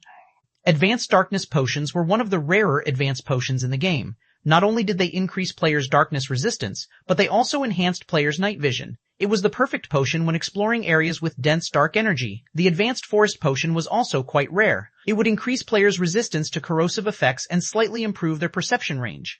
These 2 potions worked wonders within the ancient undead country and bottomless abyss. By consuming both, players could increase their leveling efficiency by at least 30%. Meanwhile, producing these potions required quite a few types of materials. Monopolizing all of them should be impossible for one superpower. These materials originated from different locations, and trying to control all of them would cost an astronomical sum of money. However, if one could monopolize these potions, they'd hamper their opponent's exploration in the ancient undead country and its regional dungeon. Unfortunately, that isn't what's making me anxious. Starlink has begun to offer insane salaries to poach Candlelight's lifestyle players. Not only is it offering huge monthly salaries, but it's also offering to provide a wealth of developmental resources. I've heard that the guild is offering 20,000 credits per month for advanced lifestyle players and 100,000 per month to master lifestyle players. We've already lost more than 50 advanced players and 2 master lifestyle players. Everyone in Candlelight is talking about it, Melancholic Smile said. We've just established the Candlelight Chamber of Commerce, and we still need a lot of merchandise to benefit from it. If we continue to lose so many advanced lifestyle players, we'll be left crippled. The Candlelight trading firm's lifestyle players relied on their shares of the revenue to earn a living, exchanging coins for credits. Starlink's offer of a stable salary was sorely tempting. As players continued to level up, coins would become more attainable, and as a result, their value would depreciate. However, if one were paid in credits, they wouldn't have to worry about losing income as coins became less valuable. It was only natural that Starlink's offer would attract lifestyle players. Starlink is using its capital now? Shi Feng could not help but chuckle. The concept of paying lifestyle players with credits wasn't foreign to Shi Feng. On the contrary, he was very familiar with the idea. When players had reached level 80 during his previous life, the various superpowers had gradually realized how important lifestyle players truly were. As a result, they had begun to use this method to poach capable lifestyle players, and in the end, even the various major powers had to resort to such a tactic. Many of the poorer powers had been thrown back to the Stone Age, with some crumbling as a result. Guild leader, if we don't take any countermeasures, I'm afraid that we'll lose even more people, Melancholic Smile said worriedly. However, if we use the same tactic, will we have enough credits to support the Candlelight trading firm with how much our guild is earning right now? If we sell our coins, we'll play right into Starling's hands. It was at this moment that Melancholic Smile realized how truly terrifying a superpower could be. It was actually possible to kill someone with money alone. I'm not sure who gave Starlink this idea, but it should prepare to lose a few teeth if it thinks it can use capital to compete with Zero Wing, Shi Feng declared with a smile. If this had happened before Shi Feng had upgraded Stone Forest Town into Stone Forest City, Zero Wing would have likely suffered, but it was no longer the guild it had been. The various superpowers simply did not realize what Stone Forest City represented. How are the private houses around the battle arena coming along? Shi Feng asked. We finished 70% of them. The remaining 30% will require another 2 or 3 days, Melancholic Smile replied. Although she didn't know why Shi Feng asked, She quickly sent him a report on the construction process. Zero Wing had spent over 160,000 gold over the past few days to build these private houses, and it was, undoubtedly, the largest investment the guild had made thus far. We have 70% complete? Shi Feng nodded in satisfaction as he inspected the report. Over 7,000 houses should be enough. Publish an announcement that Stone Forest City is renting its private houses to the public. We'll hold an auction for them throughout the Candlelight Trading Firm's branches simultaneously. We'll only accept credits as payment, and we'll start the bid at 30,000 credits per month. 30,000 credits for 1 month? Isn't that a little too expensive? Shi Feng's price shocked Melancholic Smile. Private houses weren't like shops, which could generate profit for players. Renting a private house was akin to buying a consumable item. They'd be fortunate enough to find players that were willing to rent a private house for a few thousand credits. 30,000 credits per month was just absurd. Relax. Just have someone spread the news. The sooner we get this done, the better, Shi Feng said, chuckling. He did not offer any further explanation. Cities within the bottomless abyss had been holy sites for players in the past. Countless expert players had dreamed of owning private houses in these cities. Unfortunately, the ruling powers had only leased these private houses, but even so, experts had fought desperately to acquire one for themselves. At one time, renting these holy cities' private houses had cost more than 50,000 credits per month. That situation had enlightened God's Domain's players of just how much money one could make in the game. Compared to the past, 30,000 credits was quite cheap. Melancholic Smile followed her orders and posted the announcement on the official forums in God's Domain's various kingdoms and empires. 2180 Crazy Auction. Chapter 2180 Crazy Auction. The moment God's Domain's players heard that Stone Forest City's private houses would be available to rent, the news caused a sensation throughout the various kingdoms and empires. I'm not seeing things right? Zero Wing is actually leasing its private houses to the public? This is wonderful. If we can rent a private house in Stone Forest City, we can teleport there anytime we want. Crap. Zero Wing is so scummy. It's only leasing the private houses, not selling them. Almost every player in the game paid close attention to Stone Forest City since they all had optimistic hopes for the bottomless abyss, especially now that players had begun to explore the regional dungeon, spreading the news of their harvests. Many independent players had found fine gold treasure chests, and independent teams had obtained advanced legacies after killing Grand Lords. Even the weakest boss in the bottomless abyss dropped level 65 secret silver equipment, and that was when their luck had failed them. If players' luck held out, even level 65 fine gold weapons and equipment dropped from the weaker bosses. However, the various kingdoms and empires players were focused on something else entirely. Players' leveling speed in the regional dungeon excited them far more than its frightening drop rates. Everyone had been impressed with their leveling speed in neutral maps, but they could level twice as fast in the bottomless abyss. Because of this, the bottomless abyss had become a sacred leveling ground. Unfortunately, it wasn't easy to reach the dungeon's first floor. Even ordinary expert teams suffered annihilation before they got that far. However, the announcement regarding Stone Forest City's private houses alleviated this problem. With a private house, players could teleport to the bottomless abyss at any time, from anywhere. They could also teleport to their private houses from within the regional dungeons. It would save them plenty of travel time, and they could explore farther than before. However, when the public discovered Zero Wing's intentions to auction off the private houses and the starting bid, they burst into heated discussions. Not only is Zero Wing refusing to sell the private houses, only rent them, but its starting bid is 30,000 credits per month? Is Zero Wing insane? Zero Wing is too greedy. I don't even make 10,000 credits per month. You'd have to be wealthy to afford these houses. That's right. Who would want to rent those private houses at such a high price? Countless players cursed Zero Wing for its fraudulence when they saw the minimum bid. The guild had essentially excluded ordinary players from the auction with such a high price. Only wealthy players would be able to afford to grind freely in the bottomless abyss. Meanwhile, several flashes illuminated Dark Knight City's teleportation hall as a 6-man party arrived. These 6 players were not particularly high-leveled, with most of them around level 56 or 57. The party's highest level player was only level 60. However, she wore a full set of level 60 fine gold equipment and carried 2 longswords of indiscernible rank. Despite her low level, many of the level 65 plus experts in the teleportation hall sensed danger the moment she arrived.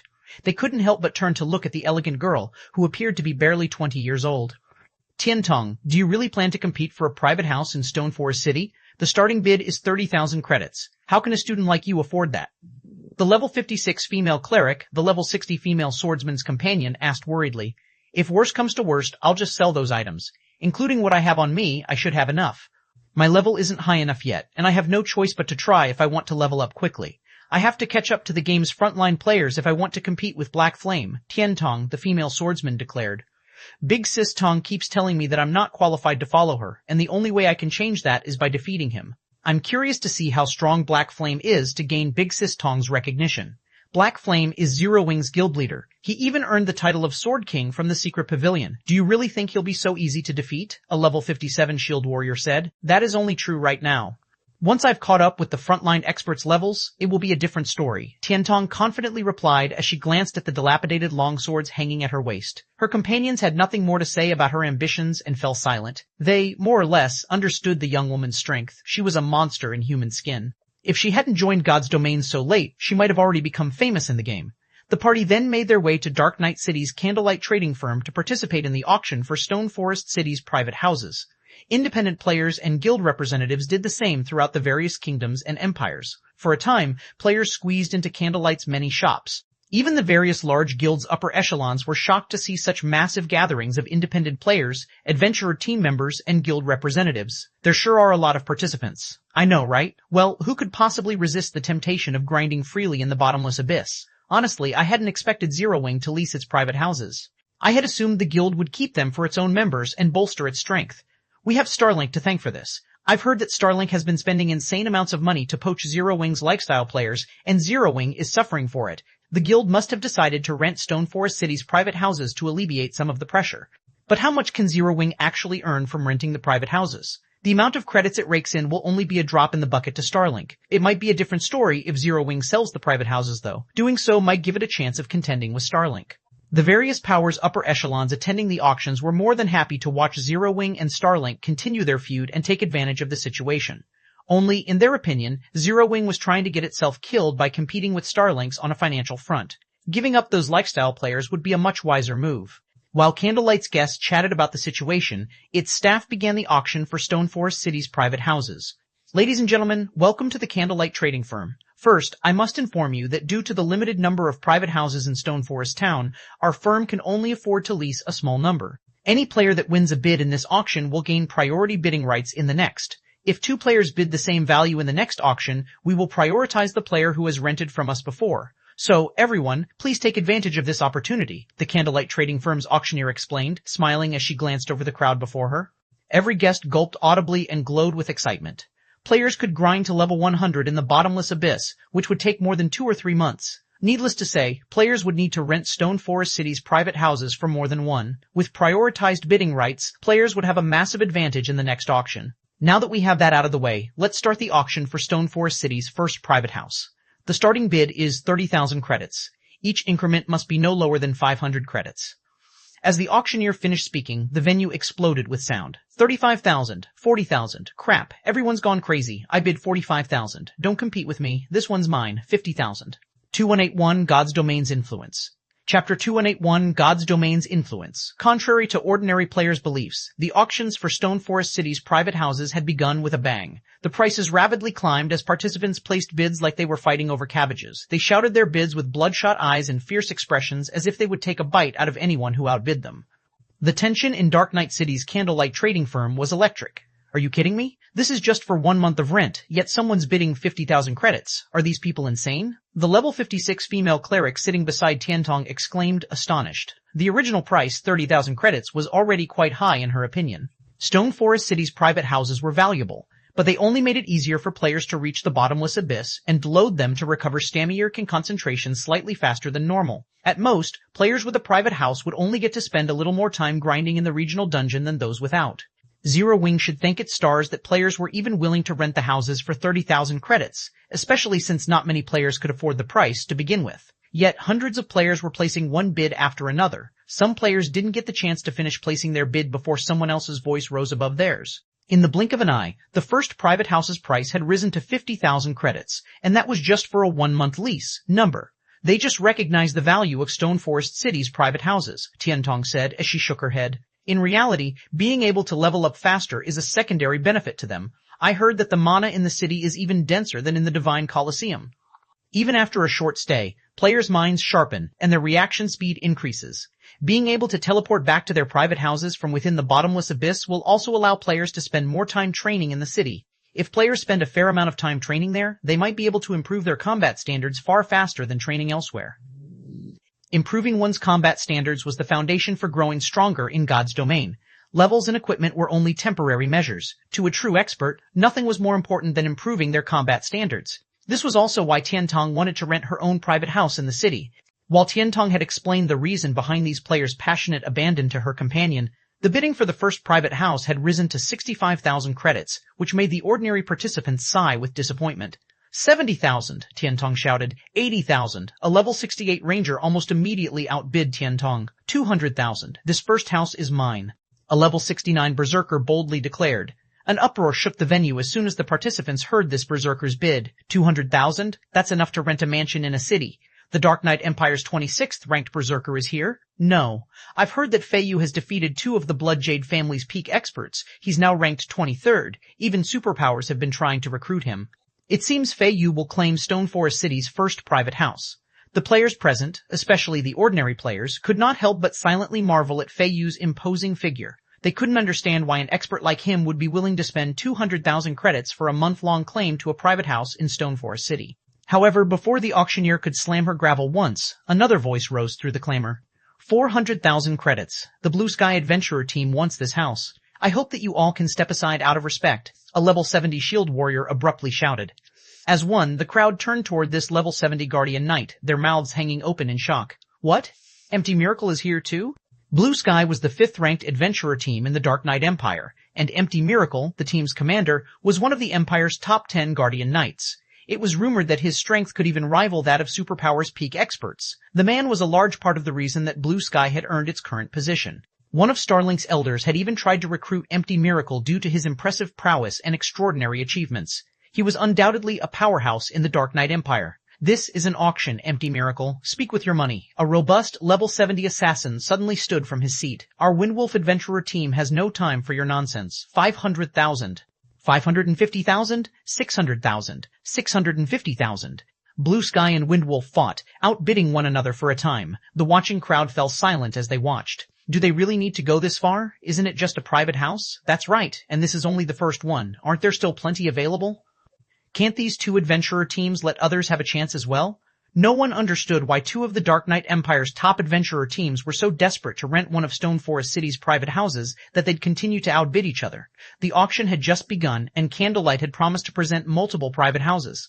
If the 2 adventurer teams were willing to set aside their differences, they could rent a private house for a much lower price. How can this be happening? Tiantong's expression darkened as she watched the scene play out. She had sold one of her valuable treasures to increase her chances of winning a bid. Before she had arrived at the venue, she had collected 300,000 credits. She hadn't thought that she'd have any problems winning a private house with so much money on hand. She had even hoped to rent a private house until she reached level 100 with these funds, but now she didn't even qualify to participate in the auction. In the end, Blue Sky's Empty Miracle had won the first private house for 860,000 credits, shocking every player in the venue. However, just as everyone believed that the astronomical price was only a result of Blue Sky and Windwolf butting heads, and that the auction would continue at a far more reasonable pace, 500,000, 550,000. The moment the second private house's auction began, someone placed a bid for 500,000 credits. The second private house eventually sold for a total of 930,000 credits. The third and fourth private houses sold for 880,000 and 890,000 credits respectively. Moreover, every winner was an adventurer team's commander. None of the ordinary participants had even had a chance. When the auctioneer announced the 11th private house, the various guild upper echelons in their VIP rooms made their move. 1 million. 1,200,000. Once the various guilds stepped in, the lowest closing price skyrocketed to 1,000,000 credits. This is insane. These people must be paid actors. Tiantong's cleric companion exclaimed. They have to be. Tiantong couldn't bring herself to agree with her friend, and neither could the other expert players in the venue. All of the auction's victors were respectable individuals in the Dark Knight Empire. Regardless of Zero Wing's reputation, it couldn't afford to hire so many VIPs to fight over these private houses so desperately. As the guild upper echelons continued to compete, many players realized why Blue Sky and Windwolf had fought so fiercely for the first private house. Obviously, the various guilds had decided to concede the first 10 private houses, which were more than enough for the Empire's top adventurer teams. So, independent players like us never had a chance of claiming Stone Forest City's private houses. Tiantong couldn't help her bitter smile as she watched the Empire's guilds rent one private house after another. A similar scene played out in other kingdoms and empires, candlelight trading firms. For a time, a commotion erupted across God's domain. 28T2 Frightening Wealth. Chapter 28T2 Frightening Wealth. When news of the auction for Stone Forest City's private houses had spread, God's domain's ordinary players began to wonder if the various guilds had lost their minds. Multiple guilds had willingly spent more than 1,000,000 credits to rent a private house for a single month. With that kind of money, they could stay in a 7-star hotel for a month and still have plenty to spare. Yet, these guilds had spent so much to rent an ordinary private house. Crap, those private houses are only convenient for travel. Do they really have to go this far? The day I own such a city in God's domain will be the day I become a wealthy tycoon. An act. This has to be an act. For a time, everyone in God's domain talked about the matter. Many players had even pushed back their grinding schedules to watch the auctions. When the game's other powers, those that weren't participating in the auctions, found out about the situation, they realized how frightening God's domain TML was. With the right opportunity, one could earn a truly terrifying amount of money through this game. Before this, most high-value transactions were conducted with coins. Although God's domain was quite realistic, and players could trade coins for credits, most people stuck with the idea that this was only a game. However, these players realized their mistake as Stone Forest City's private houses sold for credits. God's domain was more like another country in the real world than a game. As the private houses sold, one after another, an uproar shook Zero Wing to its core. Guild leader, we have already rented out 1,667 units. The lowest closing price is 600,000 credits, while the highest is 1,740,000 credits. We've officially earned more than 2 billion credits. Melancholic Smile energetically reported. She had assumed that they'd be lucky to earn enough to offer Candlelight's lifestyle players a stable monthly salary, but they hadn't even sold 1/3 of the houses they'd constructed, and they'd already earned far more than they had expected. They could even afford to replace the lifestyle players they had lost, not to mention retain the trading firm's current lifestyle players. Moreover, Stone Forest City's income restored the confidence their players had in Zero Wing and the Candlelight trading firm. In fact, advanced lifestyle players from other large guilds had begun to approach Candlelight interested in joining the firm. Although Candlelight had been considered a sacred place for lifestyle players, Starmoon Kingdom's various large guilds had offered competitive wages to retain their players. This was the only reason that the kingdom's advanced lifestyle players hadn't flooded Candlelight. However, now that Candlelight offered advanced lifestyle players a monthly salary and credits, these players couldn't afford to ignore the trading firm. Ordinary people couldn't even dream of earning 20,000 credits per month. As long as an advanced lifestyle player joined the Candlelight trading firm, they wouldn't have to toil in a job they hated in the real world. Furthermore, they could earn 100,000 credits each month if they became a master lifestyle player.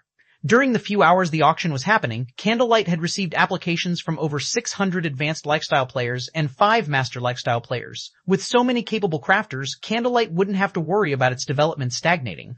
It seems I've underestimated these guilds and adventurer teams' desperation, Shi Feng said.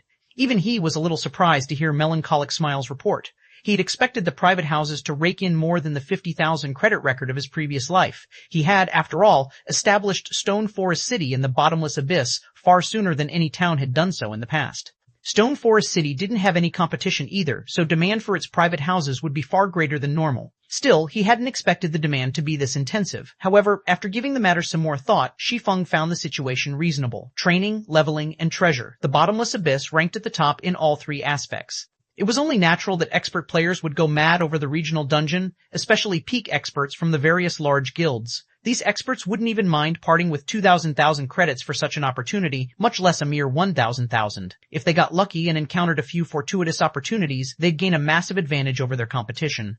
They could even earn back far more income through such opportunities. At this rate, Guild Leader, it won't take long to rent out all of the 3,000 private houses we've prepared for today.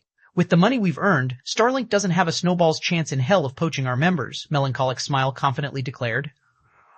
Starlink might be able to offer a higher salary to lure away Candlelight's members, but Candlelight could simply recruit more talented players with their current rates. The trading firm would have no issues maintaining its operations. They might even be able to expand. No, I don't want to rent all 3,000 units today. Let's stop after 2,000 units. Then, we can rent out another 1,000 units each day, Shi Feng decided, shaking his head. Demand would only increase if they maintained a limited supply. Since he had such a rare opportunity before him, he had to take full advantage of it. By this time next month, he'd have a very difficult time fetching such high prices for Stone Forest City's private houses. Moreover, players hadn't discovered all of the benefits these private houses had to offer.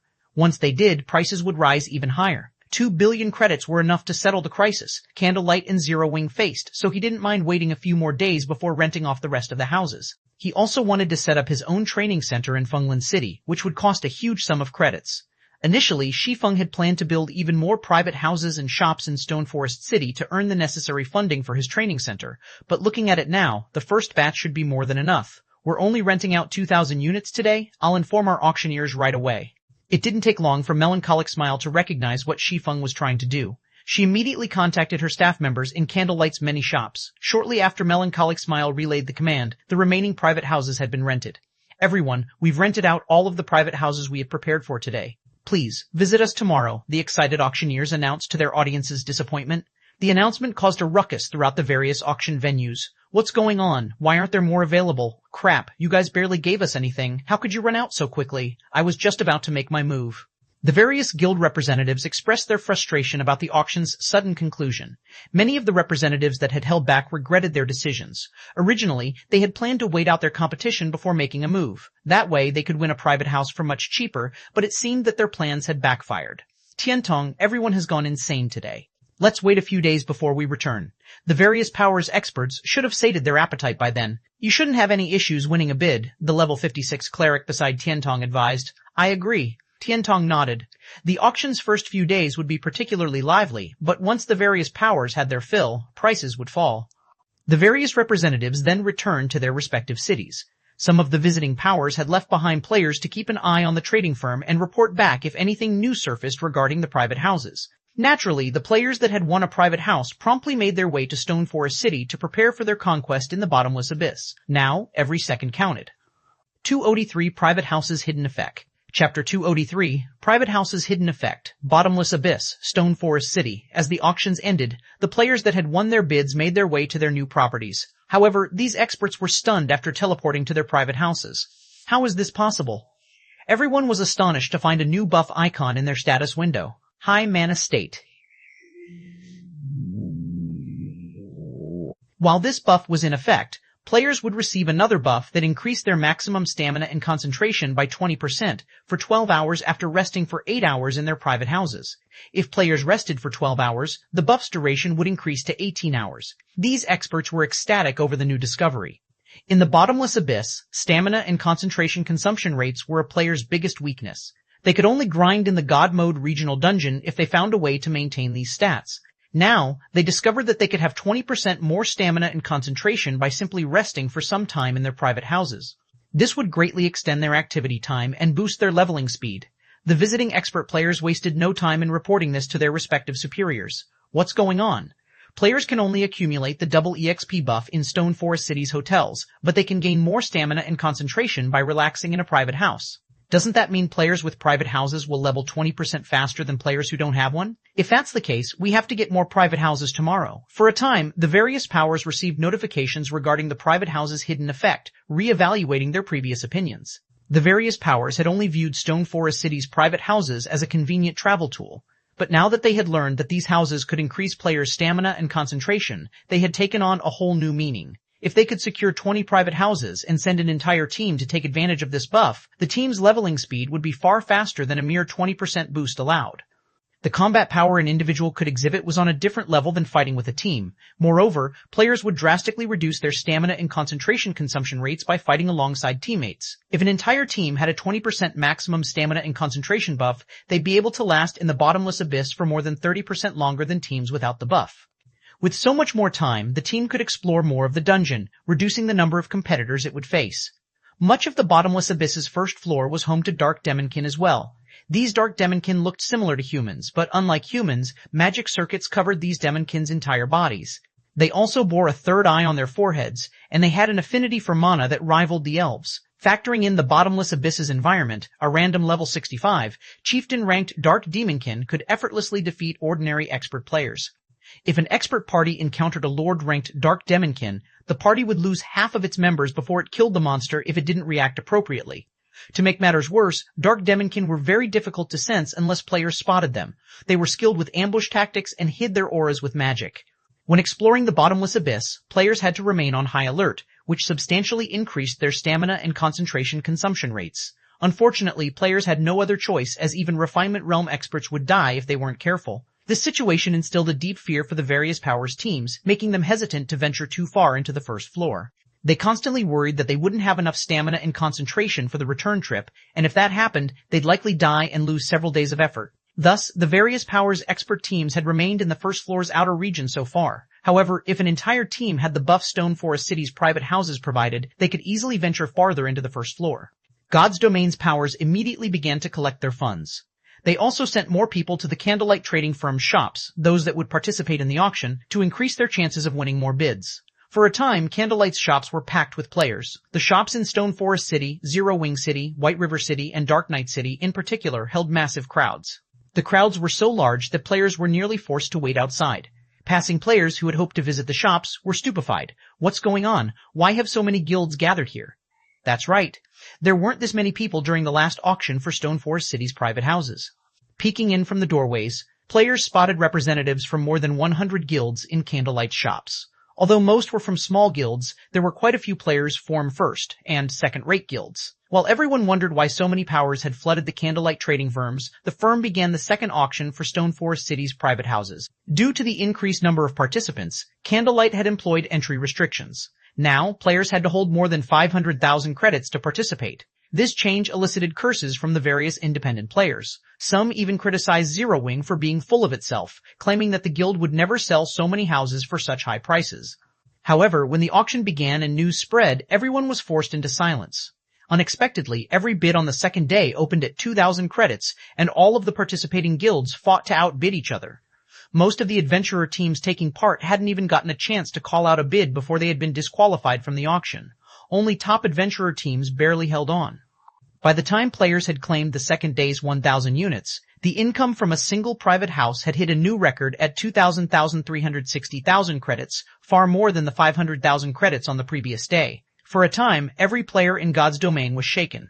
Insane. These guilds have gone insane. The independent players that had hoped to compete stared at the price incredulously. Did they really need to spend so much on a private house? However, the record broke once again on the third day, with the highest bid closing at 2,570,000 credits. Seeing this, Tiantong began to despair. On the fourth day, the highest closing bid reached 2,071 time credits, and on the fifth, it hit 2,820,000 credits. By this point, the various adventurer teams were little more than decoration in the auction venues.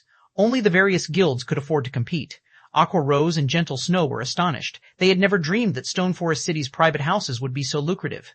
By the time the sixth day's auction had ended, and players had claimed all 7,000 private houses, Zero Wing had accumulated 13.7 billion credits. To hold that kind of money, a first-rate guild would need investments from multiple financial groups and corporations. However, Shi Feng knew that he would only earn this much money once. As players reached higher levels and gained better equipment, they wouldn't need to depend on private houses nearly as much as they did now. Moreover, now that the various powers had seen how much potential wealth there was to gain, they would do everything in their power to establish guild towns in the bottomless abyss. Once they did, these private houses would only go for between 30,000 and 50,000 credits. This was Shi Feng's only chance to make such a fortune. Meanwhile, Zero Wing had rapidly developed during the past 6 days. Almost all of the guild's expert players had reached level 70, and it now had 43 refinement realm experts in its midst. Since Shi Feng had sent Fire Dance to train in Unyielding Soul's system, which didn't limit her options, she had broken through to the Flowing Water realm. Because Aqua Rose and Gentle Snow had been bogged down with the guild's affairs, they hadn't been able to devote themselves to their training fully. Hence, they were shy of reaching the Flowing Water realm, but it was only a matter of time before they crossed the threshold as well. Unfortunately, Zero Wing's recent development had brought a lot of issues to the surface. Due to the sudden loss of so many internal members, the guild wasn't able to raid as many dungeons or complete as many field operations as before. As a result, the gap between the guild's upper and lower hierarchies grew. If this persisted, Zero Wing's development would start to stagnate. It's about time that I set up that training center. Inspecting the guild's current funds, Shi Feng decided that he couldn't set the matter aside any longer. God's Domain's various large guilds in the past had either had access to their own training centers or partnered with already established centers. Not only had this provided fresh blood, but it had also earned these guilds a stable income. Only the guilds with strong support from training centers or dojos had had a chance of becoming overlords in the game. Without that support, stronger competitors had stifled their development. 2184 opening a training center. Chapter 2184 opening a training center. The sun shone brilliantly that morning and a cool breeze brushed by. As soon as Shi Feng left his virtual gaming cabin, he contacted Liang Jing and took her with him to the center of Fenglin City to purchase a training center.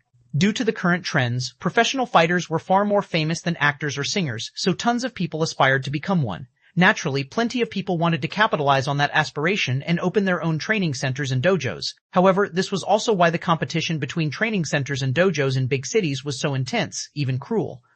Aside from the costs of upgrading training and medical facilities, training centers and dojos had to pay significant fees to research and produce nutritious meals. Only then would their members be able to train efficiently. Individuals would see twice the results with half the training as long as they maintained proper nutrition. Overall, running a training center or dojo was a very expensive business. If one failed to manage their business properly or lacked sufficient capital, they might not even last a few years, especially in a first-tier city like Fenglin City. Plenty of training centers or dojos from smaller cities tried to establish themselves in Fenglin City every year, but most never succeeded. Aside from forging crystal light sets and advanced mana armor kits in God's domain, Shi Feng had a team grind bosses on the bottomless abyss's first floor over the past few days. During the day, he spent most of his time surveying potential buildings for his training center. After several days of searching, he finally decided to buy the Century Training Center, which was only a short distance away from the city's fighting arena. Although the Century Training Center's facilities were somewhat outdated, it had an excellent location. Most importantly, it was large enough for Shi Feng's purposes. The training center occupied a 51-story skyscraper. It had only been opened for a little over a year, so the building was still quite new. Although it wasn't quite as large as Zero Wing's main headquarters, it shouldn't have any issues accommodating nearly 10,000 people, more than enough for Zero Wing's current internal members. Moreover, the Century Training Center's previous owners were selling the building for relatively cheap, only 8.9 billion credits. Shi Feng wouldn't need to redesign the building's interior either. He only needed to purchase the latest training and medical equipment, and the training center would be ready for business. Shi Feng spent nearly half a day signing the necessary documents. Once he completed the purchase, he called Xiao Yu. Chairman Xiao, I've settled the matter regarding the training center. Would you like to come see it? Shi Feng asked, smiling. It's done already? Xiao Yu was stunned. In Xiao Yu's opinion, Shi Feng should have needed 2 or 3 months to secure a training center. Gathering the necessary funding would be a major problem, and Shi Feng's hope of purchasing a skyscraper in the heart of Fenglin City was a fool's dream. Moreover, in his opinion, the fact that Shi Feng was trying to buy a skyscraper in the heart of Fenglin City was a fool's dream to begin with. Not even the White Clan Group would be able to afford such a massive expenditure unless it sold some of its assets, and the Big Dipper Group's investment wouldn't change anything for Zero Wing. Yet, only a few days since their last meeting, Shi Feng called to say he had bought a skyscraper. That's right. Now, I just need to purchase equipment and upgrade its facilities, Shi Feng said, nodding. All right, I'm on my way, Xiao Yu said. Shi Feng's earnest expression did nothing to quell the old man's skepticism, so he had to verify the information himself. A few hours later, Xiao Yu arrived at the address Shi Feng had given him. He was dazed when he saw the skyscraper. The Century Training Center? How can this be? Xiao Yu stared up at the towering building in utter shock.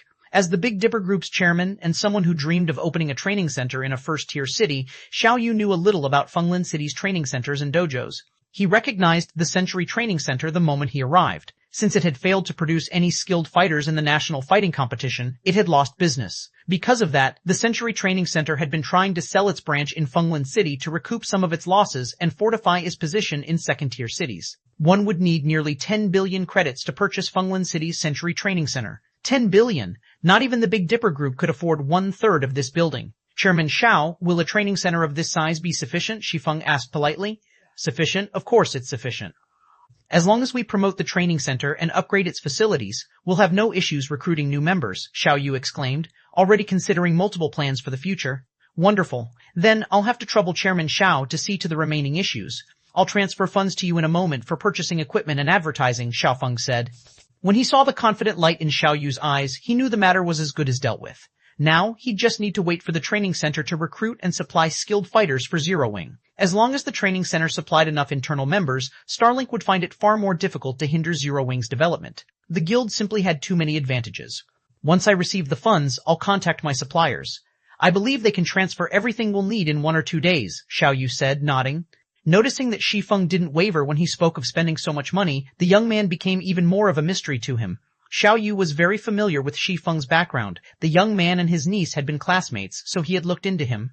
Even though Shi Feng was a combat genius, Xiao Yu had considered him a fledgling in high society. Since Shi Feng was from a family without a background, he should have needed a decade or so to accomplish anything impressive.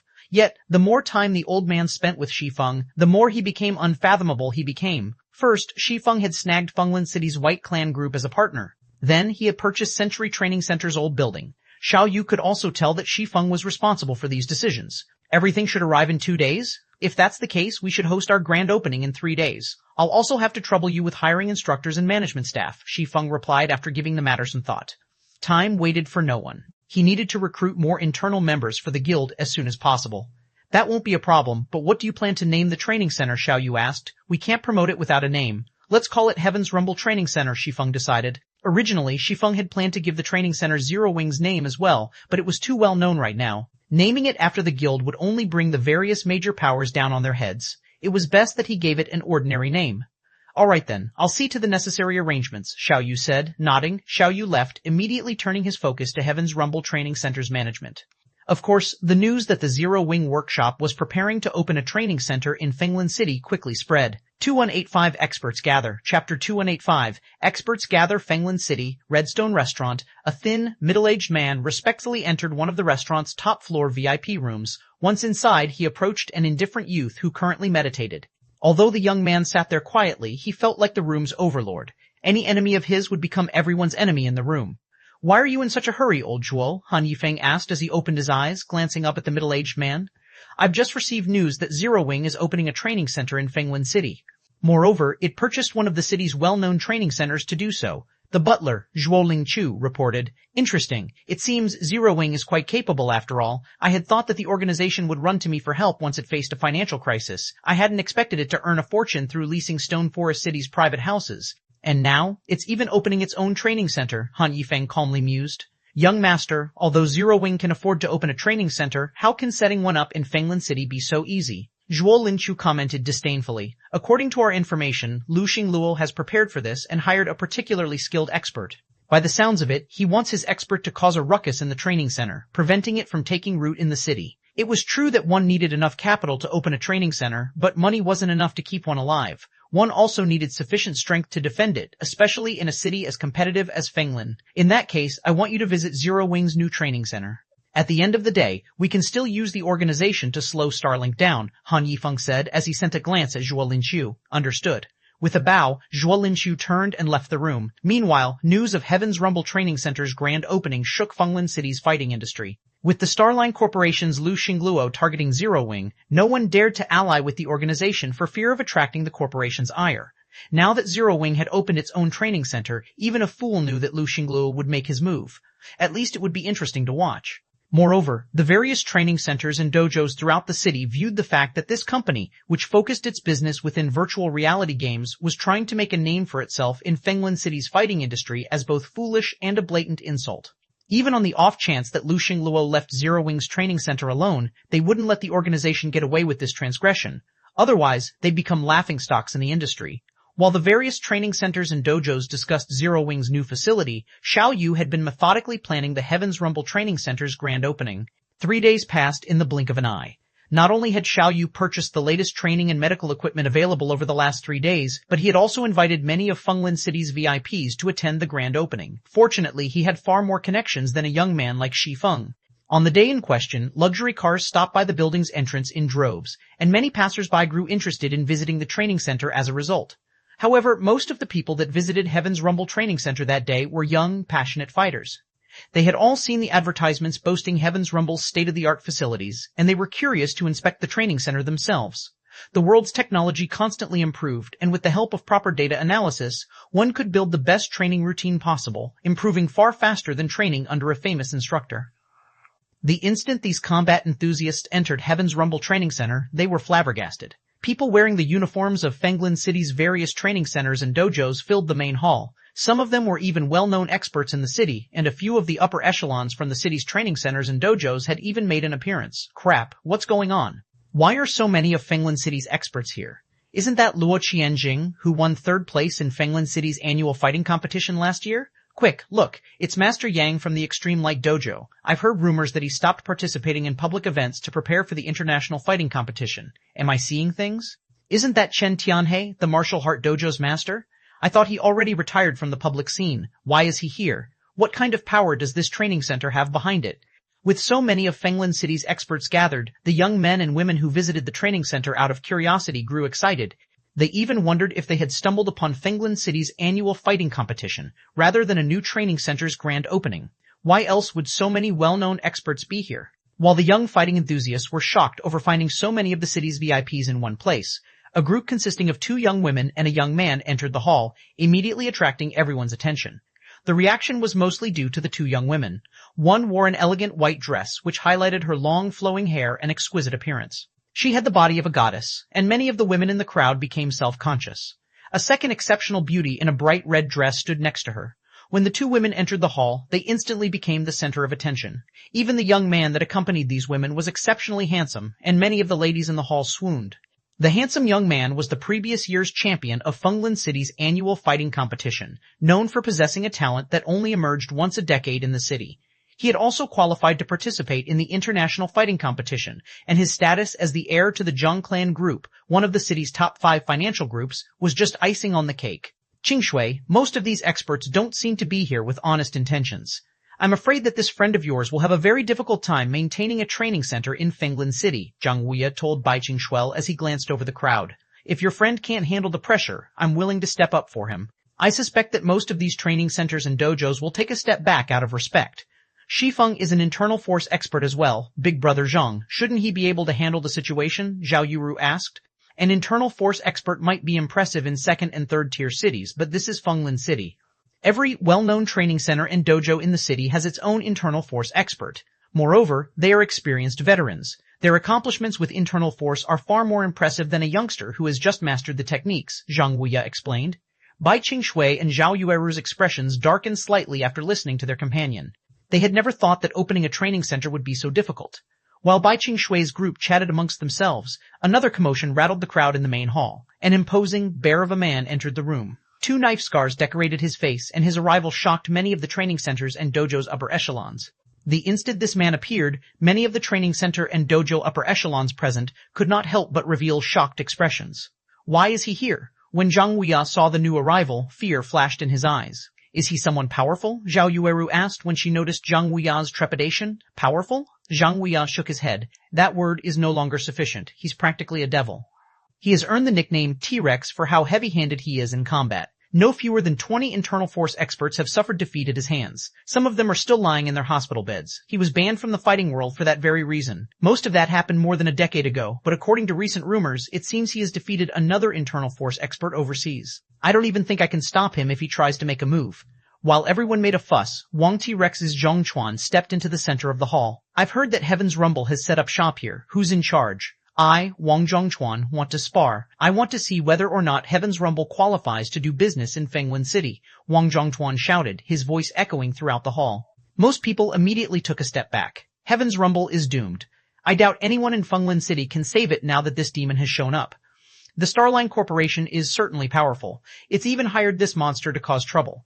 Zero Wing should have just stayed in its virtual reality game instead of meddling in the fighting industry. As the various training centers and dojos experts watched Wang Zhongquan, they knew that Heaven's Rumble Training Center would soon go out of business. It would also be the first training center to close on the same day it opened. Suddenly, however, a crisp voice rang out over the crowd's muttering, I don't know who you are, but I'm afraid that you don't qualify to challenge our hallmaster. Instinctively, the crowd turned toward the voice's origin. The speaker was a graceful, mesmerizing woman, and none other than Fire Dance's player. 2086 Fighting an Internal Force Expert. Chapter 2086 Fighting an Internal Force Expert. The various training centers and dojos experts were stunned when they saw Fire Dance. Who's this little lady? Is she tired of living? Although none of them recognized Fire Dance, her identity didn't matter, even if she was an heiress to a large corporation or a member of a powerful family. Wang Zhongquan was still a merciless person. Ordinary people, at most, knew this man had recently defeated Demon Wolf, an apex internal force expert overseas. However, these experts knew that Wang Zhongquan had been banished from the fighting industry in the past and had resorted to mercenary work. He was a cold-blooded monster that had secretly ended many experts' lives with his own hands. It was rumored that he was even responsible for the deaths of a few great families' upper echelons. If Wang Zhongquan wanted to, he could even slay a large family's heirs, regardless of how many bodyguards protected them. As far as the crowd was concerned, Fire Dance was suicidal to provoke Wang Zhongquan so blatantly. Unexpectedly, however, the bear-like man didn't seem angry. He watched her for a moment before grinning, then asked, If that's the case, little lady, how do I earn this qualification you speak of? His goal was simple. He wanted to ensure that Heaven's Rumble Training Center's reputation hit rock bottom. His biggest concern was that Heaven's Rumble would refuse to fight him. He had earned quite a reputation after all. No one would look down on the training center if it declined his challenge. Hence, when this ignorant girl had stepped up to provoke him, he inwardly celebrated. Now, Heaven's Rumble would have no choice but to accept his challenge, and he could take his time toying with the training center and humiliating its management. Heaven's Rumble would never gain a foothold in Fenglan City. Our youth are so impatient. After hearing a few insulting words, she leaped into his trap. Her comment has ensured that Heaven's Rumble will have to face Wang Zongquan. Chen Tianhe, the martial art dojo's master and an old man in his 50s, said, shaking his head. He then turned to Xiao Yu and said, "Old Xiao, I'm afraid that disaster will befall the young man you mentioned." "Won't Wang Zongquan back out if you make an appearance, Master Tianhe?" Xiao Yu anxiously asked. He was exasperated over Fire Dance's impatience. He knew she was an expert that had proven herself against one of the White Tiger Dojo's intermediate disciples, but Wang Zongquan was an expert among experts. When she had stepped forward, she had only caused more trouble for Heaven's Rumble Training Center. Now, Chen Tianhe was their only hope. Chen Tianhe had risen to fame for his martial art mastery many years ago. Even the White Tiger Dojo's Zhang Tianyuan had to show a little respect before this old man. Chen Tianhe was unquestionably powerful. He had ranked among the top 32 in the international fighting competition during his peak. Ranking among the top 32 fighters might not seem impressive, but they were talking about the largest fighting competition in the world. One had to be an expert among experts just to qualify for the competition, and hundreds of martial artists participated. Wang Zongquan had only ranked among the top 64 fighters during his peak. "If I were 15 years younger, I might be able to contend with him, but now," Chen Tianhe said, shaking his head. Youthful vigor was gold in martial arts. This saying rang true both in the past and the present. Wang Zongquan was only 38 this year, and with today's technology he was still in his prime. Proving the point, the bear-like man had defeated Demon Wolf, who wasn't any weaker than Chen Tianhe during his peak. Is it really over just like this? Shan Yu felt as if his soul were leaving his body. He had gone to great lengths to employ Chen Tianhe's help to ensure that Heaven's Rumble Training Center would have a home in Fenglan City. He had even called in the favor the old man had owed him for so many years. But now, that youngster, Shi Feng, is really pitiful. He grasped internal force at such a tender age, yet he will have to face Wang Zongquan, Chen Tianhe lamented, sighing as he stared at the monstrous, scarred man. Shi Feng had definitely earned the title Geniuses for grasping internal force, despite being in his early 20s. He had a bright future ahead of him. Controlling internal force not only helped one improve their physical control, but it also enhanced comprehension. Moreover, Shi Feng hadn't yet reached his prime. He had plenty of room for growth. With the help of today's technology, he could gain substantial strength. With another 5 or 6 years, Shi Feng could fight Wang Zongquan to a standstill. Meanwhile, a thin, middle-aged man watched the exchange between Fire Dance and Wang Zongquan from a corner of the room, frowning. This man was none other than Zhuo Linchu. It seems Lu Xingluo can't be underestimated. To think he would actually employ Wang Zongquan. The situation will be harder to handle now. Zhuo Linchu felt on edge as he watched the newcomer. He had thought that Lu Xingluo would, at most, hire an advanced internal force expert. He hadn't expected the apex internal force expert Wang Zongquan to show up. Experts of his caliber were extremely rare, even on a national scale. They were also particularly difficult to employ. These experts had no interest in money, they simply didn't need any. Hence, tempting them into action was a challenge. Although Zhuo Linchu was also an apex internal force expert, he was likely no match for Wang Zongquan due to his age. If it came down to a fight, Zhuo Linchu felt that he only had a 40% chance of winning. While everyone whispered to each other, Fire Dance approached the large man in the center of the hall. She calmly declared, "If you want to spar with our hallmaster, you'll have to get through me." A series of gasps and silence answered the young woman's declaration. Has she gone insane? Doesn't Heaven's Rumble have any capable fighters? Do they really need to send this young woman to her death? Astonished, the crowd stared at Fire Dance, who maintained her composure even after her bold statement. They wouldn't have been worried for her if she had challenged any other internal force expert, but she had just asked Wang Zongquan to spar. He wasn't kind, he was ruthless. Almost every opponent the scarred man had defeated had spent at least 6 months in a hospital bed, and that was when medical experts had been nearby during the fight. Without the money to afford the best medical services, they would have spent the rest of their lives in a hospital. What is she trying to do? Bai Qing began to worry as she watched her comrade. She knew that Fire Dance had trained bitterly in God's domain, and she was quite powerful. However, this was reality, not the virtual world. Even if she frequently trained in the real world, she'd be lucky to survive against ordinary martial arts experts. Trying to fight an expert of Wang Zongquan's caliber was suicidal. Is she a friend, Qing Shui? Zhang Tianya asked, to which Bai Qing nodded. Don't worry then. Although I'm not his match, I can stop that monster for a moment if necessary, Zhang Tianya comforted his escort. He had pursued Bai Qing for a long time now, although he wanted more than her perfect body and pretty face. He was far more interested in the White Clan group that stood behind her. Only a woman of her standards was fit to stand beside him. However, he rarely encountered an opportunity to show off his strength to her. Hence, he was quite pleased with the situation. He wasn't a match for an apex internal force expert like Wang Zongquan, but he'd have no issue stopping one of the man's attacks. Is your training center out of fighters, little lady? If you wish to spar with me, you should know that I never show mercy to my opponents. You can't blame me for the outcome. Wang Zongquan's expression darkened, and a flash of killing intent lit his eyes. He could have brushed off her interruption as youthful ignorance, but a public challenge was an entirely different matter. He was an internal force expert, a master martial artist. It was humiliating to have some random nobody challenge him. If he did not teach this girl a proper lesson, he'd become a laughingstock. The state of Heaven's Rumble is none of your concern. You can talk after you defeat me. Fire Dance stepped forward, and her fist shot straight toward Wang Zongquan. 2187 defeated with one palm, Chapter 2187, defeated with one palm. Although Fire Dance had executed her punch smoothly, without making a sound, her punch seeming as natural as a passing breeze, when the various experts present saw her attacking Wang Zongquan, varying degrees of shock appeared on their faces. Is this girl insane? Chen Tianhe blurted out when he saw Fire Dance's actions. Wang Zongquan had trained his internal force to the apex. Every one of his movements was accompanied by internal force. He was different from experts that had just grasped internal force who only used it as a trump card during critical moments. Not to mention, a sudden attack like the one Fire Dance executed would hardly be effective against a master like Wang Zongquan. If she was not careful in dealing with Wang Zongquan's inevitable counterattack, she would undoubtedly lose her life. Sure enough, Wang Zongquan did not grow flustered at all at Fire Dance's sudden attack. He calmly took half a step back, accurately moving out of her attack range. In the end, her fist did not even manage to graze his clothes. Immediately after, he counterpunched twice at Fire Dance, first at her face and then at her abdomen. Although both his punches looked identical, the one aimed at Fire Dance's abdomen was actually a little faster than the one aimed at her face. It's over. Zhang Tianya's complexion darkened when he saw this scene play out from a short distance away. Originally, he had been planning to save Fire Dance. However, he never thought that Fire Dance would be so crazy as to attack Wang Zongquan without hesitation. To make matters worse, even after seeing her attack fail, she didn't pull back immediately. Now that Wang Zongquan had counterattacked, her life was as good as gone. Although Wang Zongquan's two punches might look very simple to the eyes of ordinary people, they were actually extremely ruthless. A person being attacked in the face would instinctively move to defend their face. In such a situation, attacks directed to other parts of their body would be easily overlooked.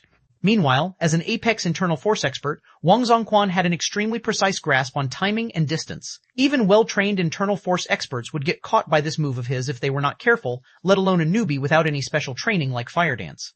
Just as everyone thought that this fight was already over, however, contrary to everyone's expectations, Fire Dance actually ignored the punch aimed at her face. Instead, she suddenly sidestepped and promptly rotated her body. In the torque of her body, she then sent a lightning-fast chop straight at his neck. The sudden development in the battle caught Wang Zongquan slightly off guard.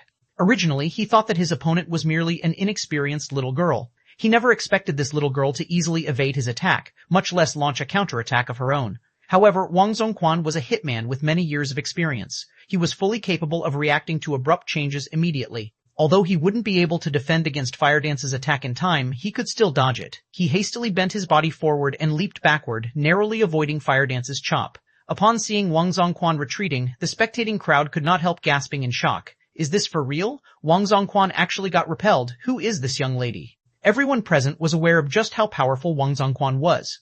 Even experts of the same rank would have difficulty forcing him to retreat. After all, taking the initiative to retreat in a duel meant that one was at a disadvantage. Now, however, a young lady like Fire Dance had actually made Wang Zongquan fall back. This was simply unbelievable. Meanwhile, when Fire Dance saw Wang Zongquan taking the initiative to retreat, she did not give chase and exploit her advantage. Instead, she simply stood in place and quietly observed him.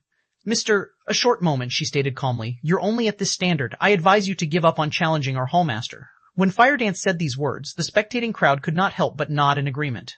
After all, if Wang Zongquan had already fallen into a disadvantage in his fight with Fire Dance, what qualifications did he have to challenge Heaven's Rumble's hallmaster? You! Wang Zongquan's rage shot through the roof, the intense killing intent his body radiated making everyone in the hall shudder involuntarily. In the next moment, Wang Zongquan took a step forward, the marble floor under his feet cracking. His body then transformed into a blur as he dashed at Fire Dance like a ferocious tiger. The instant Wang Zongquan appeared before Fire Dance, he canted his body slightly to ram his side into her. Mountain Slam. Although this ramming attack looked incredibly plain and simple, none of the experts present would dare to face this attack directly. After all, a ramming attack carried out by an ordinary internal expert could already topple a big tree. Wang Zongquan's ramming attack could most likely send even a small car flying back. If a person were to receive this attack, all the bones in their body would shatter. Moreover, Wang Zongquan's ramming attack was incredibly fast. So fast that many of the experts present didn't even react to it. Why must this little girl put herself in such a difficult position? Chen Tianhe sighed at this scene. Chen Tianhe had been very shocked by Fire Dance's previous performance, where she managed to not only maintain her cool, despite going up against such a powerful opponent, but even turn a dangerous situation into an opportunity to attack. She was definitely a gifted fighter. He was even tempted to take her in as a disciple. Meanwhile, had Fire Dance not provoked Wang Zongquan further, Chen Tianhe could have forced Wang Zongquan to leave the premises by making an appearance. After all, the fact that Wang Zongquan had taken the initiative to retreat in a fight against a little girl, who was probably only half his age, was already humiliating enough. Insisting on continuing the fight would only further damage his reputation. However, now that Wang Zongquan had blown his top, he wouldn't care even if he was called out for bullying the weak. Nobody could stop him now. To everyone's surprise, however, Fire Dance actually did not try to dodge Wang Zongquan's ramming attack. On the contrary, she even took the initiative to meet him in battle. Is she crazy? Her decision shocked everyone. No one expected Fire Dance to respond so boldly. Wang Zongquan surpassed even national-level athletes in terms of physical fitness. Only a few people in the entire country was superior to him. Trying to use brute force against him was akin to smashing an egg against a rock. Arrogant brat. When Wang Zongquan saw Fire Dance moving to greet him in battle, a ruthless sneer appeared on his face as he further accelerated his body. A moment later, Wang Zongquan's body crashed into Fire Dance's. However, just as everyone thought that she would go flying over 10 meters, a shocking scene occurred. Wang Zongquan actually passed through Fire Dance. An afterimage. Zhang Tianya gaped in shock involuntarily when he saw Fire Dance's figure fading out of existence. A visual residue. Chen Tianhe immediately realized what had happened. An afterimage could be created so long as a person was moving fast enough. However, creating a visual residue did not require a person to be moving quickly, only sufficiently rapid reactions. The human mind took time to process the images the eyes saw. If one's reaction speed was sufficiently fast, they could miss perception that they were still in their original position when, in reality, they had already moved elsewhere. However, accomplishing such an action was extraordinarily difficult. This feat required one to transition from being static to dynamic motion at an extreme speed. In addition, not only did one's body have to keep up with this rapid transition, but their neural response time needed to be able to keep up as well. However, it was incredibly difficult to improve one's neural response time and impossible to do so through ordinary training. Moreover, regardless of how powerful a person became, they could improve their neural response time by only an extremely limited amount. Meanwhile, by the time Wang Zongquan reacted to the situation, Fire Dance had already moved aside and turned to face him. She then sent a palm strike at his chest, her attack looking as gentle as a falling leaf. Pung. However, the moment Fire Dance's palm collided with Wang Zongquan's body, he felt as if a hammer had just struck his chest. His face instantly turned beet red as he stumbled a few steps back before dropping down to one knee. Internal force. She's an internal force expert. Upon seeing Wang Zongquan's kneeling figure, the spectating crowd could not help but turn to stare at the completely unharmed Fire Dance in shock. 2188, do you have an opinion? Chapter 2188, do you have an opinion? Everyone was stunned to see Wang Zongquan down on one knee. Wang Zongquan's physique completely surpassed an ordinary person's. Even the professional fighters of Fenglan City would have an extremely difficult time inflicting any external damage on him, much less internal damage. Yet, he actually sustained considerably severe internal injuries from Fire Dance's gentle palm strike. Based on his current complexion, he would most likely need half a month to recover from his injuries. This outcome was simply unbelievable. The only explanation anyone could come up with for this situation was that Fire Dance had utilized internal force. She not only grasped internal force at such a young age, but also managed to injure Wang Zongquan. Could she be the disciple of some ancient aristocratic family? Chen Tianhe also could not help his astonishment as he looked at Fire Dance. Even with the help of modern technology, internal force experts were still incredibly rare. One would already be considered very talented to grasp internal force by the age of 30. Every one of such experts would become celebrities in the fighting industry. Even a top-ranking dojo like the White Tiger Dojo would treat such an expert as an honored guest. Nevertheless, Fire Dance had successfully grasped internal force at such a young age and even managed to heavily injure Wang Zongquan in one move. This was incredible. The only possibility Chen Tianhe could think of to explain this situation was that Fire Dance was the disciple of an ancient aristocratic family, since such disciples practically started training in their mother's wombs. These disciples enjoyed the best resources, legacies, and teachers. As a result, they generally grasped internal force in their teens. By the time they entered their 20s, they were already strong enough to rank within the top 20 in international fighting competitions should they choose to participate. However, ancient aristocratic families generally kept a low profile and never fought for fame. Hence, the general populace did not know about these ancient aristocratic families. All the same, the influence these ancient aristocratic families held in the world was not the slightest bit weaker than that of major corporations. She's an ancient aristocratic family's disciple? Xiao Yu revealed an excited expression when he heard Chen Tianhei's words. Xiao Yu had heard a little regarding ancient aristocratic families, so he had an idea just how frightening they were. They were not existences ordinary people like himself could come into contact with. Only well-established martial arts masters like Chen Tianhei had the opportunity to do so. If Fire Dance really was an ancient aristocratic family's disciple, then the Heaven's Rumble Training Center would truly become powerful. Even the Starline Corporation would probably be helpless against it. Meanwhile, at this moment, the upper echelons of the various training centers and dojos present in the hall had lost their complacent attitude altogether. Now, only shock and fear filled their minds. If even Wang Zongquan was defeated, then who in Fenglan City could possibly be a match for Fire Dance? Moreover, Fire Dance was still so young, she would definitely continue growing stronger. One could even describe her future as limitless. With such a talent present, who would dare provoke the Heaven's Rumble Training Center? After a brief round of exclamations from the spectating crowd, Wang Zongquan managed to recover slightly and slowly stand back up. Now, his eyes held only fear when he gazed at Fire Dance. I never thought that I would actually lose to a little girl like you. May I know which aristocratic family's disciple you are? Wang Zongquan asked politely, his previous arrogant attitude gone. Now, he was treating Fire Dance as his equal. Wang Zongquan was far more knowledgeable than Chen Tianhei, so he knew just how powerful the disciples of aristocratic families were. The moment Fire Dance sent him stumbling back, he concluded that she was a disciple of an ancient aristocratic family. After all, everyone from the younger generation capable of surpassing him was an expert famous throughout the country. They definitely wouldn't be an unknown existence like Fire Dance. Fortunately, Fire Dance's strength and physical fitness were greatly inferior to his own. Had that previous strike been executed by an expert of equal standards, he definitely wouldn't have been able to stand back up. Fire Dance's victory was due entirely to her calm mind and frightening reaction speed. Her grasp of distance was also frighteningly accurate. Had he known that Fire Dance possessed such abilities early on, he definitely wouldn't have used such aggressive maneuvers. Instead, he would have opted for a more secure fighting style. Then, he wouldn't have been defeated so decisively. However, Fire Dance was still very young. Her physical fitness could continue improving in the future. The same was true for her technical standards. Wang Zongquan did not feel ashamed of being defeated by such a prodigy. An aristocratic family's disciple? The heartstrings of Zhang Tianya, who was standing a short distance away, quivered when he looked at Fire Dance. Both Fire Dance's appearance and body were extraordinary. It wouldn't be an exaggeration to say that she was Zhao Yuru's equal. Moreover, Fire Dance's martial artist temperament lent her an additional elegance that Zhao Yuru did not have.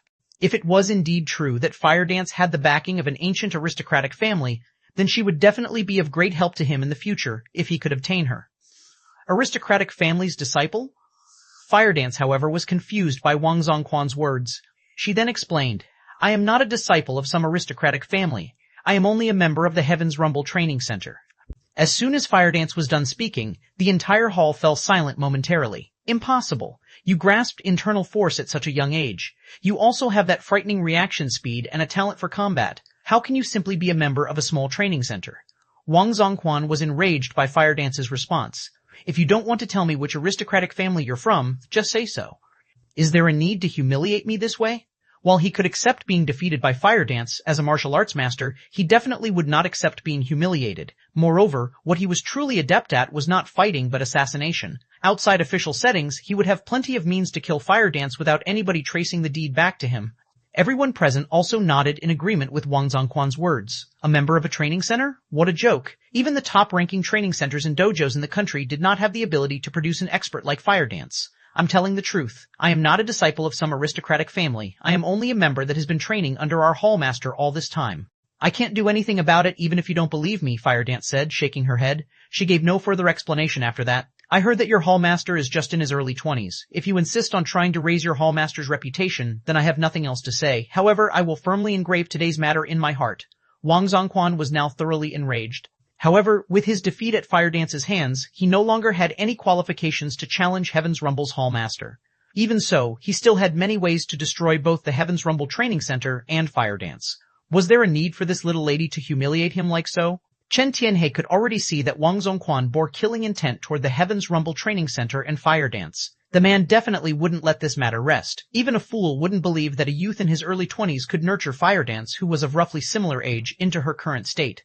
Let alone Wang Zongquan, even Chen Tianhei would become very angry if he were in Wang Zongquan's shoes. However, just as Wang Zongquan was about to turn around and leave, a crisp voice echoed throughout the entire hall. I am her instructor. Do you have any opinions about it? Immediately, everyone automatically turned their heads toward the origin of the voice, and what they saw was a young man currently descending the staircase from the second floor.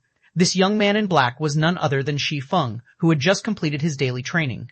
2089 Shocking the Audience. Chapter 2089 Shocking the Audience. Everyone present inside the hall gazed at Shi Feng in astonishment. Wang Zongquan was no minor character. Although he had lost to Fire Dance, there was still no doubt that he was an apex internal force expert. Even the masters of top-ranking training centers and dojos had to treat him with respect. Not to mention, Wang Zongquan had been working as a hitman for the past decade.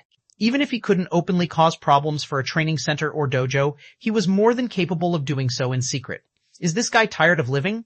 He actually dares to come out now? Does he really think Wang Zongquan won't dare to challenge him again? What bold words. Does he actually believe he can produce an internal force expert?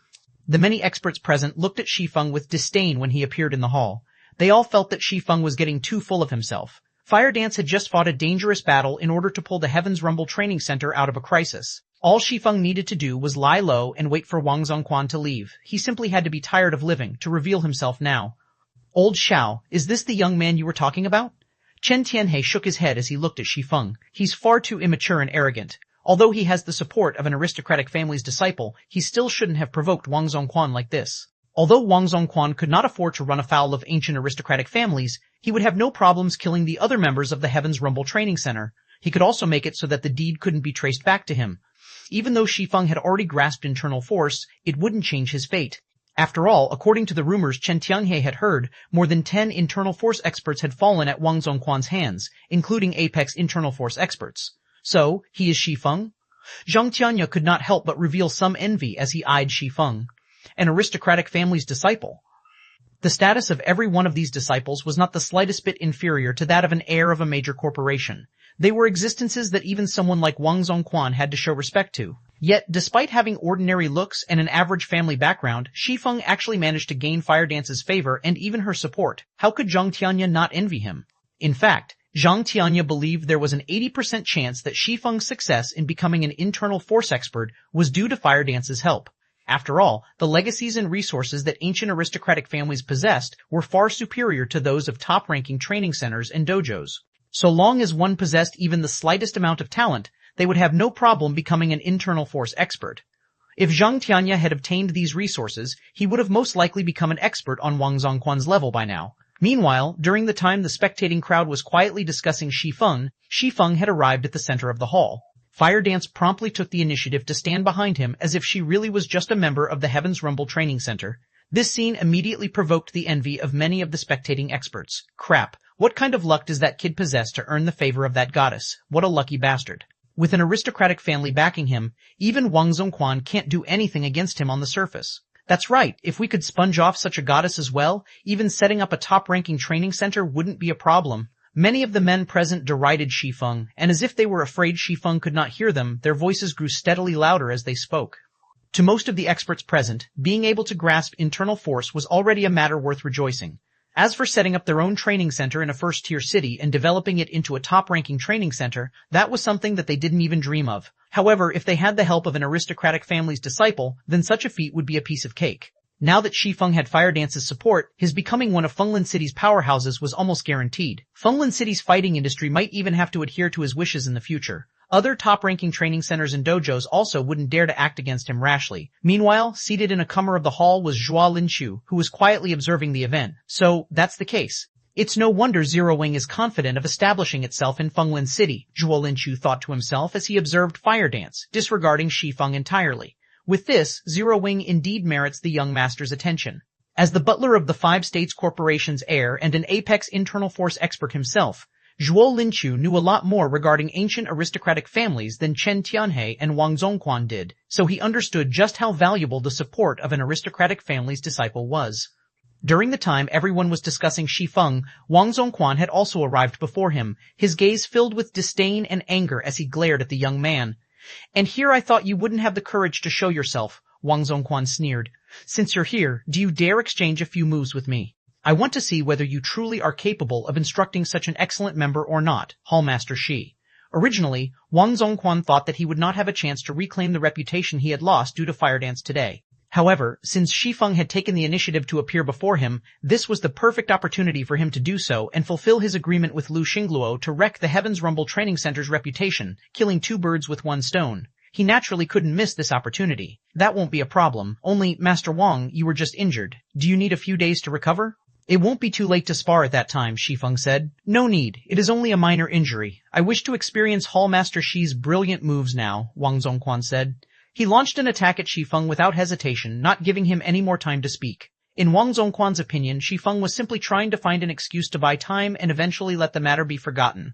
He naturally couldn't let Shi Feng have his way. Meanwhile, the best method to get Shi Feng to take action was to leave the man with no choice but to take action. The spectating crowd shook their heads and sneered at Shi Feng. That guy is so dumb. Did he really think Wang Zongquan would let such a great opportunity slip by? Ha ha ha, he's going to make a fool of himself now. He's just a brat who has just learned internal force. Does he actually think an apex internal force expert like Wang Zongquan will be afraid of him because of a little injury? How foolish. Does he believe he can run rampant just because he has the backing of an aristocratic family's disciple? Everyone understood that Shi Feng was planning to get Wang Zongquan to give up on today's match with the excuse that Wang Zongquan was injured. Unfortunately, how could someone of Wang Zongquan's caliber not see through his ploy? Moreover, the spectating experts could also see very clearly that, although Fire Dance had defeated Wang Zongquan, she should have grasped internal force only recently. Her physique was also far inferior to his. Although she had indeed managed to injure Wang Zongquan, he should still be able to exhibit 80% of his normal standard, which would be sufficient for him to beat up a basic internal force expert. In the next moment, however, Wang Zongquan's fast and powerful fist suddenly came to an abrupt halt before Shi Feng's face, unable to move forward by even the slightest. How is this possible?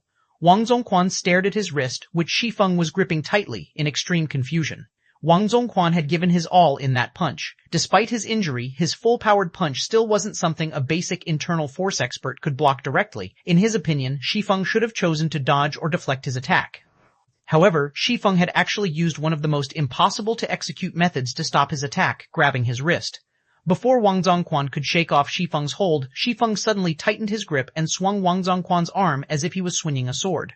Immediately, Wang Zongquan felt himself getting yanked off his feet, then propelled through the air. For a moment, the surrounding crowd even felt a strong wind blowing past their faces. Soon after, a loud boom entered everyone's ears as the floor beneath them shook slightly. By the time everyone realized what was going on, Wang Zongquan was already lying unconscious on the floor some distance away from Shi Feng. The marble beneath him cracked. 209D, he is a Grandmaster. Chapter 209D, he is a Grandmaster. Upon seeing Wang Zongquan's body lying motionless on the cracked marble floor, the spectating crowd froze, and a deathly silence fell over the entire hall. A short moment later, how is this possible? This is a lie, right? Wang Zongquan actually got defeated, just like that. Who is this Shi Feng? The spectating experts simply couldn't believe their eyes as they gazed at the unconscious Wang Zongquan. This was an apex internal force expert they were talking about. Wang Zongquan stood at the apex of Fenglin City, yet now he was actually defeated effortlessly by an ordinary youngster who did not give off even the slightest hint of an aura. The exchange between Shi Feng and Wang Zongquan had been so decisive that it couldn't even be considered a fight. It was practically a drubbing. So many of the experts here reacted with fear toward Wang Zongquan before, so shouldn't he be very strong? Why did he get defeated so easily? Could Heaven's Rumble have paid Wang Zongquan to stage an act? I'm guessing that's most likely the case. Wang Zongquan is an internal force expert. On the other hand, that Shi Feng is so young. Even if he is powerful, how powerful could he possibly be? Moreover, the fact that someone like Wang Zongquan even appeared here is very strange to begin with. Heaven's Rumble must have hired Wang Zongquan to pretend to fight to raise its fame. Unlike the experts in the hall, the spectating fighting enthusiasts felt that Wang Zongquan had acted out a play when they saw him so easily defeated. After all, when Wang Zongquan was fighting Fire Dance earlier, they could more or less tell how powerful he was. However, when Wang Zongquan fought Shi Feng from start to end, they hadn't seen any hint of that power Wang Zongquan had displayed before. They felt that Wang Zongquan had deliberately coordinated his movements with Shi Feng, jumping into the air the moment Shi Feng grabbed his wrist and letting Shi Feng freely throw him. The fight could not be any faker. At this moment, aside from the fighting enthusiasts, the training center and dojo members present also found this fight fake. The strength an internal force expert wielded far surpassed that of ordinary people. If Wang Zongquan had thrown his punch with his full strength, even an internal force expert couldn't have stopped his punch by grabbing his wrist. A fake match? At this moment, even Xiao Yu was dumbfounded by this scene. However, he instinctively refuted the possibility, as he had never heard about such plans from Shi Feng earlier. Moreover, the Starline Corporation had been keeping an eye on the Heaven's Rumble Training Center. Only an existence like the Starline Corporation could employ the services of someone like Wang Zongquan. Most importantly, why would an Apex internal force expert agree to min his own reputation just to uplift the Heaven's Rumble Training Center's reputation? As Xiao Yu was wondering why Wang Zongquan would put on a fake fight, Chen Tianhe, who stood beside Xiao Yu, suddenly revealed a look of horror. No, trolizing, he is a neutralizing grandmaster. Chen Tianhe muttered quietly as he stared at Shi Feng, his complexion paling as if he had just seen a ghost. Neutralizing grandmaster? Xiao Yu momentarily fell into a daze when he heard Chen Tianhe's words. Compelled to seek confirmation, he asked, Master Chen, you're saying that Shi Feng is a neutralizing grandmaster? In the fighting industry, those capable of grasping internal force were considered absolute experts. Less than 1.1% of professional fighters would ever succeed in grasping internal force. For those that did, their understanding and usage of their body and strength would far surpass those of ordinary people.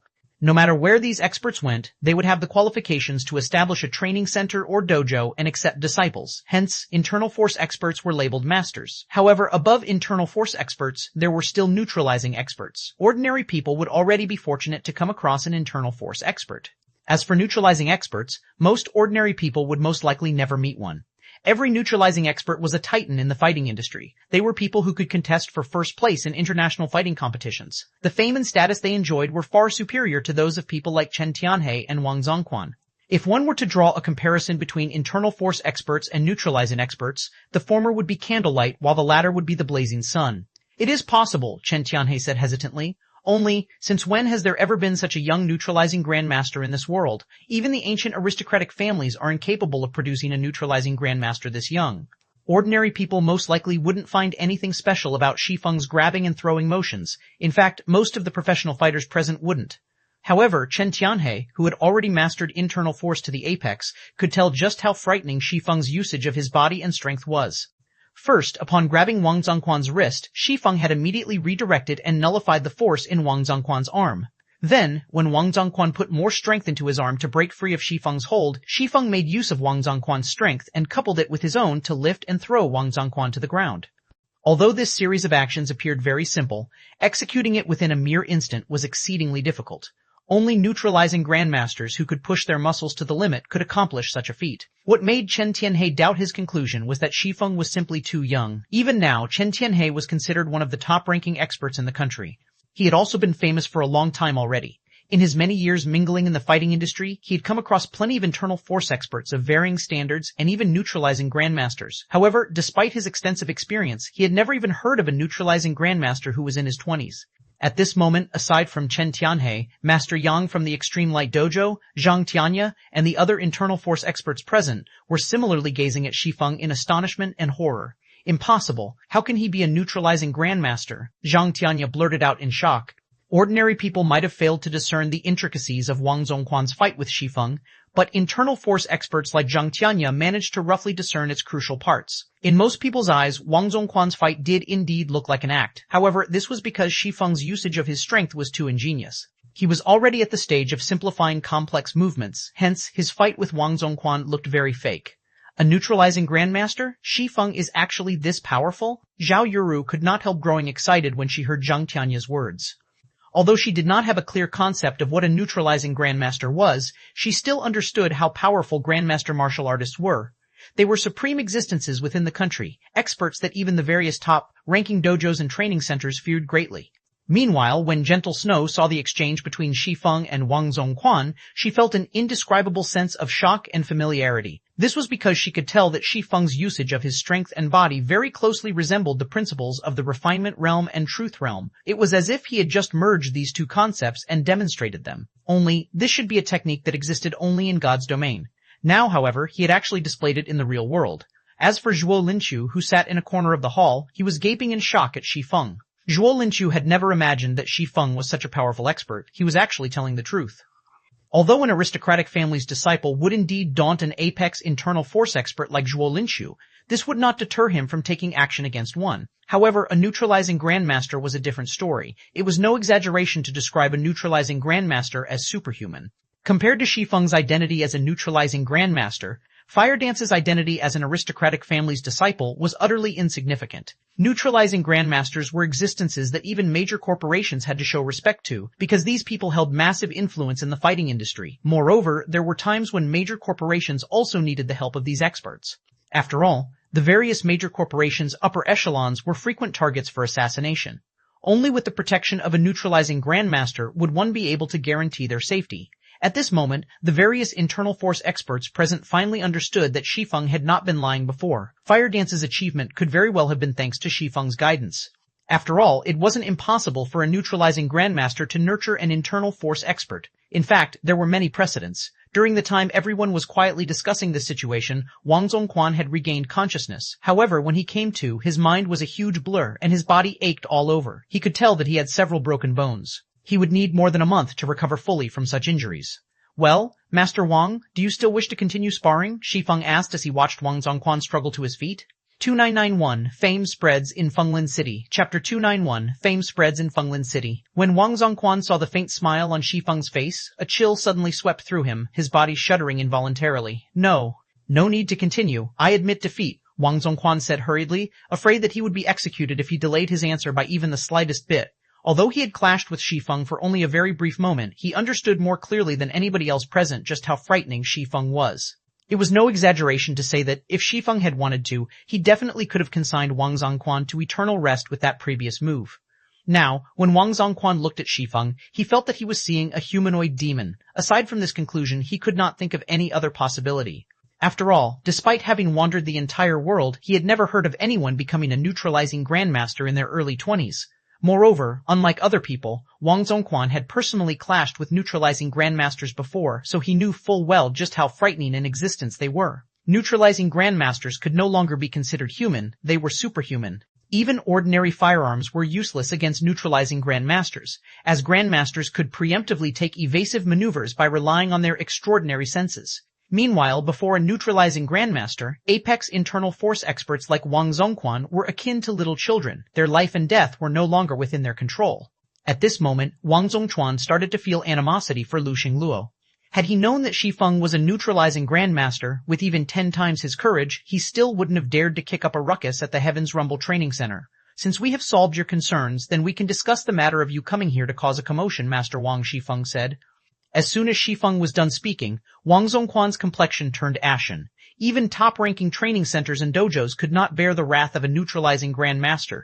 The fate of a lone apex internal force expert like himself went without saying. Not to mention, he was currently right in front of Shi Feng. He couldn't run away even if he wanted to now.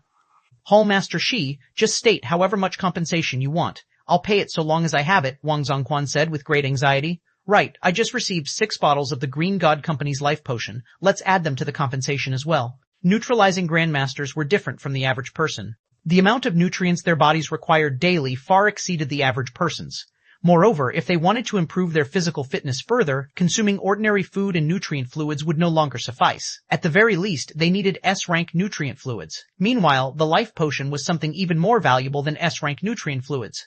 In fact, these 6 life potions were the reason why Wang Zongquan had agreed to undertake Lu Xingluo's request. After all, life potions were extremely difficult to come by. Even neutralizing grandmasters could get their hands on only a small amount. 6 life potions? Shi Feng could not help but be moved. He had never expected Wang Zongquan to possess life potions, the Green God Company's latest creation. Shi Feng naturally understood what was going through Wang Zongquan's mind right now. After all, Shi Feng had had the fortune to meet a neutralizing grandmaster in his previous life, so he knew that these grandmasters were truly superhuman. He also knew that their nutritional requirements were different from the ordinary person's. Only, Shi Feng wasn't actually a neutralizing grandmaster yet. He had merely touched upon the realm after combining the principles of the Truth Realm and Refinement Realm. In God's domain, every player's body had long since reached an extraordinary level. Hence, players could exhibit the principles of the realms of truth and realms of refinement to their greatest limits. The human body in the real world was very weak in comparison, making it impossible for people to fully exhibit the strength of these 2 realms in the real world. This was akin to running state-of-the-art software on an ancient computer. The hardware simply couldn't support the software at all, and the computer would crash when trying to run the application.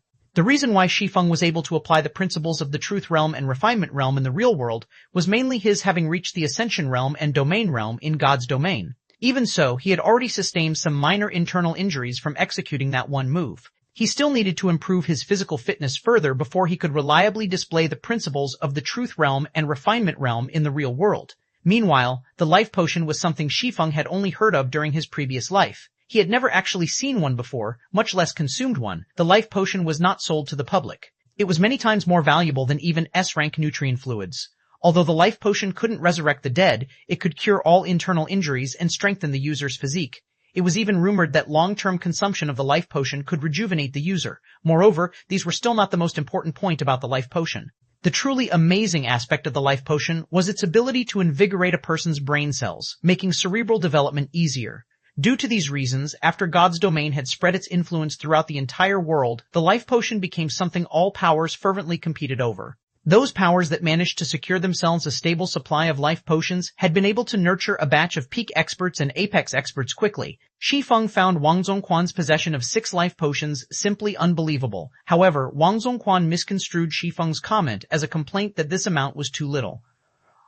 He hurriedly explained, "Hallmaster Shi, this is really all that I have. However, I heard that 9-State City is about to hold an internal auction and that life potions will be sold there. Here is the invitation card I received. Aside from this, I really don't have any more life potions." Shi Feng could tell that Wang Zongquan was not lying. He also understood that it was already plenty amazing for someone like Wang Zongquan to obtain 6 life potions. After all, ordinary martial arts masters couldn't get their hands on even 1 bottle, let alone 6. Fine. We'll forget about monetary compensation, but I need you to help me with a matter, Shi Feng said, nodding as he accepted the invitation. Wang Zongquan inwardly breathed out a sigh of relief at Shi Feng's words. He then said confidently, "Hallmaster Shi, please speak freely. As long as it is something I can accomplish, I'll definitely do it." "It's very simple. I want you to go teach Lu Xingluo a lesson," Shi Feng said, smiling as he patted Wang Zongquan's shoulder.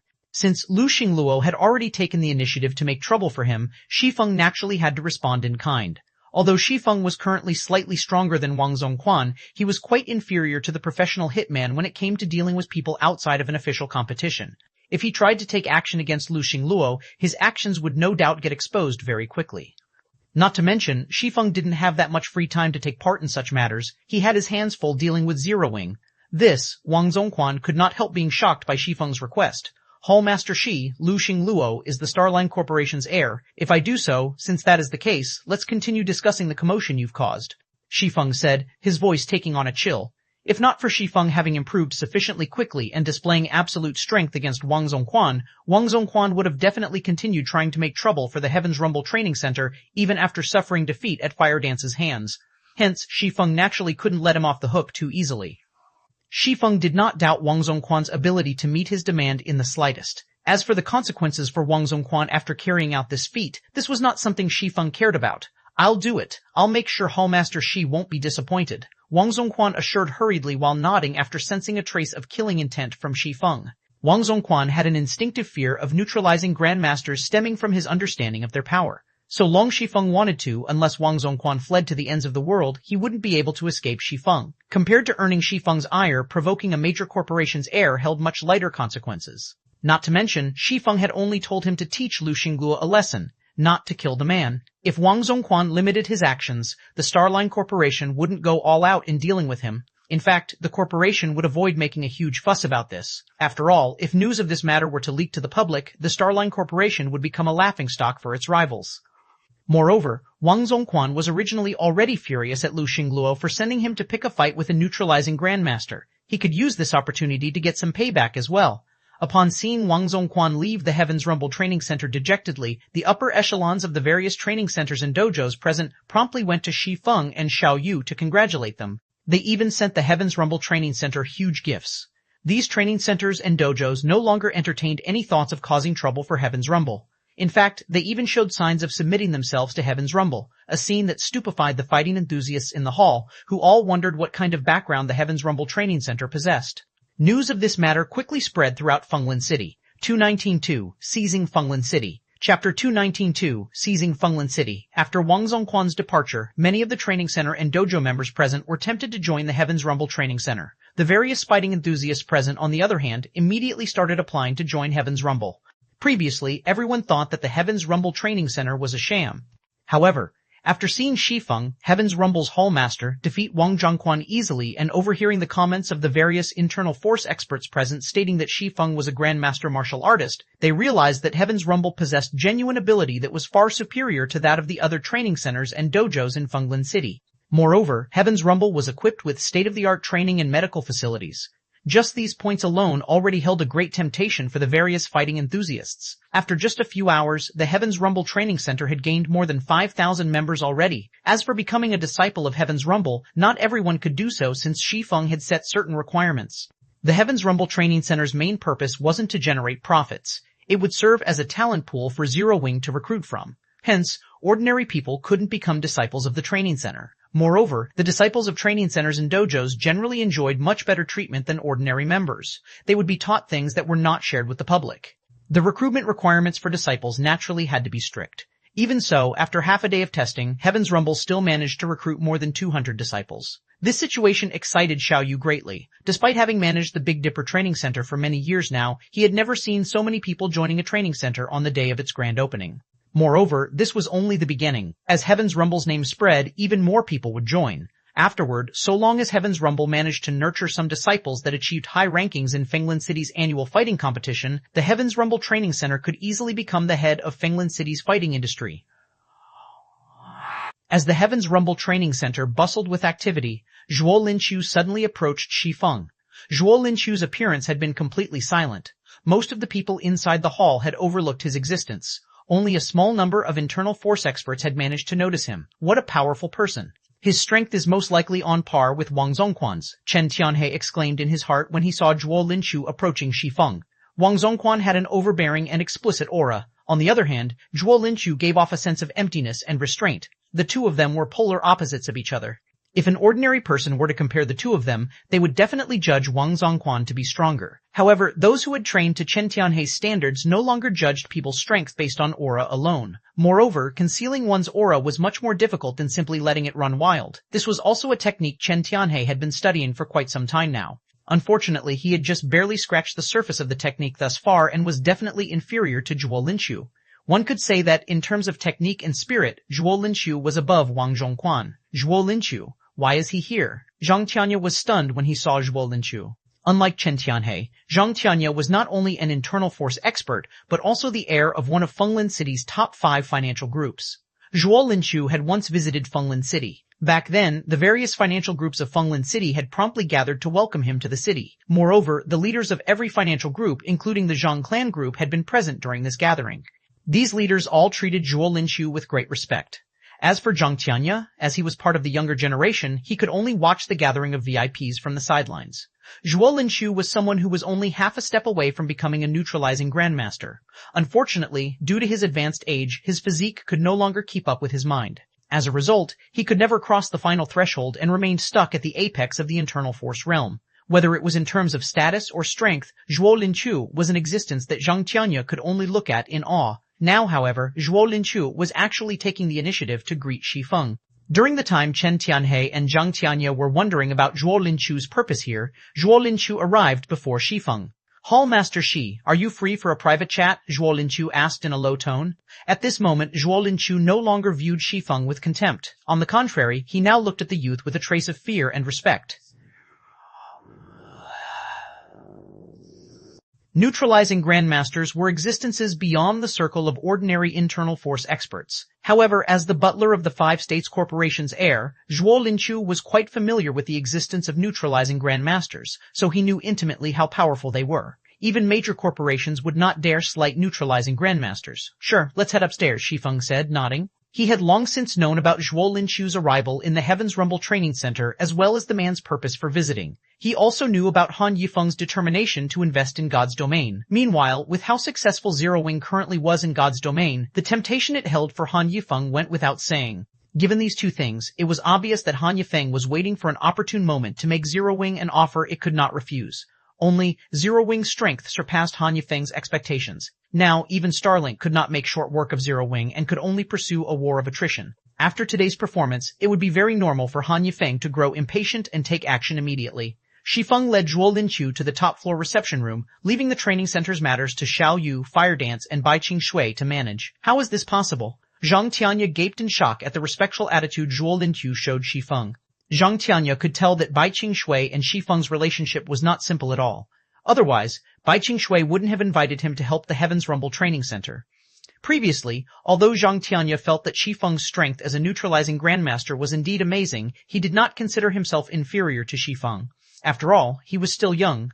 He was also one of Fenglan City's top fighting prodigies. He still had plenty of room for improvement and a chance to become a neutralizing grandmaster himself in the future. Moreover, he also had the Zhang clan group behind him. Even though Shi Feng currently had his identity as a neutralizing grandmaster, he would still need at least a decade to develop the Heaven's Rumble training center to a level that rivaled the Zhang clan group. Now, however, even Zhang Tianya's sole redeeming feature appeared laughable.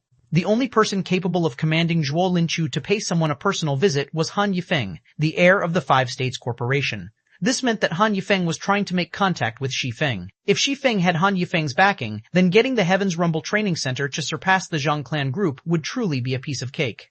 Inside the Heaven's Rumble training center's top-floor reception room, Mr. Zhuo, "May I know what business you have with me?" Shi Feng asked as he sat down. "I am here to relay a message from my young master, Hall Master Shi. Starlink is not as simple as you think it is. Lu Xing Luo is receiving guidance from someone higher. Sending Wang Zongquan to Heaven's Rumble this time was merely a test. Once Lu Xing Luo has a clear idea of the Heaven's Rumble training center, I'm afraid he and the person behind him will take serious action. My young master advises you to be extra careful against Lu Xing Luo," Zhuo Linqiu said gravely. The strength Shi Feng displayed this time was indeed frightening. Even an existence like the Starline Corporation would not wish to provoke a neutralizing grandmaster casually. However, with Zero Wing standing in Starlink's way and forming quite an enmity with Starlink, it did not matter even if the Heaven's Rumble training center had the backing of a neutralizing grandmaster. The Starline Corporation still had plenty of ways to destroy the training center in secret. Moreover, even if the Starline Corporation couldn't touch Shi Feng himself, it could still deal with the other members of Zero Wing. "Please give my thanks to young Master Han for his reminder. I'll make sure to be more careful from now on. If young Master Han needs any help in God's domain, please feel free to seek out Zero Wing," Shi Feng said. He understood that Han Yifeng was trying to sell him a favor this time. Moreover, Han Yifeng was also finally treating him as a potential partner rather than another pawn or subordinate. "I will relay this to my young master. If there are no other matters, I will take my leave now," Zhuo Linqiu said as he stood up, showing no intention of staying even a moment longer. After Zhuo Linqiu left, Shi Feng sank into deep thought.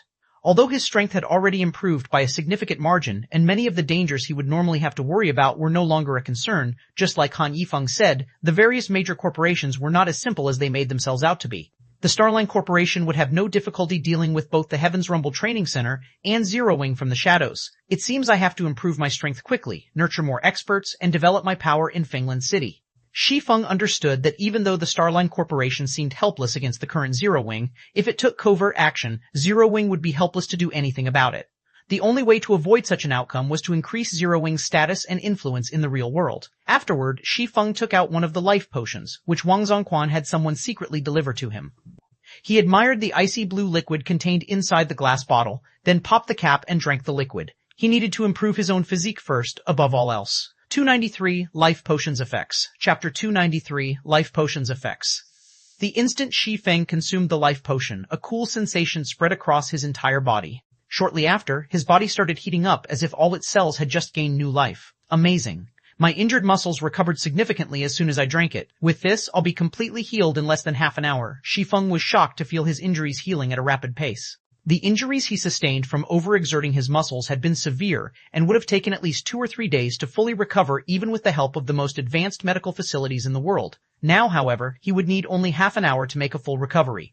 The life potion's effects were truly divine. Moreover, aside from it healing his injuries, Shi Feng could also sense it starting to invigorate and strengthen his body's cells. By the time his body completely absorbed the life potion, his physical fitness would have definitely improved by quite a significant margin. It's no wonder life potions sold for such ridiculous prices in the past. With my current condition, if I use this long term, I'll gain the physical fitness of an actual grandmaster within 2 months, Shi Feng thought to himself, a passionate flame burning in his eyes as he gazed at the 5 remaining bottles of life potion on the table. Recently, his physical fitness had hit a bottleneck. Despite a greater training load, his gains were negligible. He would have to train for a very long time to see any noticeable improvements. If he wished to improve his strength quickly, the only way to do so was by becoming a neutralizing grandmaster. Neutralizing grandmasters were known as such because their control over their bodies had already reached the acme of perfection. This was especially true for their control over their brains, which allowed grandmasters to accelerate their hormone production and metabolism, thereby further improving the body's performance. Meanwhile, the life potion would help him break through this bottleneck and further improve his physical fitness by a significant margin. However, each bottle of life potion was effective for only 6 days. Even if he used all 6 bottles himself, they would last him only 36 days. He would need a few more bottles to reach the Grandmaster standard. So long as his physical fitness was at the Grandmaster standard, even if his control was still wanting, he would be able to exchange moves with a true neutralizing Grandmaster. An hour later, seeing as it was close to 6 in the evening already, which meant that daytime was approaching in God's domain, Shi Feng decided to make his way back to Zero Wing's headquarters and further strengthen the headquarters security. Indeed, just like Zhuo Linchu had said, it was very likely that Lu Xingluo had sent Wang Zongchuan just to probe the situation on Zero Wing's side. Once Lu Xingluo and the ones behind him were done with their investigation, they would most likely start taking action in secret. Hence, he needed to strengthen Zero Wing's security measures and its core members. Originally, Shi Feng had planned to let Fire Dance and the others use the life potion as well. However, on second thought, he decided against it. Although the life potion was useful to everyone, using it on ordinary people and basic internal force experts was too much of a waste because the physical fitness of these people was still far from hitting a bottleneck. They had many other means to improve themselves rapidly. Moreover, through the experiment Shi Feng had conducted using Wang Zongquan, he had confirmed that one could improve one's strength in the real world by reaching the refinement realm and truth realm in God's domain. By combining the principles of these two realms with his guidance and training, Fire Dance and the others could contend against internal force experts, even if they had yet to grasp internal force. If one possessed such combat standards in the real world, they could cope with many troublesome matters in the real world. Once he trained Zero Wing's core members to an adequate level, all they needed to do was participate in various fighting competitions and achieve stunning results. Once that happened, the Heavens Rumble Training Center's status and influence in Fenglan City would increase drastically, and the training center would become the true leader of the city's fighting industry. At that time, even if Lu Xingluo wanted to, he would have great difficulty hindering Zero Wing's operations in the city. Meanwhile, to achieve this goal of his, Shi Feng intended to prepare the Lost Town to receive more of Zero Wing's members immediately, instead of limiting access to just the guild's main force. Having more members reach the Truth Realm would greatly bolster Zero Wing's strength and increase its ability to cope with the various superpowers of God's domain. After all, now that Stone Forest City was achieving such enormous success, the superpowers definitely wouldn't just sit still and let it be. After Shi Feng finished updating the security measures in Zero Wing's headquarters, he logged back into God's domain. When Shi Feng appeared back inside his special forging room in the Candlelight Trading Firm, he suddenly felt his mind was more unrestrained than before, as if it had more scope for processing things now. So, this is the effect of the life potion? Shi Feng could not help but be surprised. With his current state, he felt that he could learn even a silver combat technique. Previously, although he had obtained a silver legacy stone tablet, he had yet to use it even now because he already difficulty learning bronze combat techniques, let alone silver combat techniques. Even domain realm experts would have a very low likelihood of mastering one. The reason why this was the case wasn't a deficiency in combat standards, but two other issues. The first issue was an inadequate physique.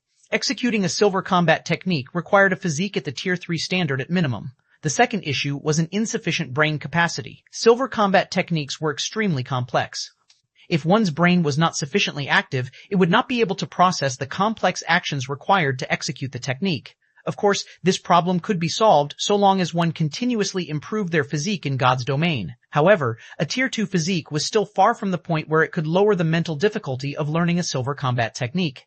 During the time Shi Feng was researching the benefits of the life potion, Aqua Rose suddenly called him. "Guild leader, I have 2 people here who say they want to meet you," Aqua Rose said. "Both of them are here on someone else's behalf.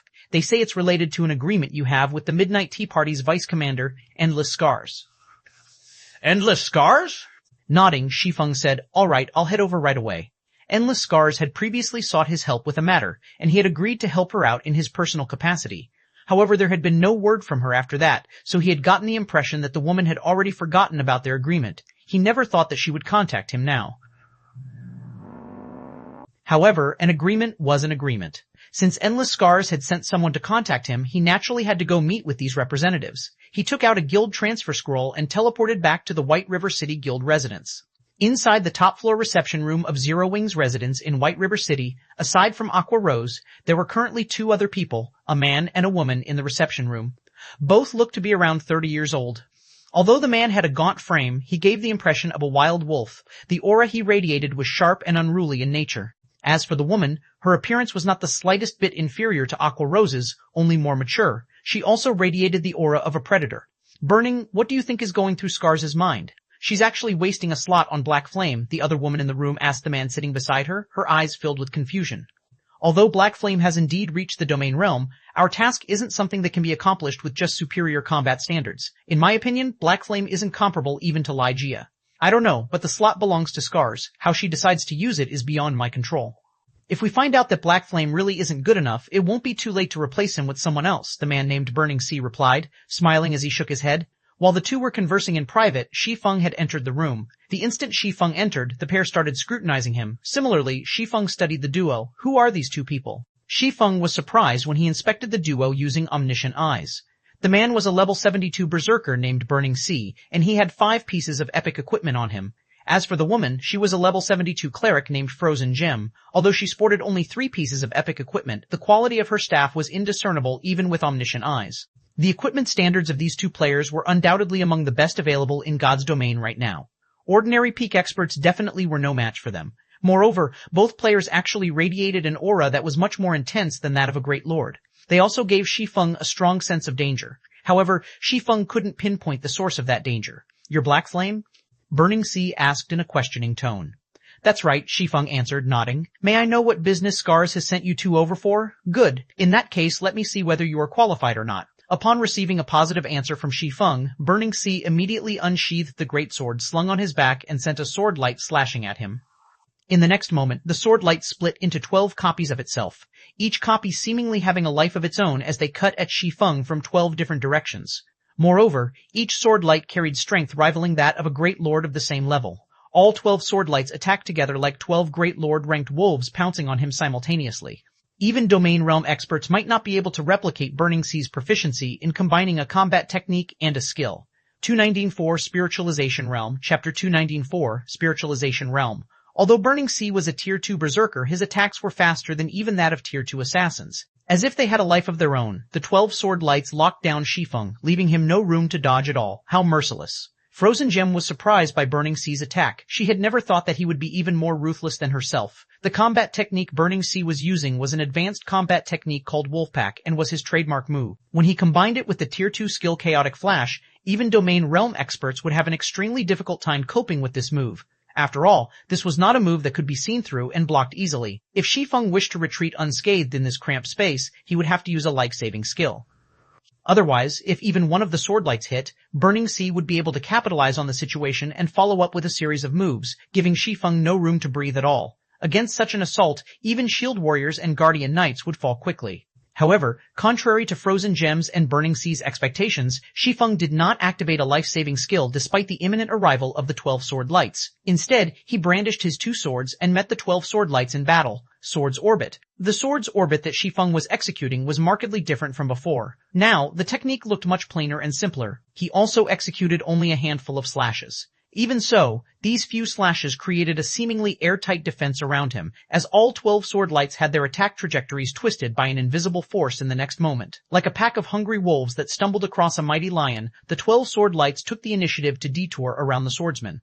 His technique usage has already reached such a standard, Frozen Gem exclaimed when she saw Shi Feng smoothly and effortlessly neutralizing Burning Sea's attacks. Meanwhile, when Burning Sea saw this scene, he promptly halted his offensive and quietly eyed Shi Feng as if he had just found some kind of treasure. Amazing! I never thought that you'd already be in the spiritualization realm. No wonder Scars wants to give her last slot to you.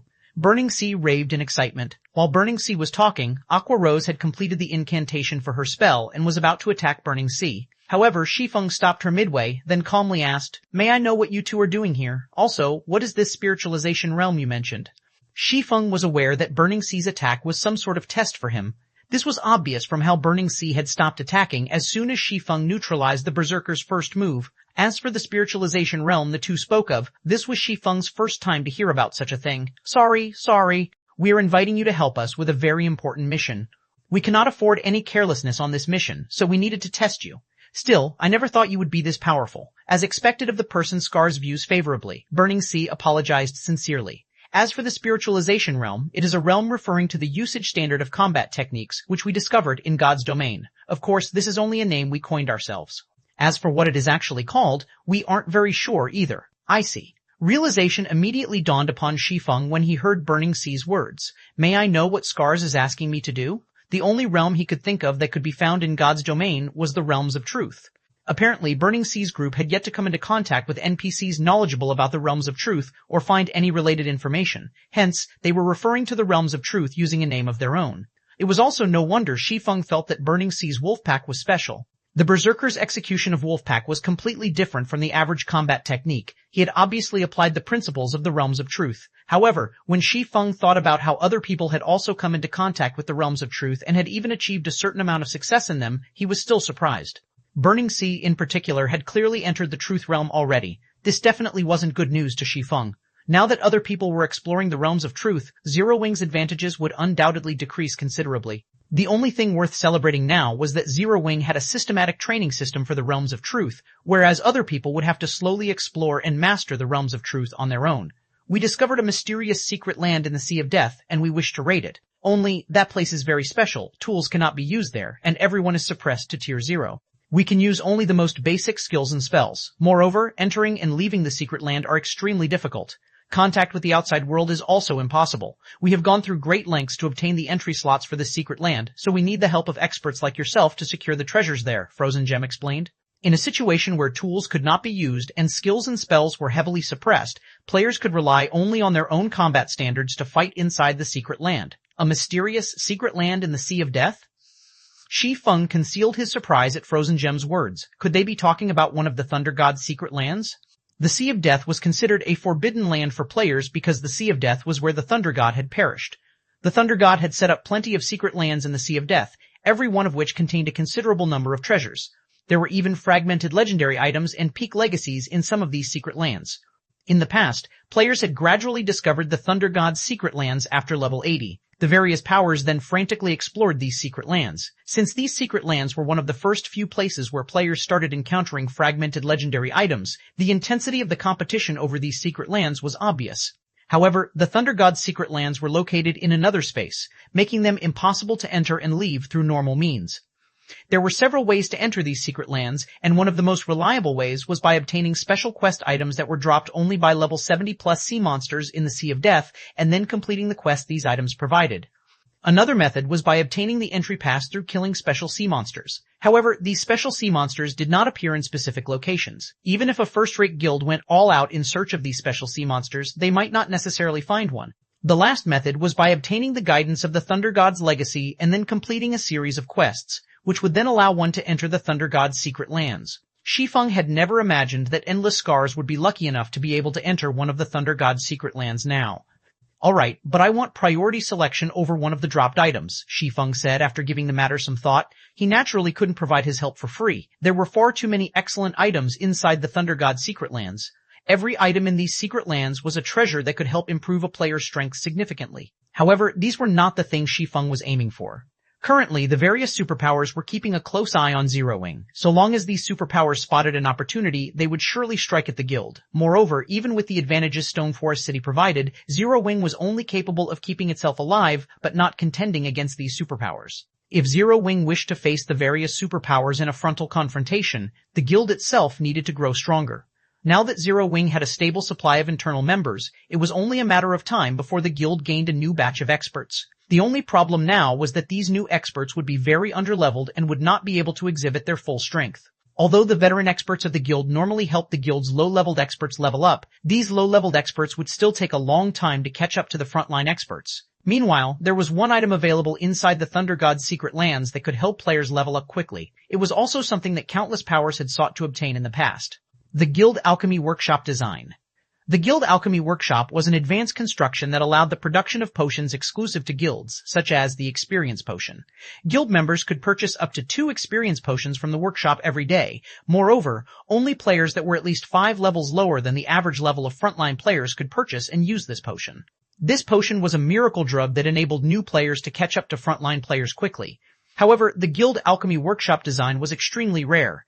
It dropped in only a select few secret lands and special team dungeons, including the Thunder God's secret lands. This, hesitating, Burning Sea said, "We'll have to discuss this with our team leader. After all, this is something that concerns the entire team. The two of us don't have the power to decide on this." That won't be a problem. Shi Feng nodded in understanding. Burning Sea and Frozen Gem then went offline. By the looks of it, they were going to contact their team leader through the real world. After a short delay, Burning Sea and Frozen Gem came back online. Guild leader Black Flame, I'm afraid we cannot agree to your request, Frozen Gem said resolutely. 2195 Nameless Team, Chapter 2195 Nameless Team. Although you are an expert, Scars has invited, there are still 9 other people in the team. Every one of them is an expert as well. If we give you priority in choosing the loot, it will not be fair to the other experts. Moreover, we are only working on commission. We won't be distributing the loot we obtain, Burning Sea explained. Hence, our team leader has rejected your suggestion. Of course, the remuneration we are offering for your help definitely won't disappoint you, Guild leader Black Flame. Our team leader knows that Zero Wing has recently recruited a lot of new people in the real world and is also being targeted by Starlink, so it should be fast-tracking a batch of experts through the Heaven's Rumble Training Center. Our team leader is willing to pay you 30S rank nutrient fluids. 30S rank nutrient fluids? Aqua Rose could not help being moved by Burning Sea's words. She was no longer an ordinary guild elder who was ignorant about the world. Instead, she was part of Zero Wing's core upper echelon and knew just how valuable S-rank nutrient fluids were. Originally, S-rank nutrient fluids were used only by fighting experts to recover quickly from a heavy injury. However, S-rank nutrient fluids' utility wasn't limited to healing injuries. If consumed after fighting an intense battle in God's domain, S-rank nutrient fluids aided in the development of one's brain capacity by providing the necessary nutrients. This was something Aqua Rose had personally experienced before. In fact, her consumption of S-rank nutrient fluids was a major factor behind the rapid improvement of her combat standards. Moreover, aside from herself, others such as Fire Dance, Violet Cloud, Cola, Shadow Sword, Alluring Summer, and Silent Blade also had similar experiences. However, S-rank nutrient fluids were extremely difficult to come by even if one had the money to purchase them. After making use of both Aqua Rose's and Gentle Snow's connections, Zero Wing had managed to secure only an additional dozen or so bottles. Since then, the guild had used up all its S-rank nutrient fluids, including the ones the White Tiger Dojo provided. As a result, the rate of improvement of Zero Wing's core upper echelons had recently been gradually decreasing. If Zero Wing could secure an additional 30 S-rank nutrient fluids, combined with the training slots Unyielding Soul provided, Aqua Rose was confident that at least she and Gentle Snow could reach the Flowing Water Realm within half a month, instantly increasing the number of Flowing Water Realm experts Zero Wing had by a large margin. Guild leader Black Flame, this is the greatest sincerity we can offer. May I know what you think of this? Frozen Gem asked. It was not easy to find a spiritualized expert. Even experts like Burning Sea and herself had managed to reach the spiritualization realm just recently. Now that she knew that Shi Feng was a spiritualized expert, she naturally wanted to rope him in. However, at the end of the day, this team of theirs was established by their team leader, who wanted to secure the item inside the Thunder God's secret land no matter what, and he was unwilling to give others a share of it. This was something beyond her control. Nevertheless, the price of 30 S-rank nutrient fluids could be considered extremely high. Even hiring a Super Guild's old monster would not require such a price. However, doing so would also expose the Thunder God's secret land's existence to the various Super Guilds, something they definitely didn't want to happen. Of course, if Shi Feng refused to help, then they would have no choice but to seek the help of those Super Guild's old monsters. After all, once they secured the item inside the Thunder God's secret land, they wouldn't really care whether those Super Guilds entered the secret land or not. What an irresistible offer. Alright, I agree, Shi Feng said, nodding while revealing a bitter smile. At the same time, Shi Feng also grew curious about the team leader Burning Sea and Frozen Gem mentioned. This team leader was truly generous to be able to offer 30 S-rank nutrient fluids as remuneration. Moreover, this person's information network was very powerful. Shi Feng had just resolved the problem at the Heaven's Rumble Training Center, yet this person already knew about the troubles he faced and what he needed most right now. As for the Guild Alchemy Workshop design, Shi Feng had no choice but to think of another way to obtain it. Not to mention, the design didn't have a 100% drop rate. His request before was merely for insurance. Afterward, Shi Feng signed a contract with Burning Sea. If the mission was a success, he would receive 30 S-rank nutrient fluids as payment. In the event of failure, he would still receive 10 bottles. After confirming that the contract was signed, Burning Sea took out a crystal that crackled with electricity. Golden divine runes were carved all over the crystal. The crystal itself gave off a faint trace of divine might. In the next moment, Burning Sea threw the crystal to the floor. Suddenly, the space within the reception room started trembling violently. A moment later, a black hole the size of an adult male opened up inside the room. Here's your entry pass. Let's go, Burning Sea said as he took out a token made of magic crystal and handed it to Shi Feng. He then took the lead and walked into the black hole. Once Shi Feng accepted the entry pass, he followed Burning Sea into the black hole, leaving Zero Wing's affairs to Aqua Rose and Gentle Snow to handle. After Shi Feng entered the black hole, his vision turned black. When he could see again, he found himself in a desolate wasteland filled with electricity and flames. From time to time, horrific lightning bolts would strike the ground, creating huge craters. Occasionally, towering pillars of fire would rise from the ground. The scenery here was the epitome of Armageddon. Be it the lightning strikes or fire pillars, even an ordinary person could tell that, so long as they were struck by these things, they would definitely lose their lives. At this moment, however, a large number of demonic creatures was actually roaming this wasteland. These demonic creatures were all level 70 or above, and even the weakest among them was at the Lord rank, with many of them being Great Lords and Grand Lords. Moreover, the instant Shi Feng stepped into this wasteland, his tier was suppressed to tier 0. This wasteland was undoubtedly a forbidden land for players. If an ordinary expert were to come here, they would most likely lose hope immediately. After all, if a player's tier dropped to 0, the effectiveness of their skills and spells would fall drastically. Their basic attributes and physique would decrease as well. Under these circumstances, ordinary expert players would have difficulty fighting even special elite ranked monsters of the same level, let alone lords and great lords. This would be akin to tossing an ordinary player into a team dungeon filled with boss monsters. The new guys here? Now that everyone's here, we can start advancing. At this moment, several voices came from a short distance behind Shi Feng. Turning around, Shi Feng noticed 7 people sitting on a gravel pile and resting. The group consisted of both young and old, male and female. Even the lowest leveled player in this group of 7 was level 72. Moreover, their equipment standard was not the slightest bit lower than Burning Seas. Endless Scars sat among this group of 7. Only, the current Endless Scars was a lot different from the last time Shi Feng met her. Now, not only had her weapon and equipment undergone a massive improvement, but even the aura she exuded had transformed significantly. As if she were a demon that had just walked out of the abyss, her aura was filled with coldness and madness, entirely different from her calm and cheerful aura from before. When Endless Scars saw Shi Feng, she simply greeted him with a nod. "Hello, I am the leader of this expedition team, Samsara," a white-haired man who appeared to be in his 30s said as he approached Shi Feng. The white-haired man gave off a friendly vibe. Shi Feng did not feel uncomfortable in the slightest while in the man's presence. However, the white-haired man was actually the highest-leveled player present, having already reached level 73. He could already rival Fire Dance, who was currently grinding relentlessly in the bottomless abyss in terms of levels. As for the equipment the man wore, even the weakest piece was level 70 Dark Gold rank. In addition, he also sported 6 pieces of epic equipment. The shield and one-handed axe he carried were also of indiscernible rank. However, even though omniscient eyes could not discern the rank of the white-haired man's shield and axe, Shi Feng recognized them because they had been extremely famous in his previous life.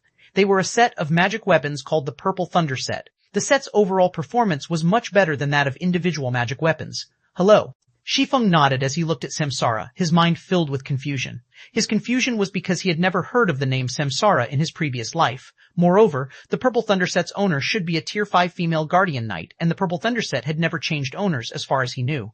The female Guardian Knight had relied on this magic weapon set to rise to fame in God's domain.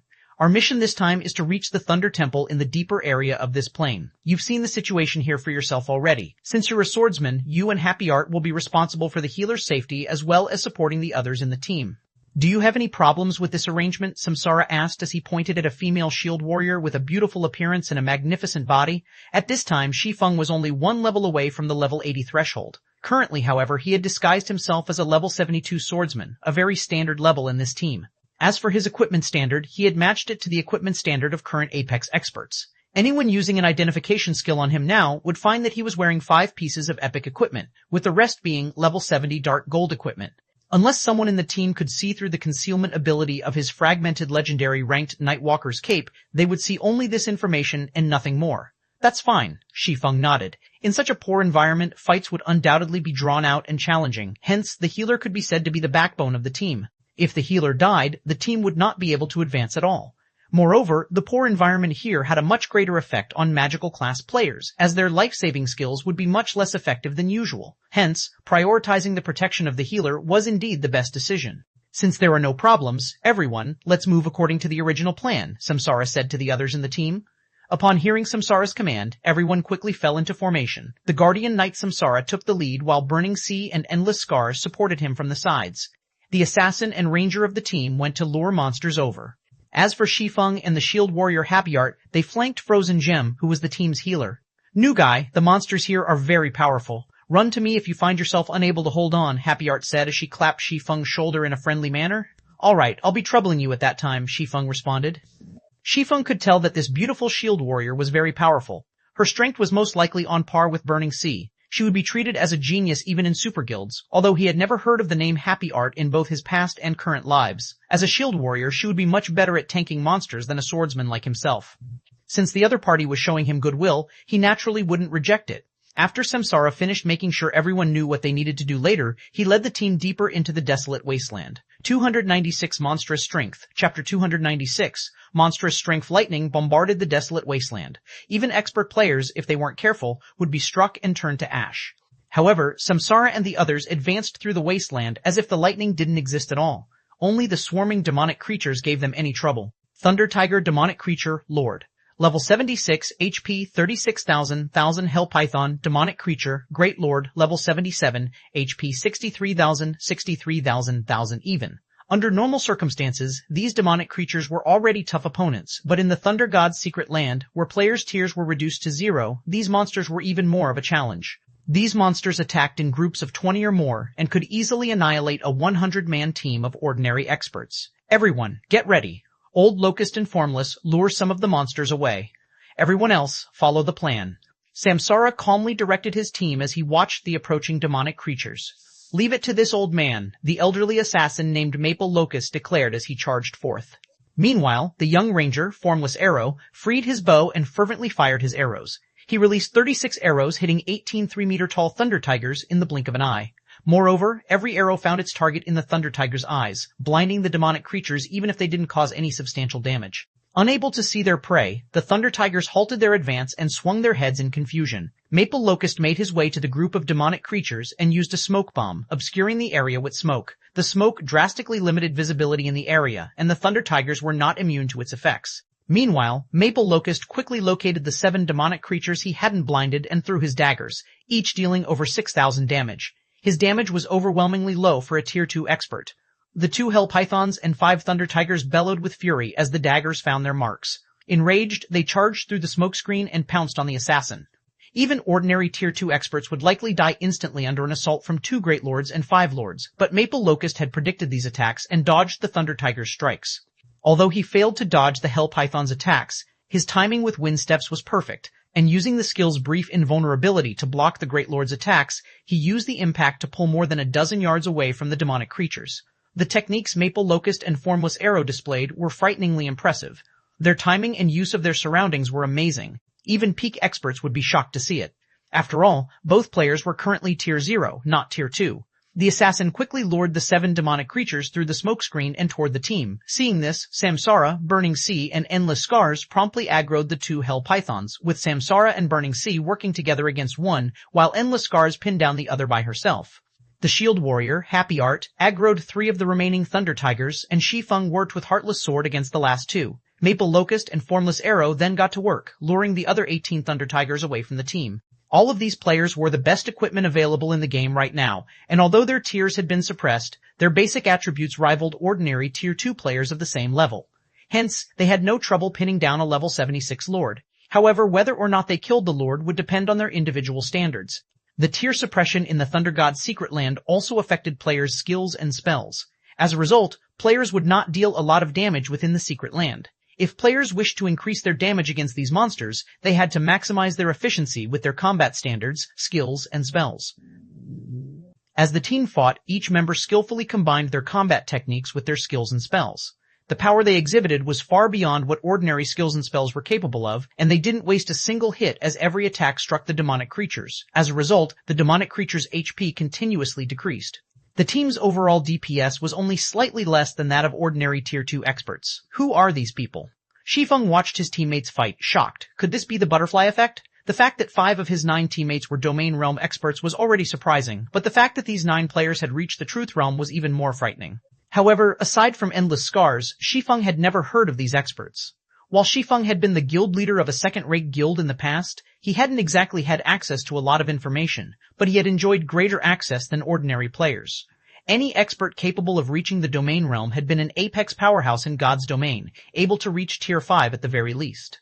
However, Samsara and these others' names hadn't been among the Tier 5 and 6 players he had known about. Of course, Shi Feng may find his teammates' performances surprising, but he didn't fall behind in this fight. Shi Feng's tier had been reduced to 0 as well, but his basic attributes could still rival current peak experts. Including the fact that he was a level 79 player, he easily suppressed the Thunder Tiger before him. As he fought, damages ranging from 30,000 to 50,000 began to appear above the Thunder Tiger's head, one after another. How is his strength so high? Happy Art's eyes widened in shock when she saw the damages appear above the demonic creatures. Even Endless Scars, the team's strongest player, and her strength was on par with the Thunder Tigers. Knowing the woman's combat standards, this was why Samsara had her pin down one of the Great Lord-ranked Hell Pythons by herself, keeping it busy. However, Shi Feng literally pinned the Thunder Tiger he faced to the ground. We found a diamond in the rough. Maple Locust, who kited a group of Thunder Tigers, could not help but comment when he saw Shi Feng. With this kid, we'll reach the Thunder Temple much sooner than anticipated. That's right, we really owe Scars for this. It'll also be much easier to clear out these monsters, Samsara chimed in, nodding happily. The monster they had to deal with on the way was the most challenging aspect of reaching the Thunder Temple. Having a team member with such high attributes would undoubtedly relieve some of the pressure they had to face and significantly increase the team's survivability. Endless Scars only nodded in response to Samsara's praise, but even she was surprised to see Shi Feng handle his monster so easily.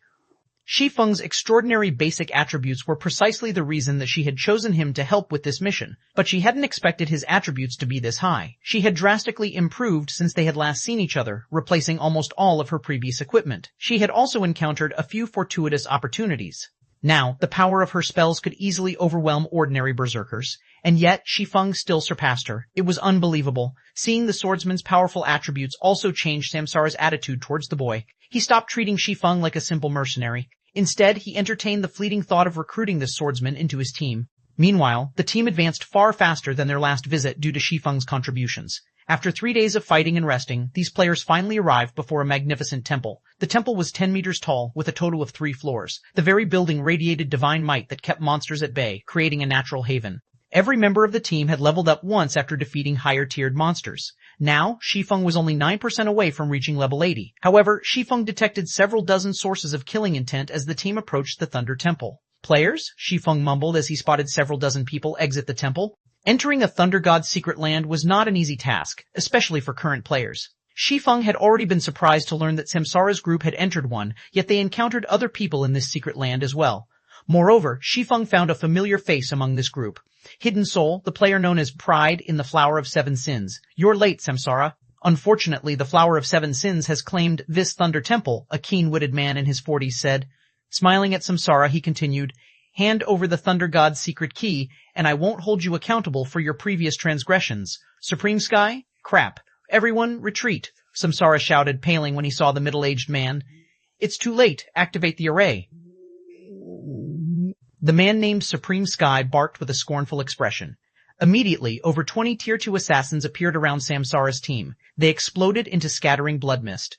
Despite the fact that players couldn't use tools in the Thunder God's secret land, this strange blood mist formed a magic array that enveloped the Thunder Temple and the players around it. 297, Reckless Chapter 297, Reckless. The instant the blood-red magic array formed around the Thunder Temple, Samsara's team lost 20% of their basic attributes. A blood magic seal. Samsara's expression darkened further when he saw the blood-red magic array that had manifested above the Thunder Temple. The blood magic seal wasn't a magic tool, but a special spell that players could learn. The Flower of Seven Sins had acquired its skill book in an ancient demonic ruin. Unlike normal spells players could learn, the blood magic seal didn't have a tier requirement. To cast, it required a minimum of 6 players, and the moment they cast the spell, they'd sacrifice themselves to the demon god to create the sealing magic array. The strength of the sealing array was relative to the number of sacrifices made. The more players that sacrificed themselves, the stronger the magic array would become. With the minimum 6 players, the magic array would be powerful enough to trap a Great Lord. Since the Flower of Seven Sins team had sacrificed more than 20 players to cast the spell, not even a mythic monster could break out. Why should we fear them, leader? They may outnumber us, but we're no pushovers, Happy Art said. Every member of their team was even stronger than God's domain's peak experts. Even the various superpowers would fear them. Now, without the sacrificial assassins, the enemy team only had a little over 30 players. Even under the magic array's suppression and facing the Flower of Seven Sins experts, their team shouldn't have any issue killing these people. They didn't need to flee. Art, the situation is not as simple as you assume. These people are the Flower of Seven Sins cadre. Even the weakest of them can rival peak experts, Frozen Gem explained as she stared down their enemies. Moreover, their leader is Supreme Sky, one of the Flower's 7 commanders. She wouldn't have paid their opponent any mind if they were facing another superpowers expert team, even a 100-man team, but these weren't some random nobodies. Every one of them was just as strong as she was, one of the Flower of Seven Sins' commanders. Happy Art felt a chill crawl down her spine, and her expression changed. She was not some ignorant player. In fact, she had far more access to information than superpowers peak experts. She was, after all, one of the top prodigies the Super Guild 13 Thrones had nurtured. 13 Thrones was even stronger than Battle Wolves, and it had far more information than most superpowers. The Flower of Seven Sins, however, was a transcendental assassin organization. Countless experts worked for the organization, and its inner structure was a mystery. Even until now, the various super guilds knew very little about the Flower of Seven Sins. They didn't even know how many cadres worked for the organization. Information about the Flowers of Seven Sins' 7 commanders, who held the most power within the organization, was scarce. Most players only knew the identities of 3 commanders, all of which possessed unfathomable strength. Even the various super guilds' old monsters feared them. With Happy Art's current strength, she would be fortunate if she could last 2 or 3 moves against one of these commanders. Happy Art had never realized that Supreme Sky was one of these 7 commanders. I already told you that you can't get away from me, Samsara. Now, are you going to hand the key over willingly, or must I take it from you? Supreme Sky asked. What's the point of wasting your words on them, Brother Sky? Let's just kill them and take everything they have, a level 74 male berserker beside Supreme Sky said, licking his lips greedily as he watched Samsara's group. The berserker wore a set of white bone armor and carried 2 dark blue greatswords across his back. That's right, they're merely a bunch of reckless fools. Since they have designs on what belongs to the Flower of Seven Sins, we need to teach them a lesson, a level 74 female elementalist wielding an icy blue staff commented indifferently. The pressure Samsara and his team felt doubled when these 2 players had spoken, and their expressions had darkened even further. Both players were members of the Flower's senior cadre. The man was called Sandbones, and he was both extremely strong and talented. Recently, he had single-handedly killed a heavily guarded upper echelon from a super guild, as well as 2 domain realm experts. The woman was Diverging Phoenix. Although she rarely took action, she had once killed a superpower's 100-man team. Moreover, the team's leader had been a domain realm expert. Although the superpower in question tried to avenge their fallen members, dispatching multiple 1,000-man teams to hunt this woman down, it had only suffered, never accomplishing anything. In the end, the superpower had been forced to give up its pursuit. Both players were deadly when they operated alone, but if they cooperated, they'd be an absolute nightmare. I'll give you the Thunder God's secret key, but you have to promise to let these people leave. They have nothing to do with this, Samsara said. As he gazed at the 30-plus experts behind Supreme Sky, he knew that he would not escape them today. He wasn't optimistic about their chances if they stood their ground and fought Supreme Sky's team either. Furthermore, the Thunder God's secret key had a 20% to 30% chance of dropping if he died, and with the Flower of Seven Sins' capabilities, they could likely increase that drop rate. Rather than risk losing everything, he should cut their losses. Leader? Burning Sea gave Samsara an anxious look. Burning Sea knew just how much time and resources Samsara had invested into obtaining the Thunder God's secret key, which had the potential of leading them to an ancient god's legacy and treasures. However, Samsara was willing to give all of that up to someone else. Since you're willing to hand over the key, I can let them off the hook, but each of them must offer 2 epic items. First, Supreme Sky agreed as he eyed Burning Sea and the others, his voice clearly hinting that there was no room for negotiation. Hearing this, Samsara and his teammates frowned. Even the various superpowers valued epic items, and handing over 2 such items was akin to having their combat power. This is Daylight Robbery Supreme Sun. Even if we die, we'll, at most, lose 1 epic equipment. We might as well fight if you're demanding such a high price. You won't get off so easily either. I am one of 13 Throne's internal core members, and the guild won't let this matter rest. Happy Art denounced. Although the Flower of Seven Sins had a numerical advantage, she and her teammates were no weaklings. If they were going to suffer so grievously regardless of what choice they made, they might as well take some of these players down with them. Furthermore, if they died, they'd only lose 1 piece of epic equipment each. They might only lose a piece of dark gold equipment if they were lucky. The moment Happy Art finished speaking, Endless Scars and the others, who were familiar with the Flower of Seven Sins, inwardly shook their heads and frowned. At the end of the day, Happy Art was still too young. She had been protected by her super guild, so she wasn't aware of the Flower of Seven Sins' true power. Trapped within this seal, the Flower of Seven Sins members likely had a way to resurrect them. If they truly fought these players, they'd likely at least die twice. Moreover, each death would incur a more severe penalty than normal. Is that so? Then, why don't we put your conviction to the test? Supreme Sky said, laughing at Happy Art. 298 Black Flame Takes Action. Chapter 298. Black Flame Takes Action. The Flower of Seven Sins members unsheathed their weapons, and the killing intent they radiated skyrocketed. Even Happy Art paled as their powerful auras washed over her. These players had intentionally suppressed their auras previously, so Happy Art hadn't realized what was so special about them. But now, she knew that every one of them was a threat to her life. She couldn't even imagine what kind of combat power all 30-plus players could display if they attacked together. You aim for mutual destruction? With just the 10 of you? Sandbone laughed at Happy Art. Brother Sky was doing you a favor by letting you offer 2 epic items, yet you don't know how to cherish such a thing. Not even all of the old monsters in your 13 thrones would dare utter a word before Brother Sky. Samsara and his team did nothing to refute Sandbone's arrogant claim. What Sandbone had said was indeed true. Although 13 Thrones was a veteran super guild, and its old monsters were amazing, they were nothing compared to Supreme Sky and the Flower of 7 Sins.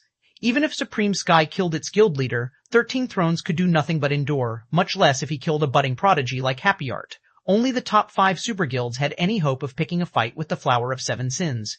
Samsara, the young lady on your team, is quite interesting to be brave enough to challenge me, Supreme Sky said. However, he did not issue the order to attack. Instead, he shifted his gaze toward Happy Art and laughed, saying, "It's been many years since I've faced such a situation. It really makes me feel nostalgic. Let's forget about the 2 epic items. Each of you can hand over a single epic item and leave, but as for the little girl, she'll have to give me 4 items. You, Botto 11 Happy Art, could feel rage boil within her. Supreme Sky was clearly toying with her. Don't involve others in your vendetta with me, Supreme Sky. Even if you have a way to increase the Thunder God's secret key's drop rate, you're not guaranteed to get it," Samsara snarled. If he instructed his team members to give in to Supreme Sky's demands, their reputation would be in tatters. Samsara, don't offer worthless threats. Do you think I would trap you here without preparing properly? Supreme Sky asked as he glanced at Samsara. The moment the magic array activated, the blood curse affected every one of you. Your death penalties have been increased by 300%, and any special item that has a chance of dropping upon death is now guaranteed to drop. Once you're dead, I can forcefully resurrect you once. Do you think it'll really be so hard for me to obtain that key? Since you have refused the opportunity I so graciously offered, you can sacrifice your lives. After saying so, Supreme Sky waved a hand. Immediately, Sandbone and the other experts behind Supreme Sky charged at Samsara's group. It seems we have no choice but to fight. As Samsara watched the Flower of 7 Sins members rush at his team, he issued a command in the team chat. We're adjusting our formation. Art, you and I will stand at the forefront. Old Locust, protect Gem. Formless, support Scars. I've been waiting for you to say that, leader. I've grown bored of fighting monsters. I finally get to play with some peak experts, Formless Arrow exclaimed. That's right. It's not every day that we get to meet a commander of the Flower of 7 Sins. I finally get the chance to see the flower's rumored strength, Heartless Sword commented, clearly anticipating the fight. The Flower of 7 Sins had always been incomparably mysterious. Most of the organization's outer members carried out its commissions. The Flower's inner members rarely took action, and cadre members rarely ever exposed themselves to the public. To battle maniacs like Heartless Sword, fighting so many cadre members from the Flower of 7 Sins was a dream. My apologies, Black Flame. You've just joined the team, yet we've already dragged you into such a situation. Samsara sincerely apologized to Shi Feng. Endless Scars couldn't help but do the same. She was responsible for introducing Shi Feng to the team, after all. She had never thought that they'd become embroiled in such a dangerous predicament. However, before Samsara and Endless Scars could say anything more, Sandbone and his comrades were already within 30 yards of the team. Over a dozen ranged players from the Flower of 7 Sins immediately launched their attacks, sending hundreds of spells and arrows, all of which were incredibly accurate, flying towards Samsara and his teammates. As if they possessed a life of their own, they danced in the air, making it difficult for anyone to predict their trajectories. Happy Art, who had already reached the Void Realm, felt an immense amount of pressure bear down on her. She activated Shield Wall and focused her attention on dodging the incoming attacks, but even so, she had been struck 3 times and lost a considerable amount of HP. Samsara's situation was only slightly better, but when a few combination attacks struck, he stumbled backward as damages in the hundreds appeared above his head. When Formless Arrow tried to fire counterattacks, his arrows, which could pinpoint monsters' weaknesses, were utterly useless against Sandbone and the others. His enemies either dodged or blocked his arrows, failing to deal any damage. The difference between the two sides' combat power was obvious at a glance. Before Formless Arrow could fire a third volley, Sandbone and a dozen other melee players reached Samsara and Happy Art. 3 Flowers members worked together to pin down Samsara, and with the support from their ranged players, Samsara wasn't able to break free from their encirclement. 3 other experts pushed back Burning Sea. Although Endless Scars wanted to help Burning Sea and Samsara, Diverging Phoenix sniped at her from a distance, and she couldn't afford to split her attention. Meanwhile, Sandbone reached Happy Art, swinging both of his greatswords at the young woman. Chaos Slash. The 2 greatswords transformed into 16 phantoms, each flying toward Happy Art's blind spots like cunning snakes. Players' tears were reduced to 0 in the Thunder God's secret land, but all 16 of Sandbone's attacks were capable of causing sonic booms.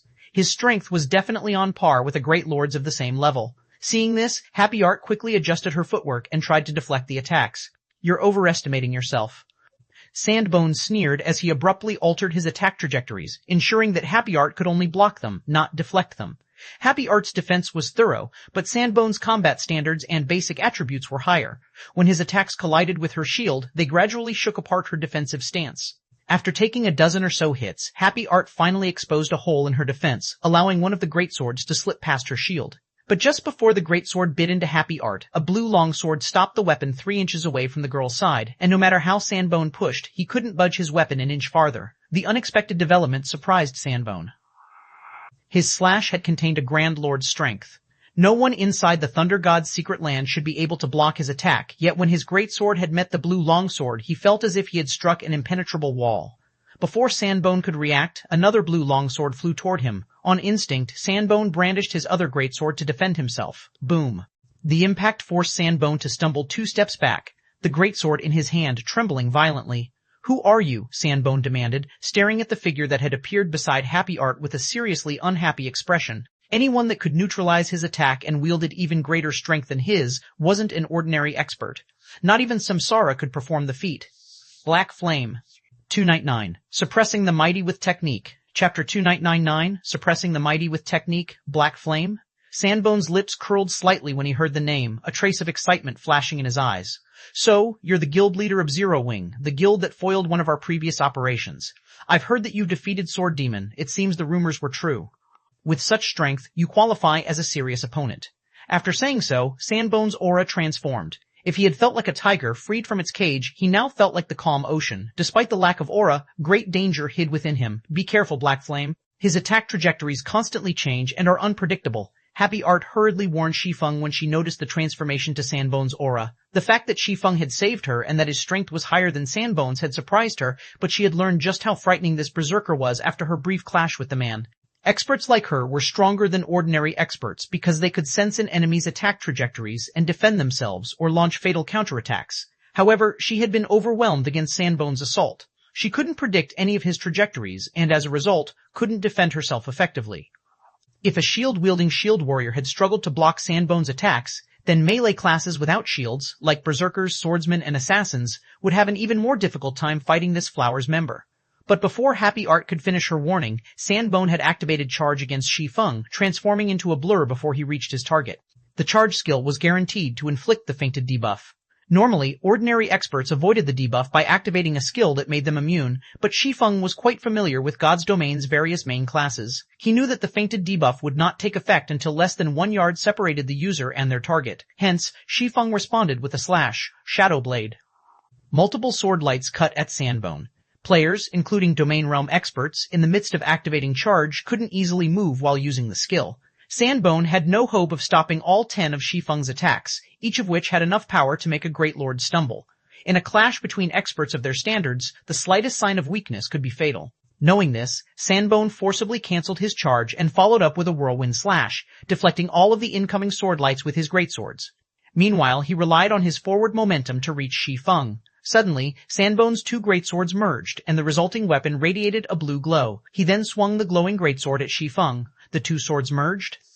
Happy Art was stunned. Aside from specific teleportation stones that only dropped in the secret land, tools couldn't be used in the Thunder God's secret land. This included weapons and equipment's additional skills. However, Sandbone's 2 greatswords had merged into one powerful weapon. It was unbelievable. The glowing greatsword was so powerful that space around it trembled.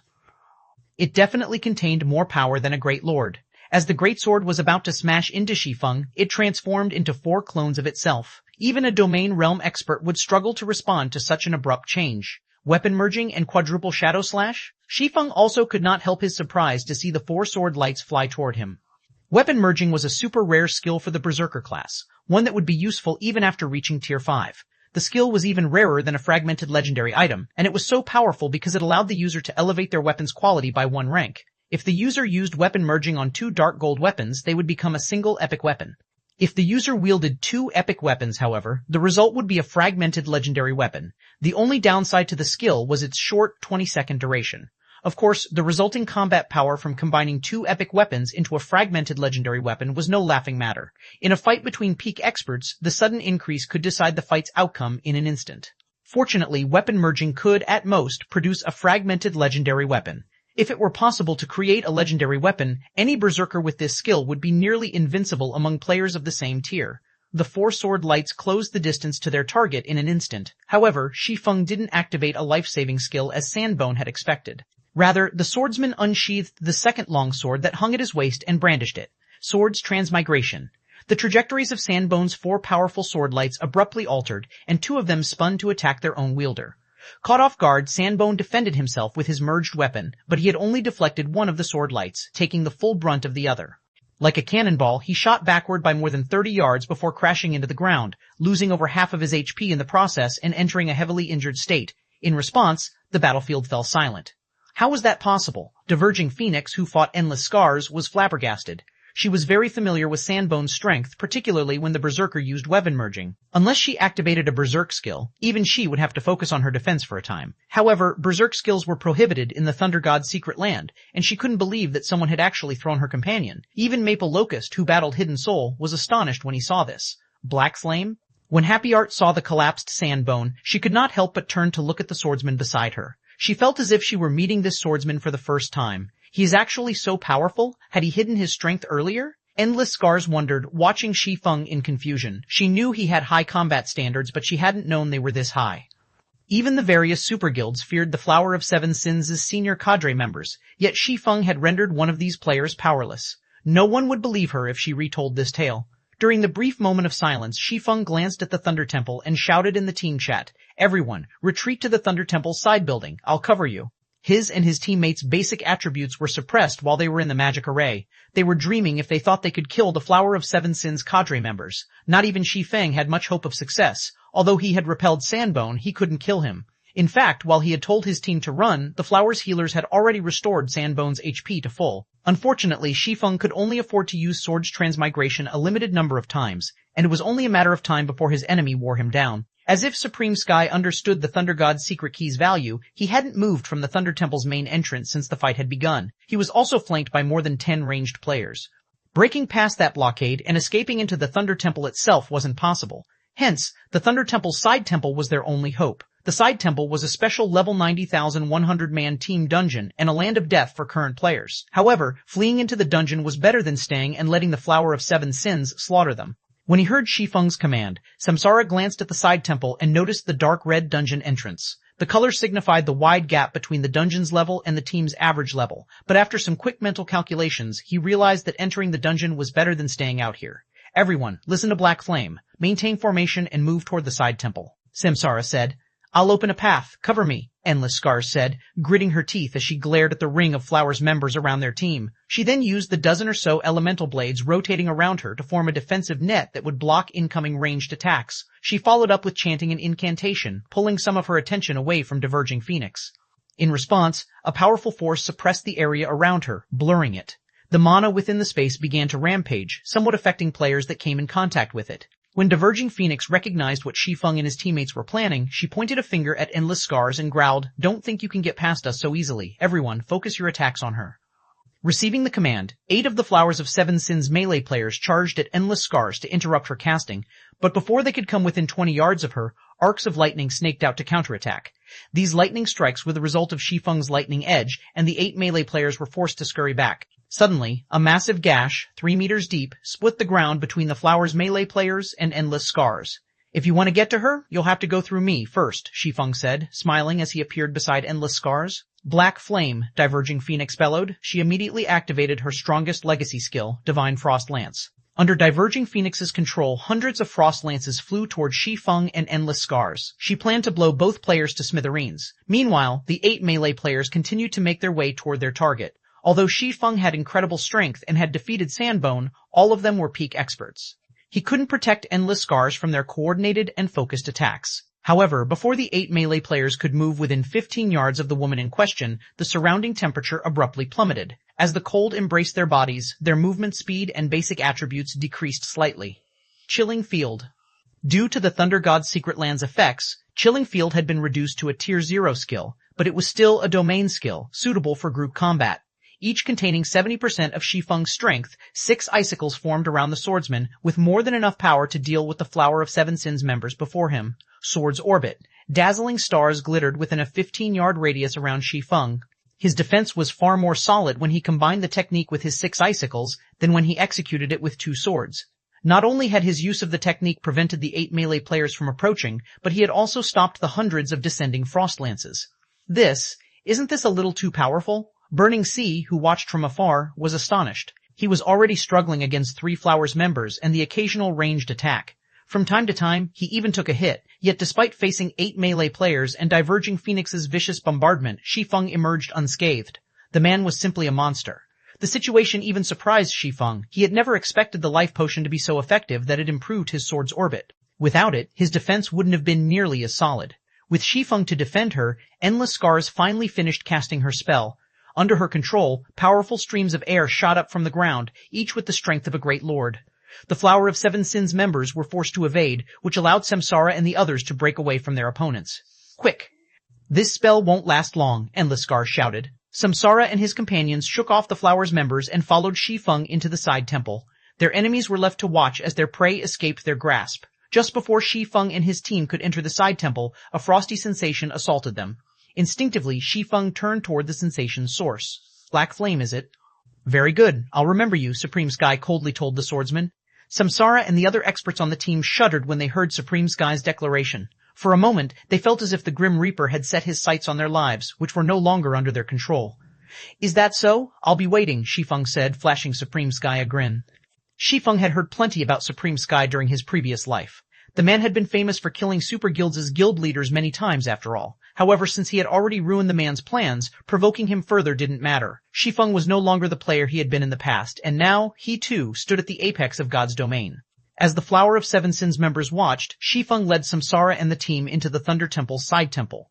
2200 Bloodline Creature, Chapter 2200, Bloodline Creature. As Shi Feng and the others disappeared into the side temple, silence reigned outside of the Thunder Temple. Damn it, they actually managed to escape. Diverging Phoenix cursed. They had gone to great lengths to set up this ambush. Not even a super guild's guild leader should be able to slip through their grasp. However, due to Shi Feng, their preparation had gone down the drain. If news of this failure spread, the Flower's other members would likely ridicule them. Escape? They're not out of the water yet, Supreme Sky said, a chilling glint flashing in his eyes. He then commanded, call in a group of blood guards from the main headquarters, immediately. Phoenix, you and Sand will guard the side temple. This is the Thunder God's secret land. Even if Samsara's party dies, they're stuck here. They'll only be able to leave through those teleportation arrays. Let's make sure that side temple becomes their new home. Without someone to resurrect them, players that died inside a dungeon would automatically resurrect outside of the dungeon after some time, and in the Thunder God's secret land, players couldn't use any tools, including return scrolls. As long as they guarded the dungeon's entrance, Samsara's team wouldn't escape. Having entered the Thunder Temple's side temple, Supreme Sky knew that it was no place for current players. Not only was it a level 90 team dungeon, but it was also a special dungeon that didn't provide difficult options. In other words, this team dungeon only had one difficulty rank. Based on his experience, Supreme Sky deemed that it was the equivalent of a level 90,100-man Hell Mode team dungeon. Entering this team dungeon before level 90 and without top-tier level 90 equipment was suicidal. Samsara's party only consisted of 10 players, so their chances of survival were abysmal. Understood. Diverging Phoenix and Sandbone nodded. Meanwhile, after passing through the side temple's entrance, Shi Feng and the others felt as if they had arrived in another world. The hall, in which they stood, was full of 40-meter-tall divine statues. Although these statues were dilapidated after the ravages of time, they still emitted a faint trace of divine might. The hall contained 22 divine statues, each located beside a gigantic pathway. None of them knew where the pathways led, and the team began to wonder if they stood in an underground maze. Is this really a 100-man team dungeon? Burning Sea began to grow afraid as he looked around the colossal temple. He had felt the threat of death loom over him the moment he had arrived, and when he saw the 22 pathways, he felt as if he were looking down the maws of massive beasts. He knew players of their levels shouldn't be in this dungeon yet, and he couldn't help the powerless feeling he had once inside it. Just the idea of taking on the fully armed Naga guarding the pathways was enough of a reason to despair, not to mention exploring the pathways. Naga Guard, Thunder God's Kin, Bloodline Creature, Lord Level 87, HP 40,045,000 Naga Guard, Captain, Thunder God's Kin. Bloodline Creature, Great Lord Level 88, HP 96, 96,020 of these monsters stood by each pathway's entrance. With their team's equipment and combat standards, dealing with one level 87 lord wouldn't be a problem, but taking on a group of them was a fool's dream. Furthermore, these lords were led by a level 88 Great Lord. More importantly, all of these monsters were bloodline creatures and the Thunder God's Kin. Ordinary experts might not understand these titles' implications, but peak experts like Burning Sea, who had a deep understanding of God's domain's mechanics and history, were very familiar with the power bloodline creatures wielded. A bloodline creature had inherited strength from a more powerful being, Bomb with superior bloodlines, as the name suggested. Although their bloodlines weren't on the level of archaic species, they weren't far from it. Meanwhile, being the Thunder God's kin meant these Nagas had inherited certain special abilities from the Thunder God. With these two factors combined, these Nagas would command extraordinary strength. Outside of the Thunder God's secret land, their team would, more or less, be able to cope with these Nagas, but here, they were Tier 0 players. Even if they worked together, they might not be a match for a single Naga guard. These monsters are too strong for us right now. Our only option is to wait, Happy Art reasoned with a bitter smile. Although they had escaped the Flower of Seven Sins ambush, they weren't anywhere close to being in a safer position. The only thing worth celebrating was the fact that as long as they didn't move, these monsters wouldn't attack. Even Samsara and Endless Scars were at a loss for words when they saw the monsters. Moving forward would mean their deaths, and the Flower of Seven Sins definitely waited for them outside the dungeon, but doing nothing wasn't a solution either. No, we're not out of options, Shi Feng said as he watched the Nagas guarding the pathways. We'll just have to take a huge risk. Any option is better than sitting here and doing nothing. Besides, it's not like we expected such a high difficulty dungeon to not have risks, Samsara said. In that case, I have some things to settle first. I have fulfilled my end of our agreement. I want first pick of one item among the dungeon's loot, and I want command over the team throughout the raid, Shi Feng told Samsara. In their previous deal, Shi Feng had agreed to help Samsara's team until they reached the Thunder Temple. Since his mission was complete, he had no obligation to help Samsara or his people. That won't be a problem, Samsara said, nodding as he set Shi Feng as the new team leader. No one else on the team voiced any objections to the arrangement. Most of them were under Samsara's employ, and since Shi Feng had fulfilled his prior obligations, he had every right to negotiate new terms. Moreover, they had only avoided annihilation at the Flower of Seven Sins' hands thanks to Shi Feng. Once Shi Feng became the team leader, he assigned each member their tasks. He wasn't unfamiliar with the Thunder Temple side temple in the least. The Thunder Temple itself had been quite famous throughout God's domain in the past. During his previous life, many superpowers' main forces had suffered tremendously in the Thunder Temple's side temple. Even after reaching level 90, those main forces had been helpless against the dungeon's Nagas. Not only were these Nagas stronger and faster than monsters of the same rank and level, but they also had extremely high lightning resistance as the Thunder God's kin. Moreover, they could command their own lightning abilities, imbuing their physical attacks with lightning-type magic damage and a certain chance of inflicting a paralysis debuff.